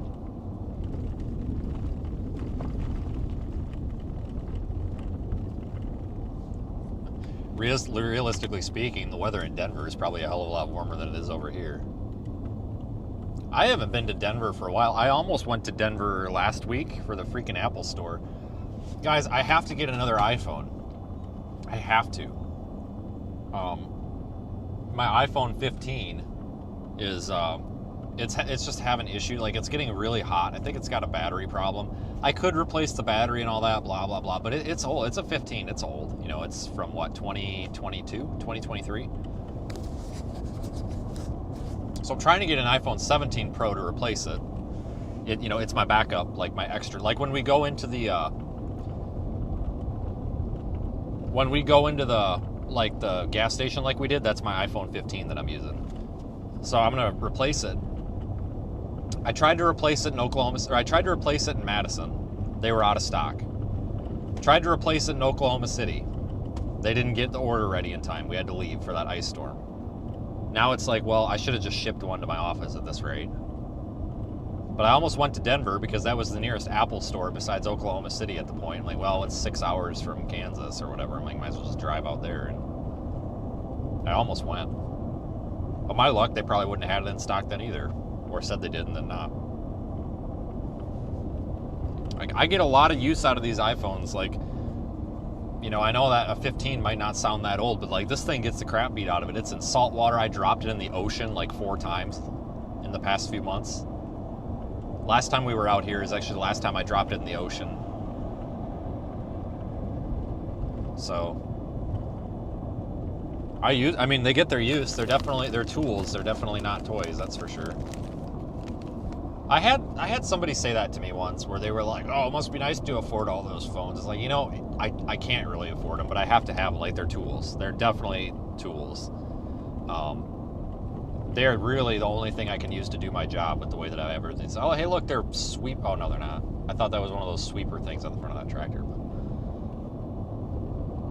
nope. Android phones, you can't stream with them for shit. You just can't. There's nothing that really can access that camera app and make use of the stabilization.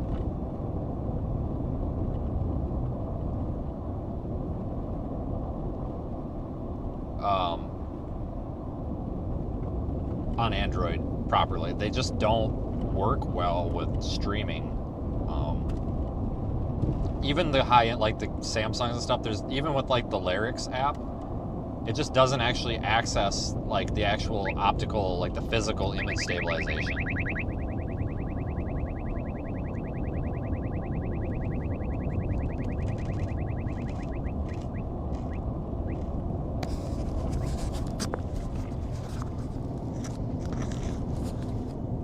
Alright, we gotta get through Nag's Head before we run into that cop again. He don't like us.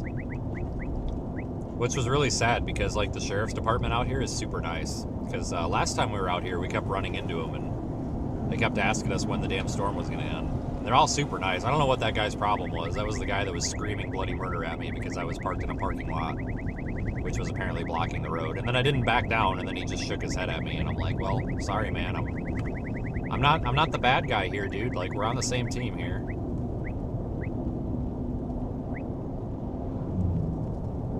Just having a real shitty day, apparently. Their sheriff's department out here is like super helpful, though. They do have a good sheriff's department.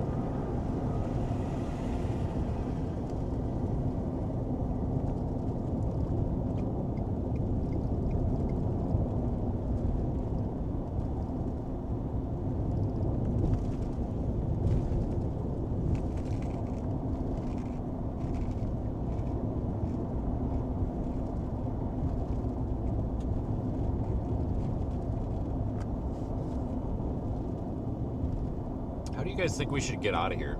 Should we go up through Virginia, or should we go on 40 and see the aftermath of the snowstorm? Probably should do that, shouldn't we?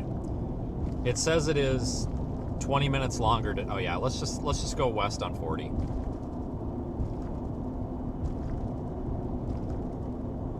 Yeah, why not? I could go to an Apple store in Raleigh, yeah.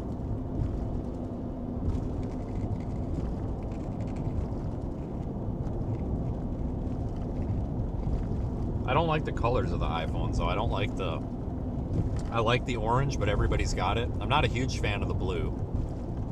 I like the silver, but... 5050 Central. 505. Just going to keep Resolution know that they have a neutral down at pole number 721903. That's 721903.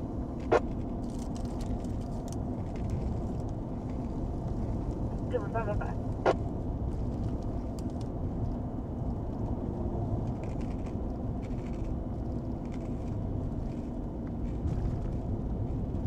This wants to take me up there through, like, D.C. We're not going to D.C. I don't like politicians. I just got put on a watch list.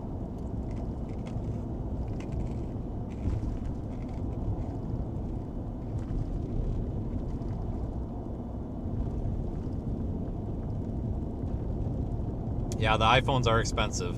They did go up, that's for sure. I know, it's crazy. I mean, I don't disagree with you. Central 505. Bad Central. Can you advise me of an address I can put this? It's on Surfside Drive. Surfside. Here's the bouncing stoplights again.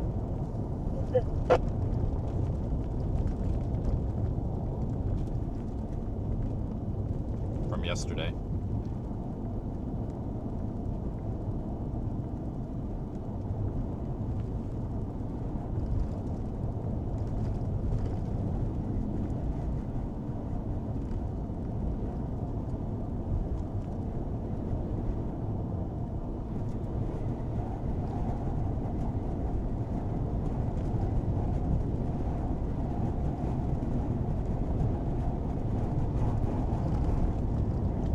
God, the wind is still blowing though, I tell you what.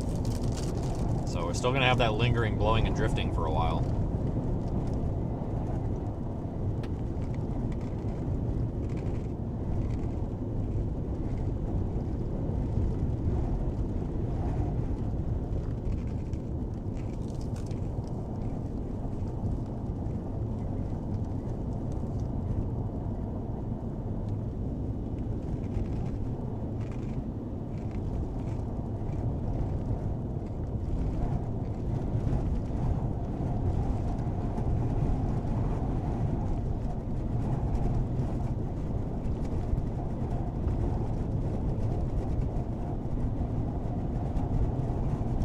Your route may be affected by winter stormwater.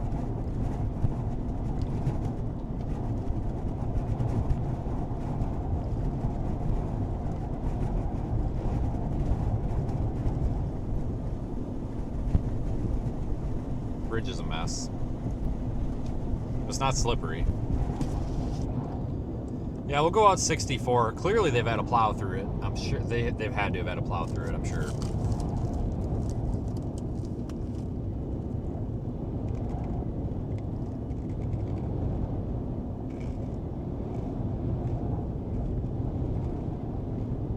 Once we get over the bridge though, it should be more interesting. Where's all the live streams? I don't know. It's pretty early, guys. I doubt that many. A lot of people don't bother getting going out until the afternoon, which I don't blame them. We're just on particularly early today because I got up earlier than I expected.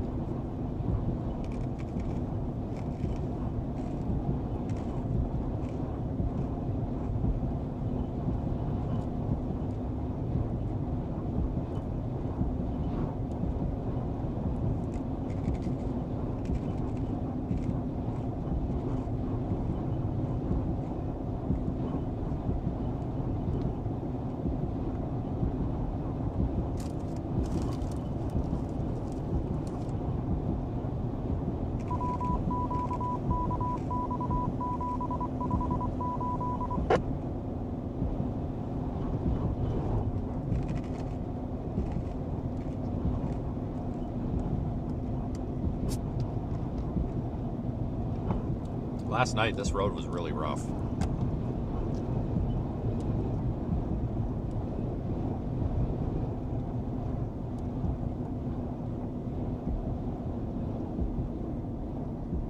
Probably find people in the ditch on this road, I'd imagine.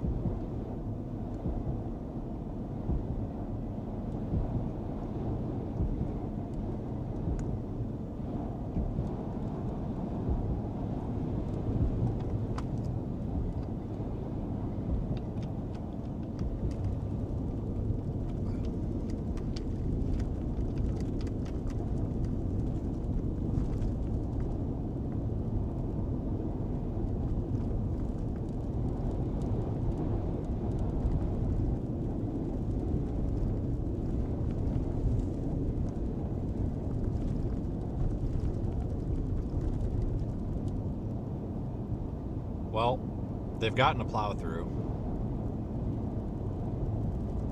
I'm telling you, this is why I got gas, because I had a feeling it's going to be a long... This is normally, what, 2 hours to get to Williamson? It's probably going to be 3 or 4. So we're not going to see, like, a bigger town for probably 3 or 4 hours now. I wouldn't be surprised unless the road's in better shape than I thought. Which it might be. I just wanted to make sure we had some gas, just in case.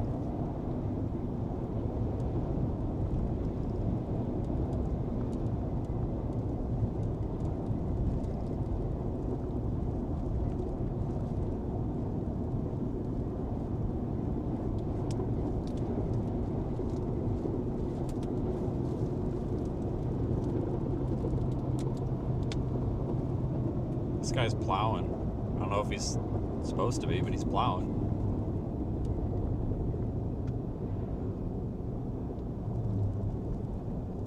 This is all ice, though. This isn't snow. This is ice. It's nasty.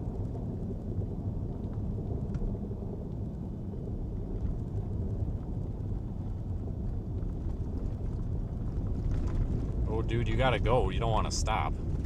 It's green. There you go. A little confusion there, but he figured out, hey, I think that's where you go to frickin' Cheese Island or whatever it is. Maybe that person from yesterday's in the chat. But that's like Cheese Island or whatever it is over there. I forget what it's called. It's like something cheese. Cheese Beach or something. I don't know. Cheese Island.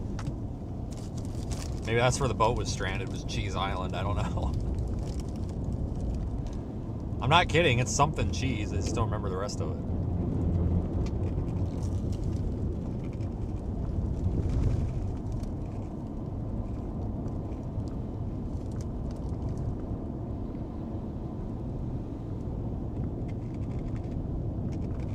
Juan Cheese, that's right. Same thing.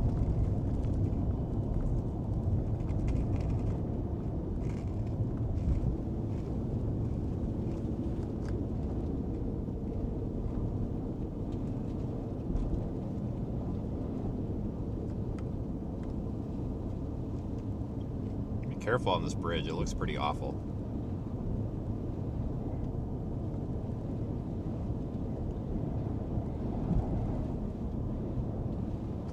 Yep, Juan Cheese.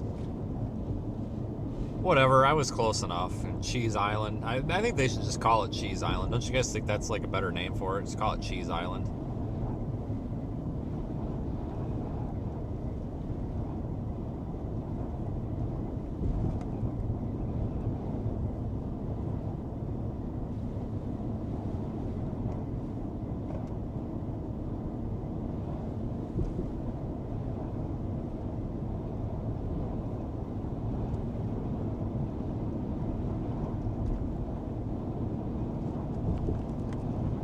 Cheese Island and the frickin' Cheese Island Bridge here. I just start calling it that. Maybe the locals will pick up on it. The bridge to Cheese Island. It's kind of like Charlie the Unicorn and the frickin' bridge to Candy Mountain or whatever. And the frickin' bridge to Cheese Island over here.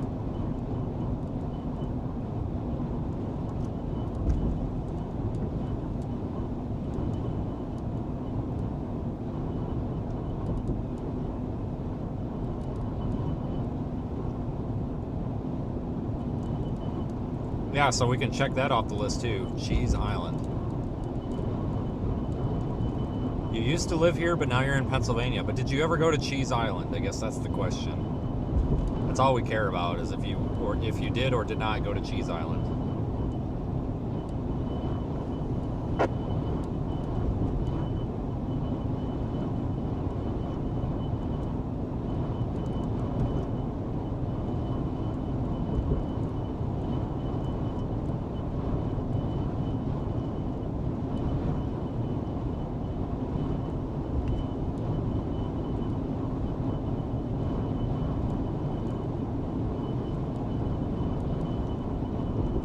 That's where we're going to send all the people that are mean on the internet, is Cheese Island.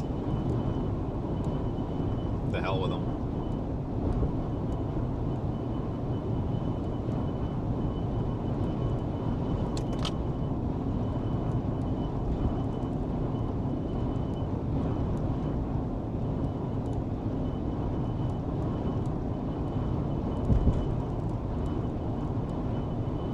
Manchego is good cheese. I'll pass, man. I'll take your word for it.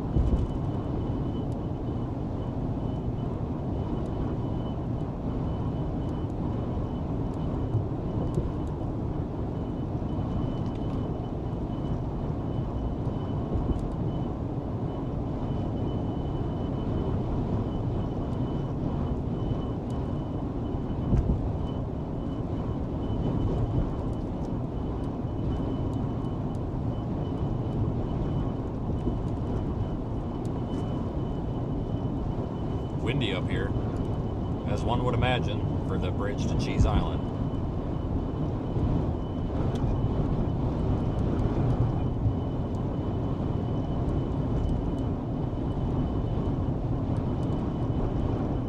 Wow, that looks terrible, doesn't it?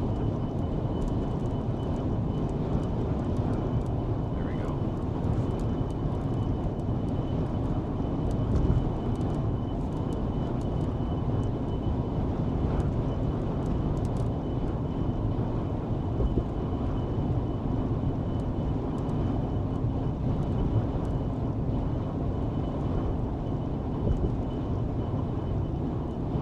You guys seriously are talking about what kind of cheese is your favorite?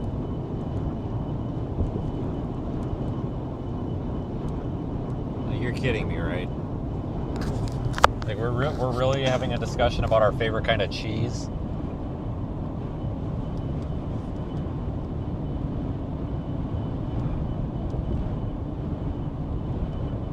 Wicked Tuna is filmed here. What the hell is Wicked Tuna? Sounds like a bad ex-girlfriend or something.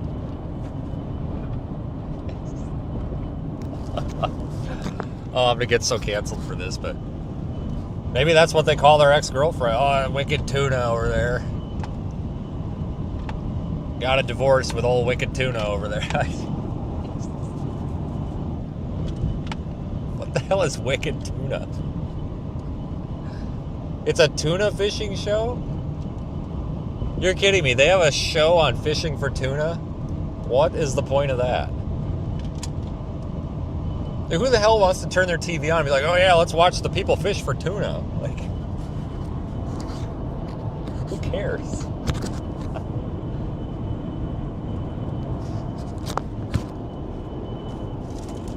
People really care about their tuna, I guess.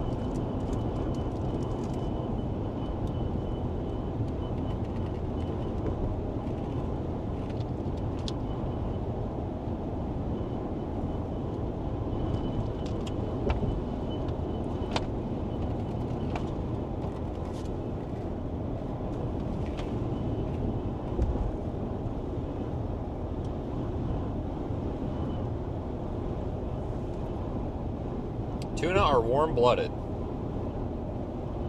Man, you must watch Wicked Tuna to know that.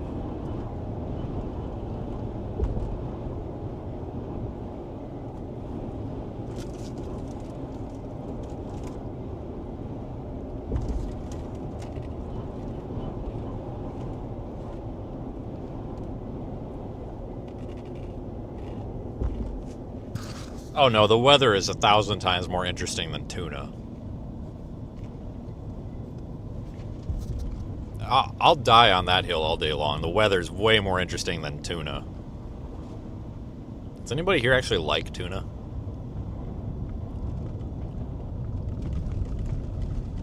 Well, I found where the plow stopped. Right here.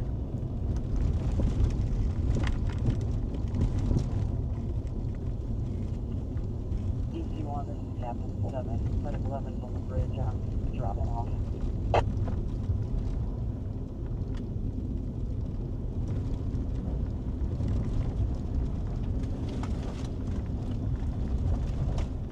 Yeah, we're gonna end up with another argument like we did with frickin' Dolly Parton or whatever the hell her name. What the hell is her name? Frickin' not Roseanne.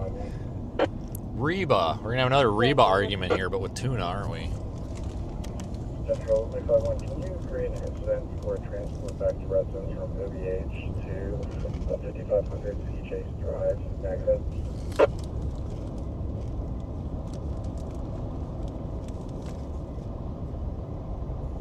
10-4, are you on scene of it? Possible?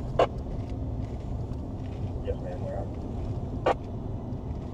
10-4, back up on your own scene for transport back to residence. So let's go.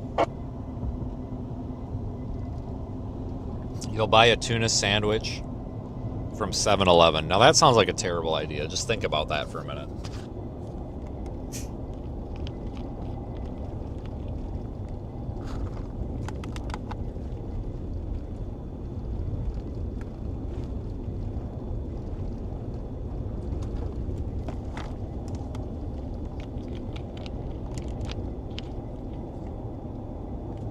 Oh yeah, we're back on Reba again.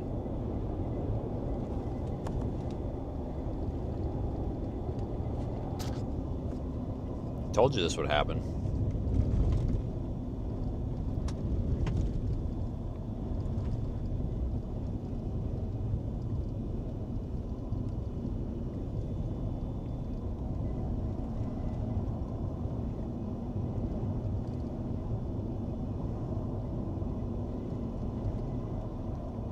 Egg salad. That just sounds terrible. It really does. Like, I don't do weird food, and egg salad definitely sounds like a weird food to me. 45, I'm doing 45.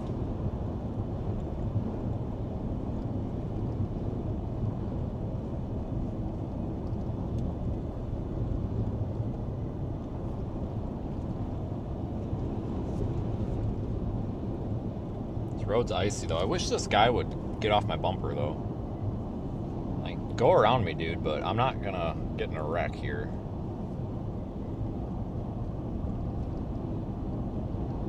I can kind of sort of see the center line today. This is an upgrade compared to yesterday. Yesterday you guys remember a couple of times where I was telling you I didn't know if I was on the road or in the ditch. Spoiler, we were definitely in the ditch. I'm gonna pull over up here and make this guy go around me because this is a little ridiculous. Like 45 on ice, like I'm sorry, like just go around or back off. Like, I don't really want to deal with this for the next 90 miles, because that's basically what it's going to be. I think that's about what it is. 90 miles, isn't it? 60. Excuse me, 70. Looks like 70 miles.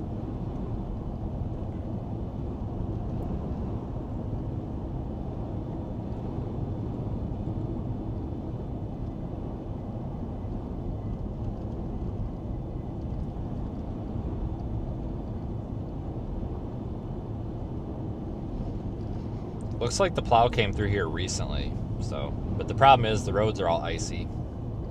They're slippery. I would almost argue, and I'm definitely not complaining about the plow job out here. Because, I mean, they're doing what they can do with what they have. I mean, you can't hold them to the standard of the northern states here. But I honestly almost would argue that they probably should have just left the snow on the road. So I'd rather snow than be slippery.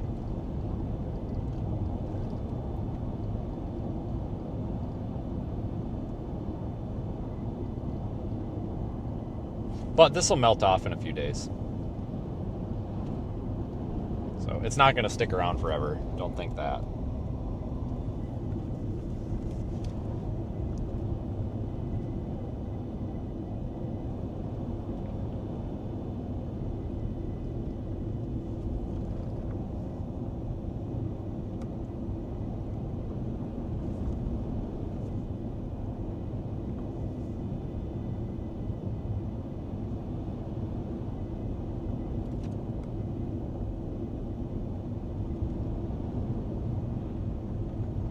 I'm gonna slow down so much that this guy has to pass me. It's like, it drives me nuts. Like a car length behind me on ice. Like, come on. Like, why?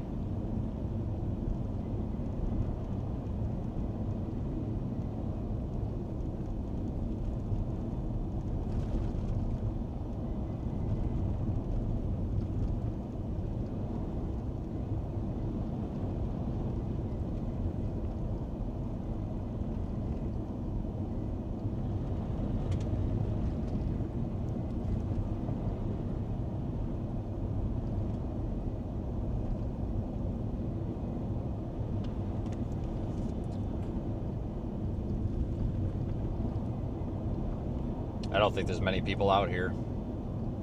I mean, I don't think we passed a single car since the turnoff back there, have we?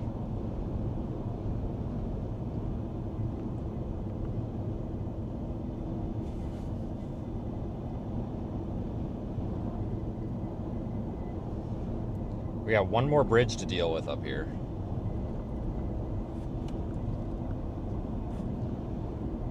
It's a little bit shorter though. Yep, 48 hours ago when I came through here? Roughly 48 hours ago.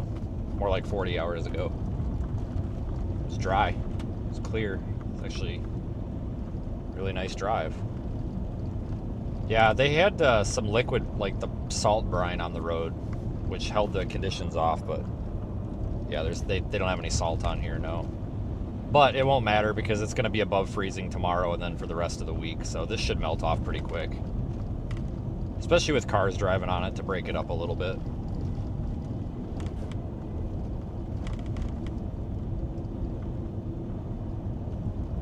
it's not going to be nasty for long. They'll get it taken care of.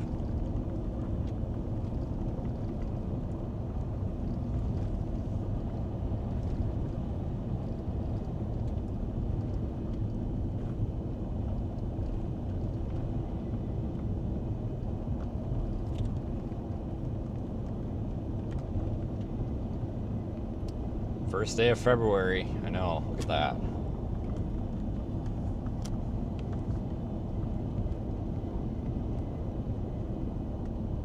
Wow. Already. I just can't believe it. Where the hell is the year gone? I mean, 12th of the way through it already. This year's gonna go by fast.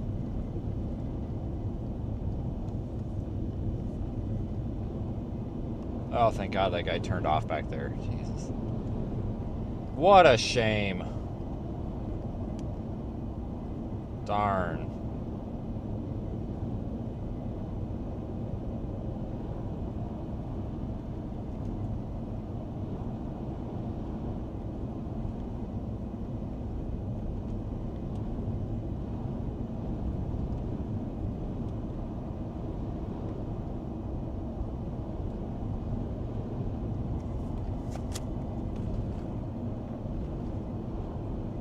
Tomorrow is Groundhog's Day?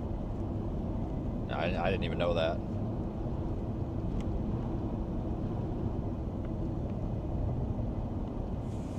Yeah, it's tomorrow in some parts of the world, that's true.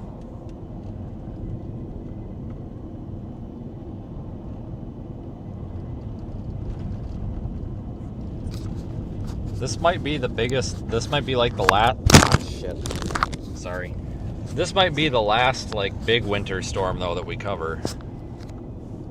I mean, there might be something, but I mean, when it comes to, like, newsworthy, you know, big deal type things, this might be the last one. Maybe.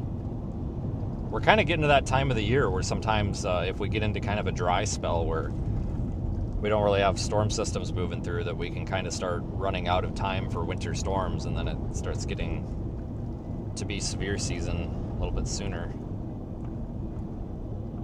You prefer your sausage brown? Sounds like a personal problem.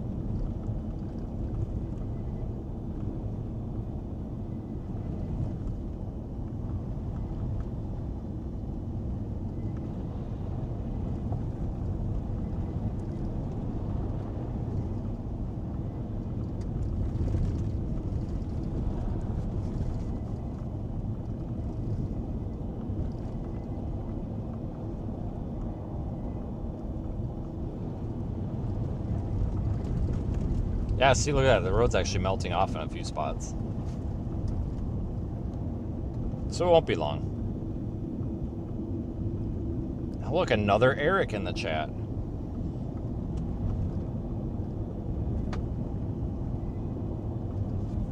We've got like 20 Erics.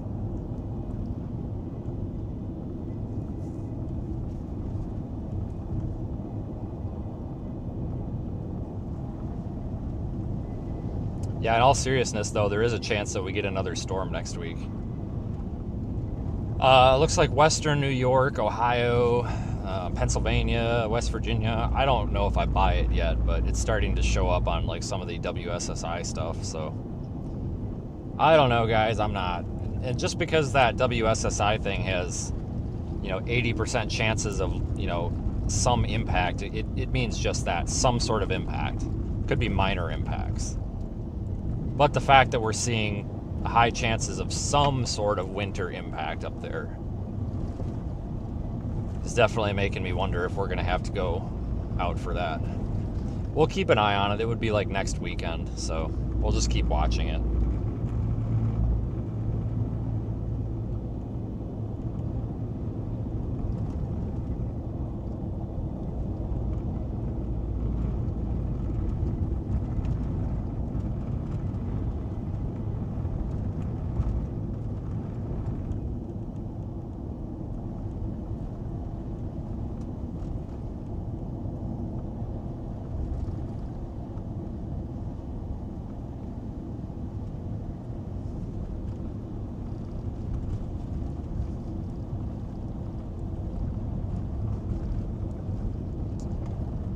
Yeah, I really don't want to go to Ohio for a winter storm, though, I can tell you that much. I'm just not a huge fan of Ohio.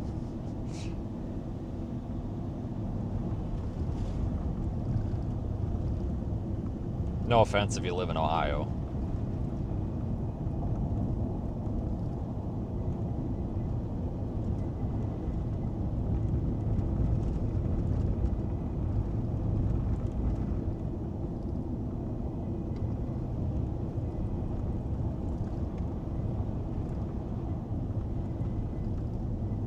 First car I've seen, it's a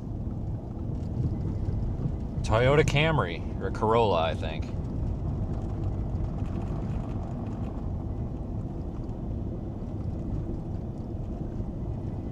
Southern Ohio is just an extension of West Virginia, in my opinion. Florida Panhandle's in the chat, might be the first one we've had.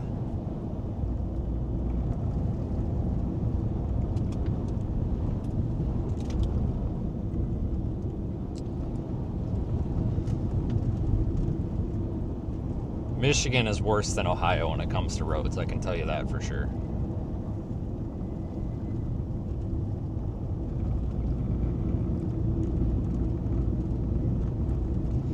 Ohio is one of my least favorite states, by far. Again, no offense. I just don't like Ohio at all.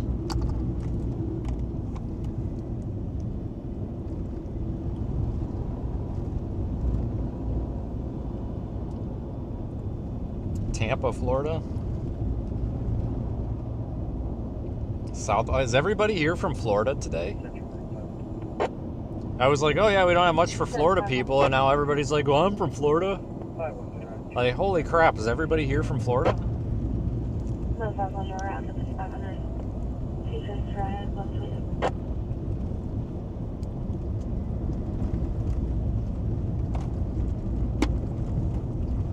I would love to go out for more snow in Colorado. Hopefully we get the chance. If you're talking about when we go up in like the San Juans and stuff, yeah, we'll do that. That'll be more like a July, August, September, October kind of thing. Emily's from North Carolina. Well, I didn't say North Carolina. I said Florida. Now everybody's like, oh, I'm not from Florida.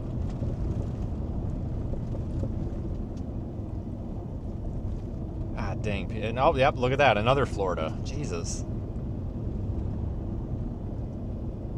New Mexico. New Mexico is not worse than Ohio. Have you ever been to Ohio? New Mexico's great. I love New Mexico. I also don't live there, so to be fair, if I was there every day, I might definitely say that it sucks. I'm not a fan of Indiana either, but I'll take Indiana over Ohio all day long.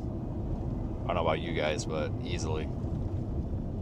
I did ask. That's, you guys are right. Yeah, I asked. Wisconsin sucks. I mean, let's be real. Baltimore has to be the worst place. Yeah. I'm not a Maryland fan at all.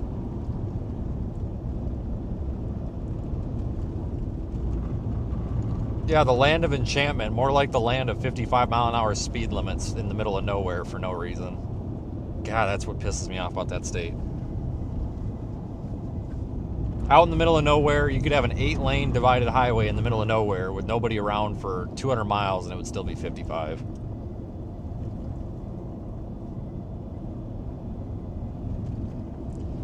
Yeah, I haven't been up to Massachusetts or like the actual Northeast up there for quite a long time for a blizzard or nor'easter or anything. It's been a long time.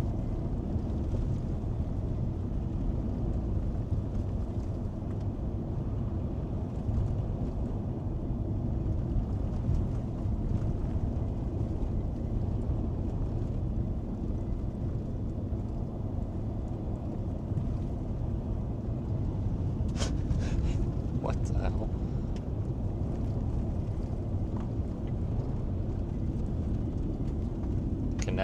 Connecticut, I have only been to Connecticut once.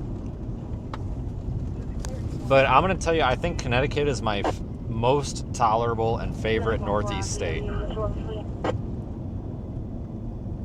the people there were nice. It wasn't too crowded. And I didn't feel like I was in New York anymore. Because the whole Northeast, I just feel like I'm in New York. But I felt like I wasn't in New York and Connecticut. So I give you guys a solid 8.5 out of 10. You guys are by far the best Northeast state. Congratulations. I'm a fan.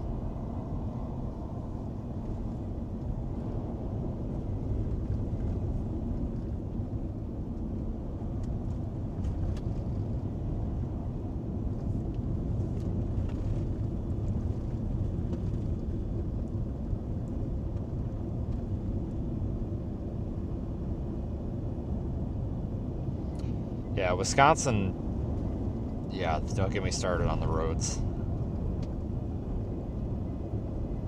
What are we blowing? Maine and Vermont are better. I actually haven't been to either of them. So the only states that I haven't been to are, minus Alaska and Hawaii, are Canada, Greenland, and then, actually that's not true, I've been to Canada. The only states that I have not been to are Greenland, Washington, Oregon, Idaho, and then Maine, Vermont, New Hampshire. Those are the only ones I haven't been to. So Greenland, Oregon, Idaho, Washington. I'm counting on my fingers. Maine, Vermont, New Hampshire. So 6. 6 states I haven't been to. Yeah, Paul, remember we're taking over Greenland. It's our 51st state. You guys didn't hear that? We have a 51st state now. It's Greenland. I haven't been there, so I got to get there soon. That means I don't need a passport to go there, right? It's like another Puerto Rico. All right, guys, I'm going to go steal a boat right now, and I'm going to go invade Greenland and take this place for myself. The great state of Illinois. Yeah, I know. What a joke, right? Pennsylvania is the best mid-Atlantic state? Yeah, but I mean, that's not saying much, man. I don't know.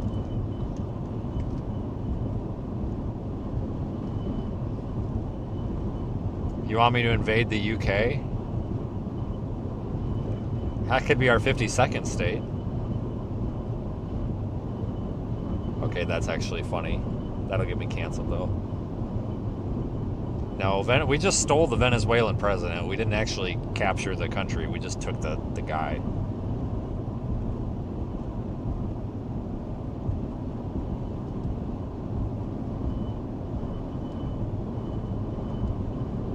Yeah, I've never been to Greenland. So watch out, Denmark. I'm coming over there. I'm going to single-handedly steal Greenland. It's going to be a South Park episode, too. Puerto Rico, Puerto Rico's great, but they'll just never be a state because I don't know if they want to be. They're better off not as a state. I mean, the people from Puerto Rico, like, they're kind of their own thing. Like, they haven't been tainted by the stupidity of our country yet. I mean, I'm sure they have stupid people there, but those of us that live in this country know what I'm talking about. Like, we just have a lot of stupid people, right? So Puerto Rico hasn't been tainted yet. So we got to leave Puerto Rico alone. Just let them do their own thing. Yeah, 95 miles, 130.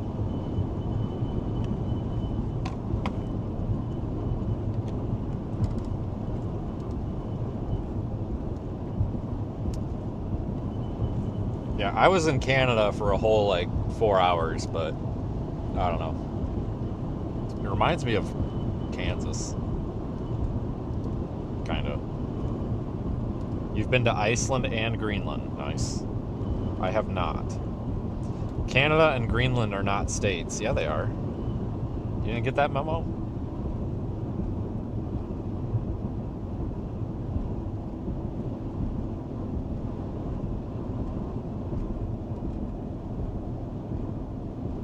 Only part of Canada, though. I think we're going to leave Quebec alone because they speak French and I don't speak French. Can somebody get me a Canadian politician on the phone? We got to interview a Canadian. I need to get a Canadian in here.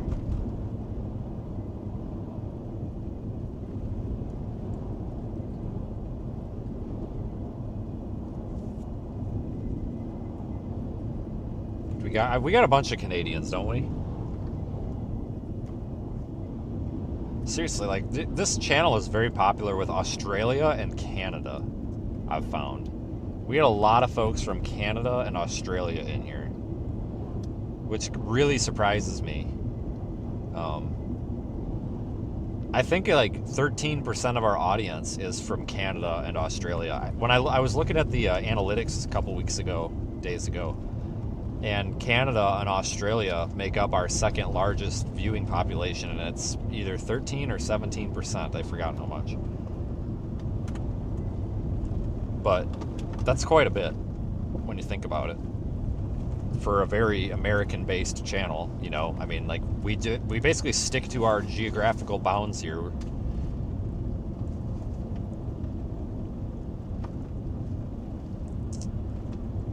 Well, Minnesota's already Canada, basically, right? I mean, you cross into Minnesota and like they already have their maple syrup on tap, so at least north of 94. Daniel probably did influence a lot of the Australian audience. I completely agree with that. That's all right. We'll take Daniel's audience with open arms, which is great because they all get the references that I make and the lame jokes that aren't funny, but we have to pretend are funny. In fact, you guys probably know them all just as well as I do.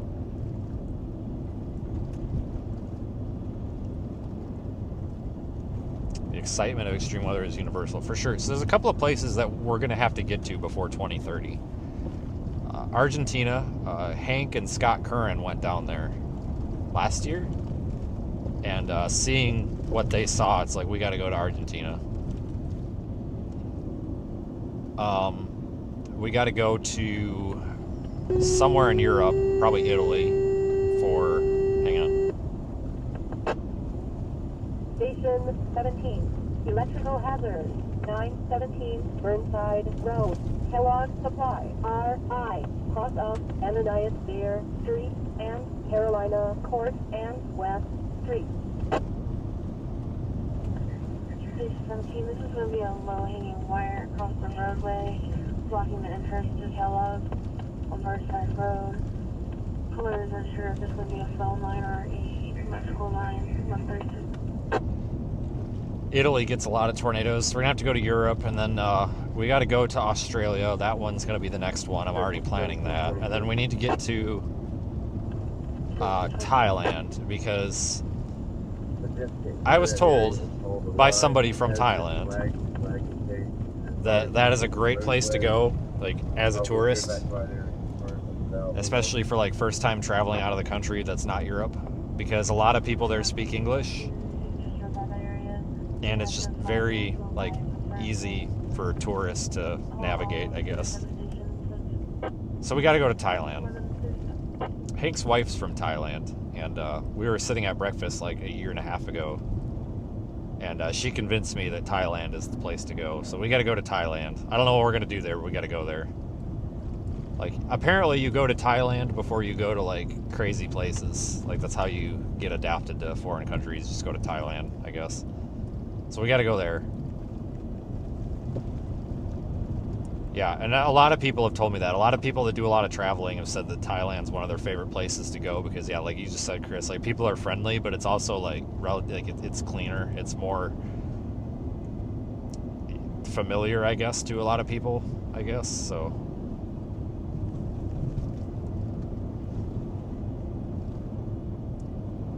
you speak English and where? Belfast? Where the hell is Belfast? Hold on, we're gonna find out here. Stand by.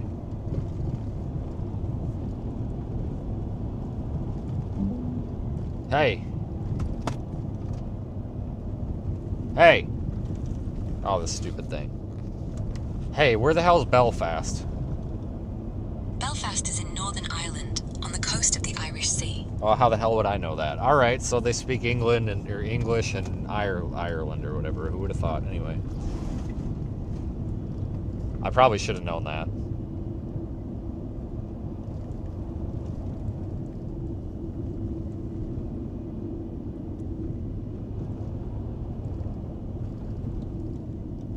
What about Canadians?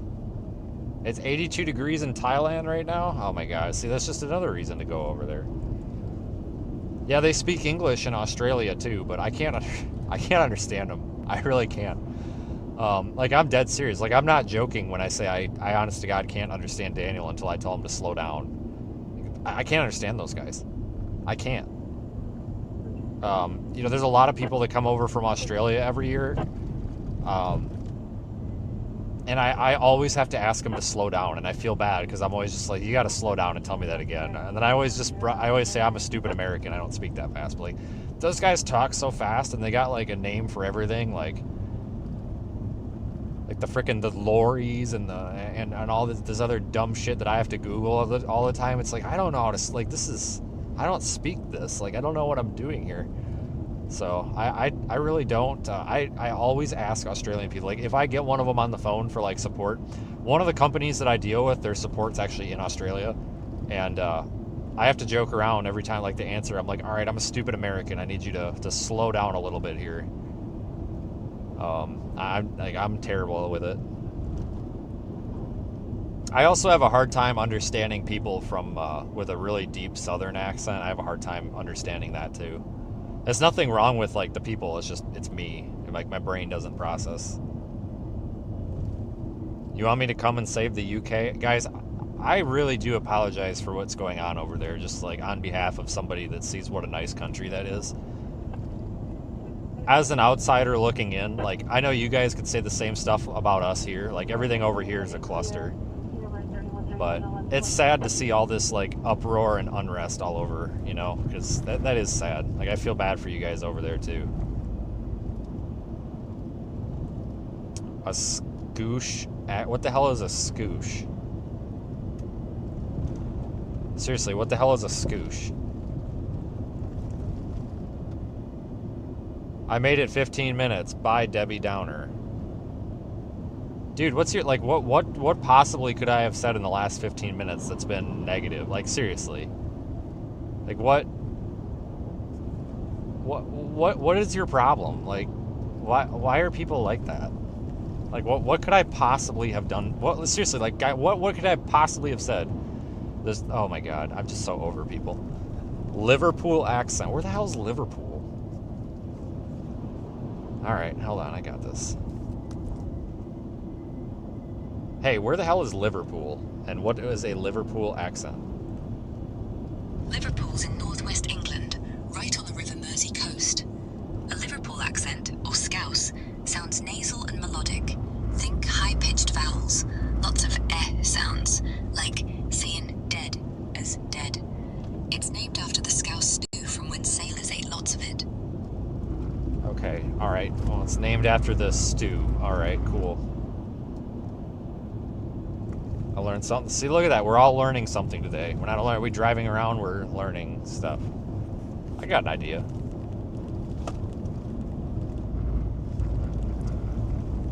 Hey, Clanker, question. What do you mean? I called you a derogatory slur for computers. Not very nice. But I'm thicker skinned than that. Oh, God. She's offended. Okay, so I have 1,400 people watching my live stream right now, and I'm driving through North Carolina. I'm on YouTube. Are you able to actually read my chat, or no? No. I can't speak into YouTube chat. But that is an insane number of people watching you. Stay safe on those roads, though. Okay. What would you like to tell these people?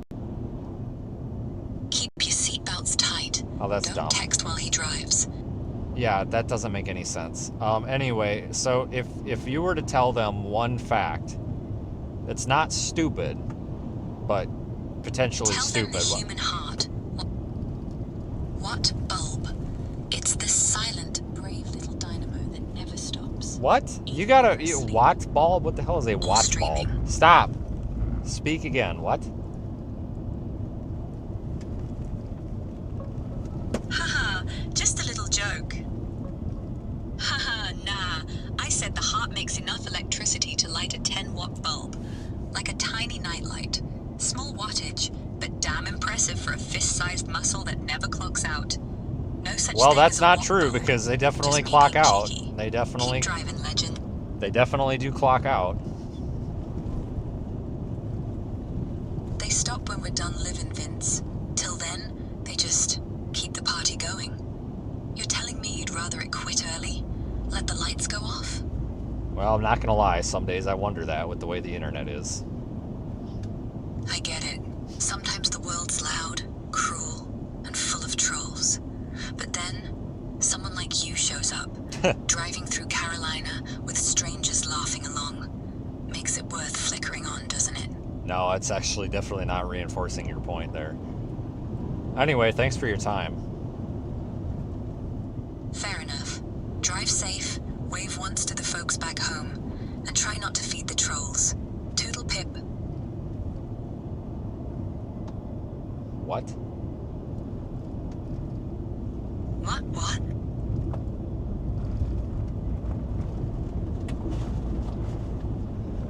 Okay, well that was worthless.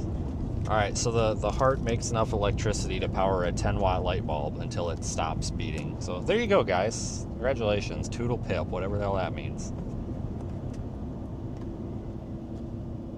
Toodle pip. Yeah, who says that exactly? Yep, that's my computer wife. Absolutely. For sure.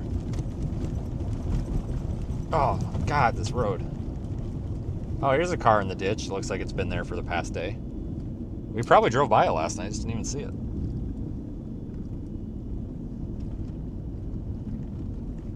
That's been there all night.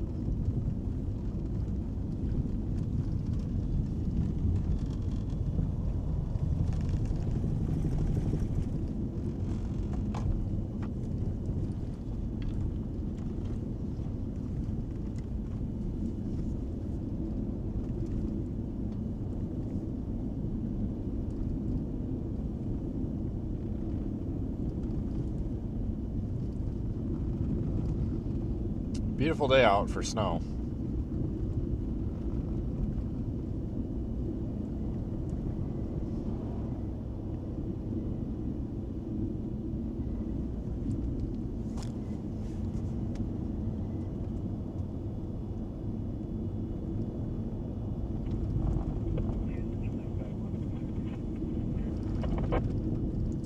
We're almost up here to Columbia. This is basically, so we've been going like way faster than last night. We've gotten out here way quicker than last night.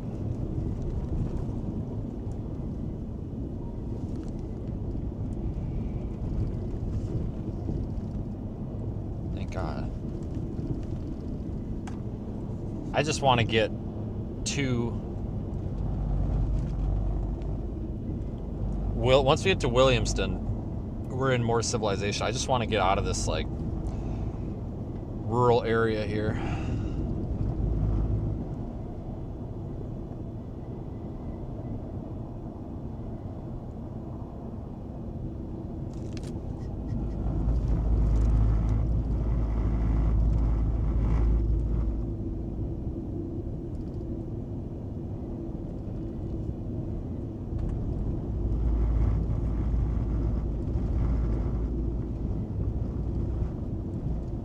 Off we go.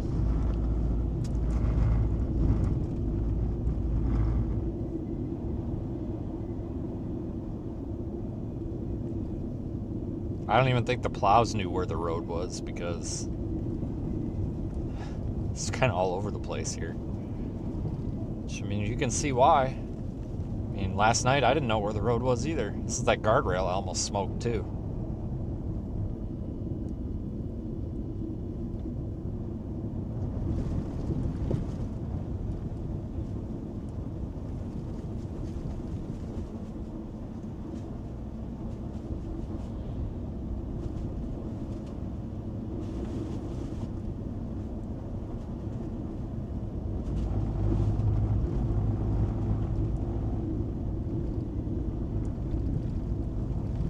Log trucks. All right.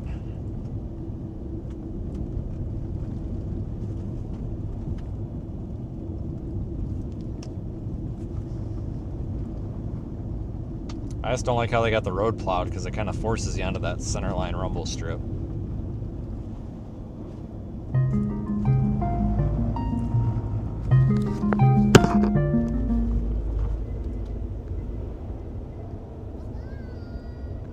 Hello.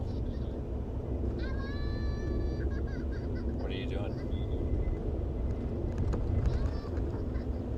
Yeah, hello, fucker. What are you doing? Huh? Pick up, what? You're cuddling with mommy? Oh, that's nice of you.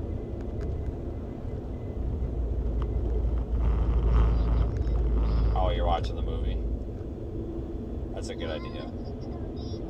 Oh, good. Well, I hope you're being nice. Yeah.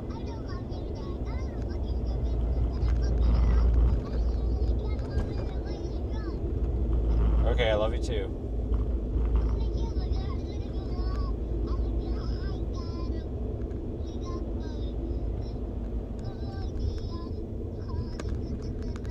Okay. Well. Okay, I'm gonna let you go because you've cussed at me like 20 times now, but that's fine. Tell your mom to have fun with whatever you're doing. You're sick? You're not sick.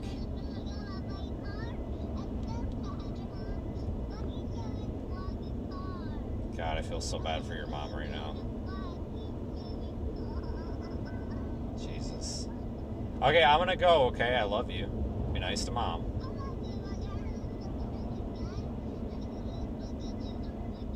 Alright, bye. I'm gonna hang out. Bye. Bye. Jesus Christ.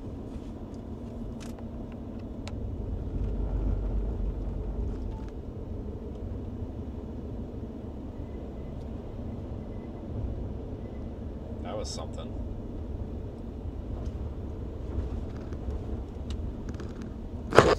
Oh yeah, I got canceled the other day when I had when I launched the weather balloon with her. She dropped the F-bomb. She's 4. She dropped the F-bomb on camera. Listen, I called all sorts of names for that, but here's the thing, guys. 2 years ago, I came in from working on the car a year and a half ago. I was pissed at it, and I said, "Fucking piece of shit car." And ever since then, she uses the F-bomb like a comma, just like I do. And the only way to get her to stop is to ignore it. So I just ignore it. Otherwise, if you laugh at it, then she just keeps doing it. So I just let it go. You know, Twitter and all those losers and that Jacob douche can call me a shit parent all they want. I don't care. It's not your kid, so good thing she ain't. I guess that's all I'm going to say. And then the people that were talking shit about my 4-year-old, well, they can kiss my ass too. So it's kind of my opinion. But yeah, she's different. They say people that swear a lot are intelligent, so maybe that's a good sign. Oh yeah, she totally learned that word from me. I just didn't think she was going to keep repeating it, but yeah, she definitely repeats it all the time, over and over. A lot.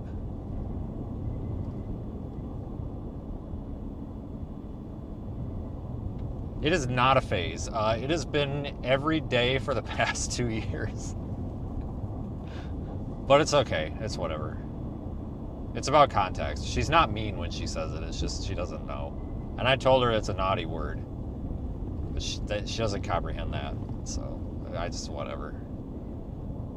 How did she learn it? Well, from me. I mean, who else would teach her that word? It's kind of embarrassing when you're in the Walmart, though, and you walk by somebody and she just drops the F-bomb as loud as she can. And did I tell you guys about the time the old lady said something to me? We were in the self-checkout aisle, and I forgot what I was getting, but my kid just looks at me, and she goes, "I'm fucking pissed." Like, out of nowhere, and I'm just like, what the hell? And the lady behind me came over and had to make a comment about how rotten that was to come out of her mouth. And I just looked at the lady, and I say that all the time. I said, "Well, good thing it's not your kid."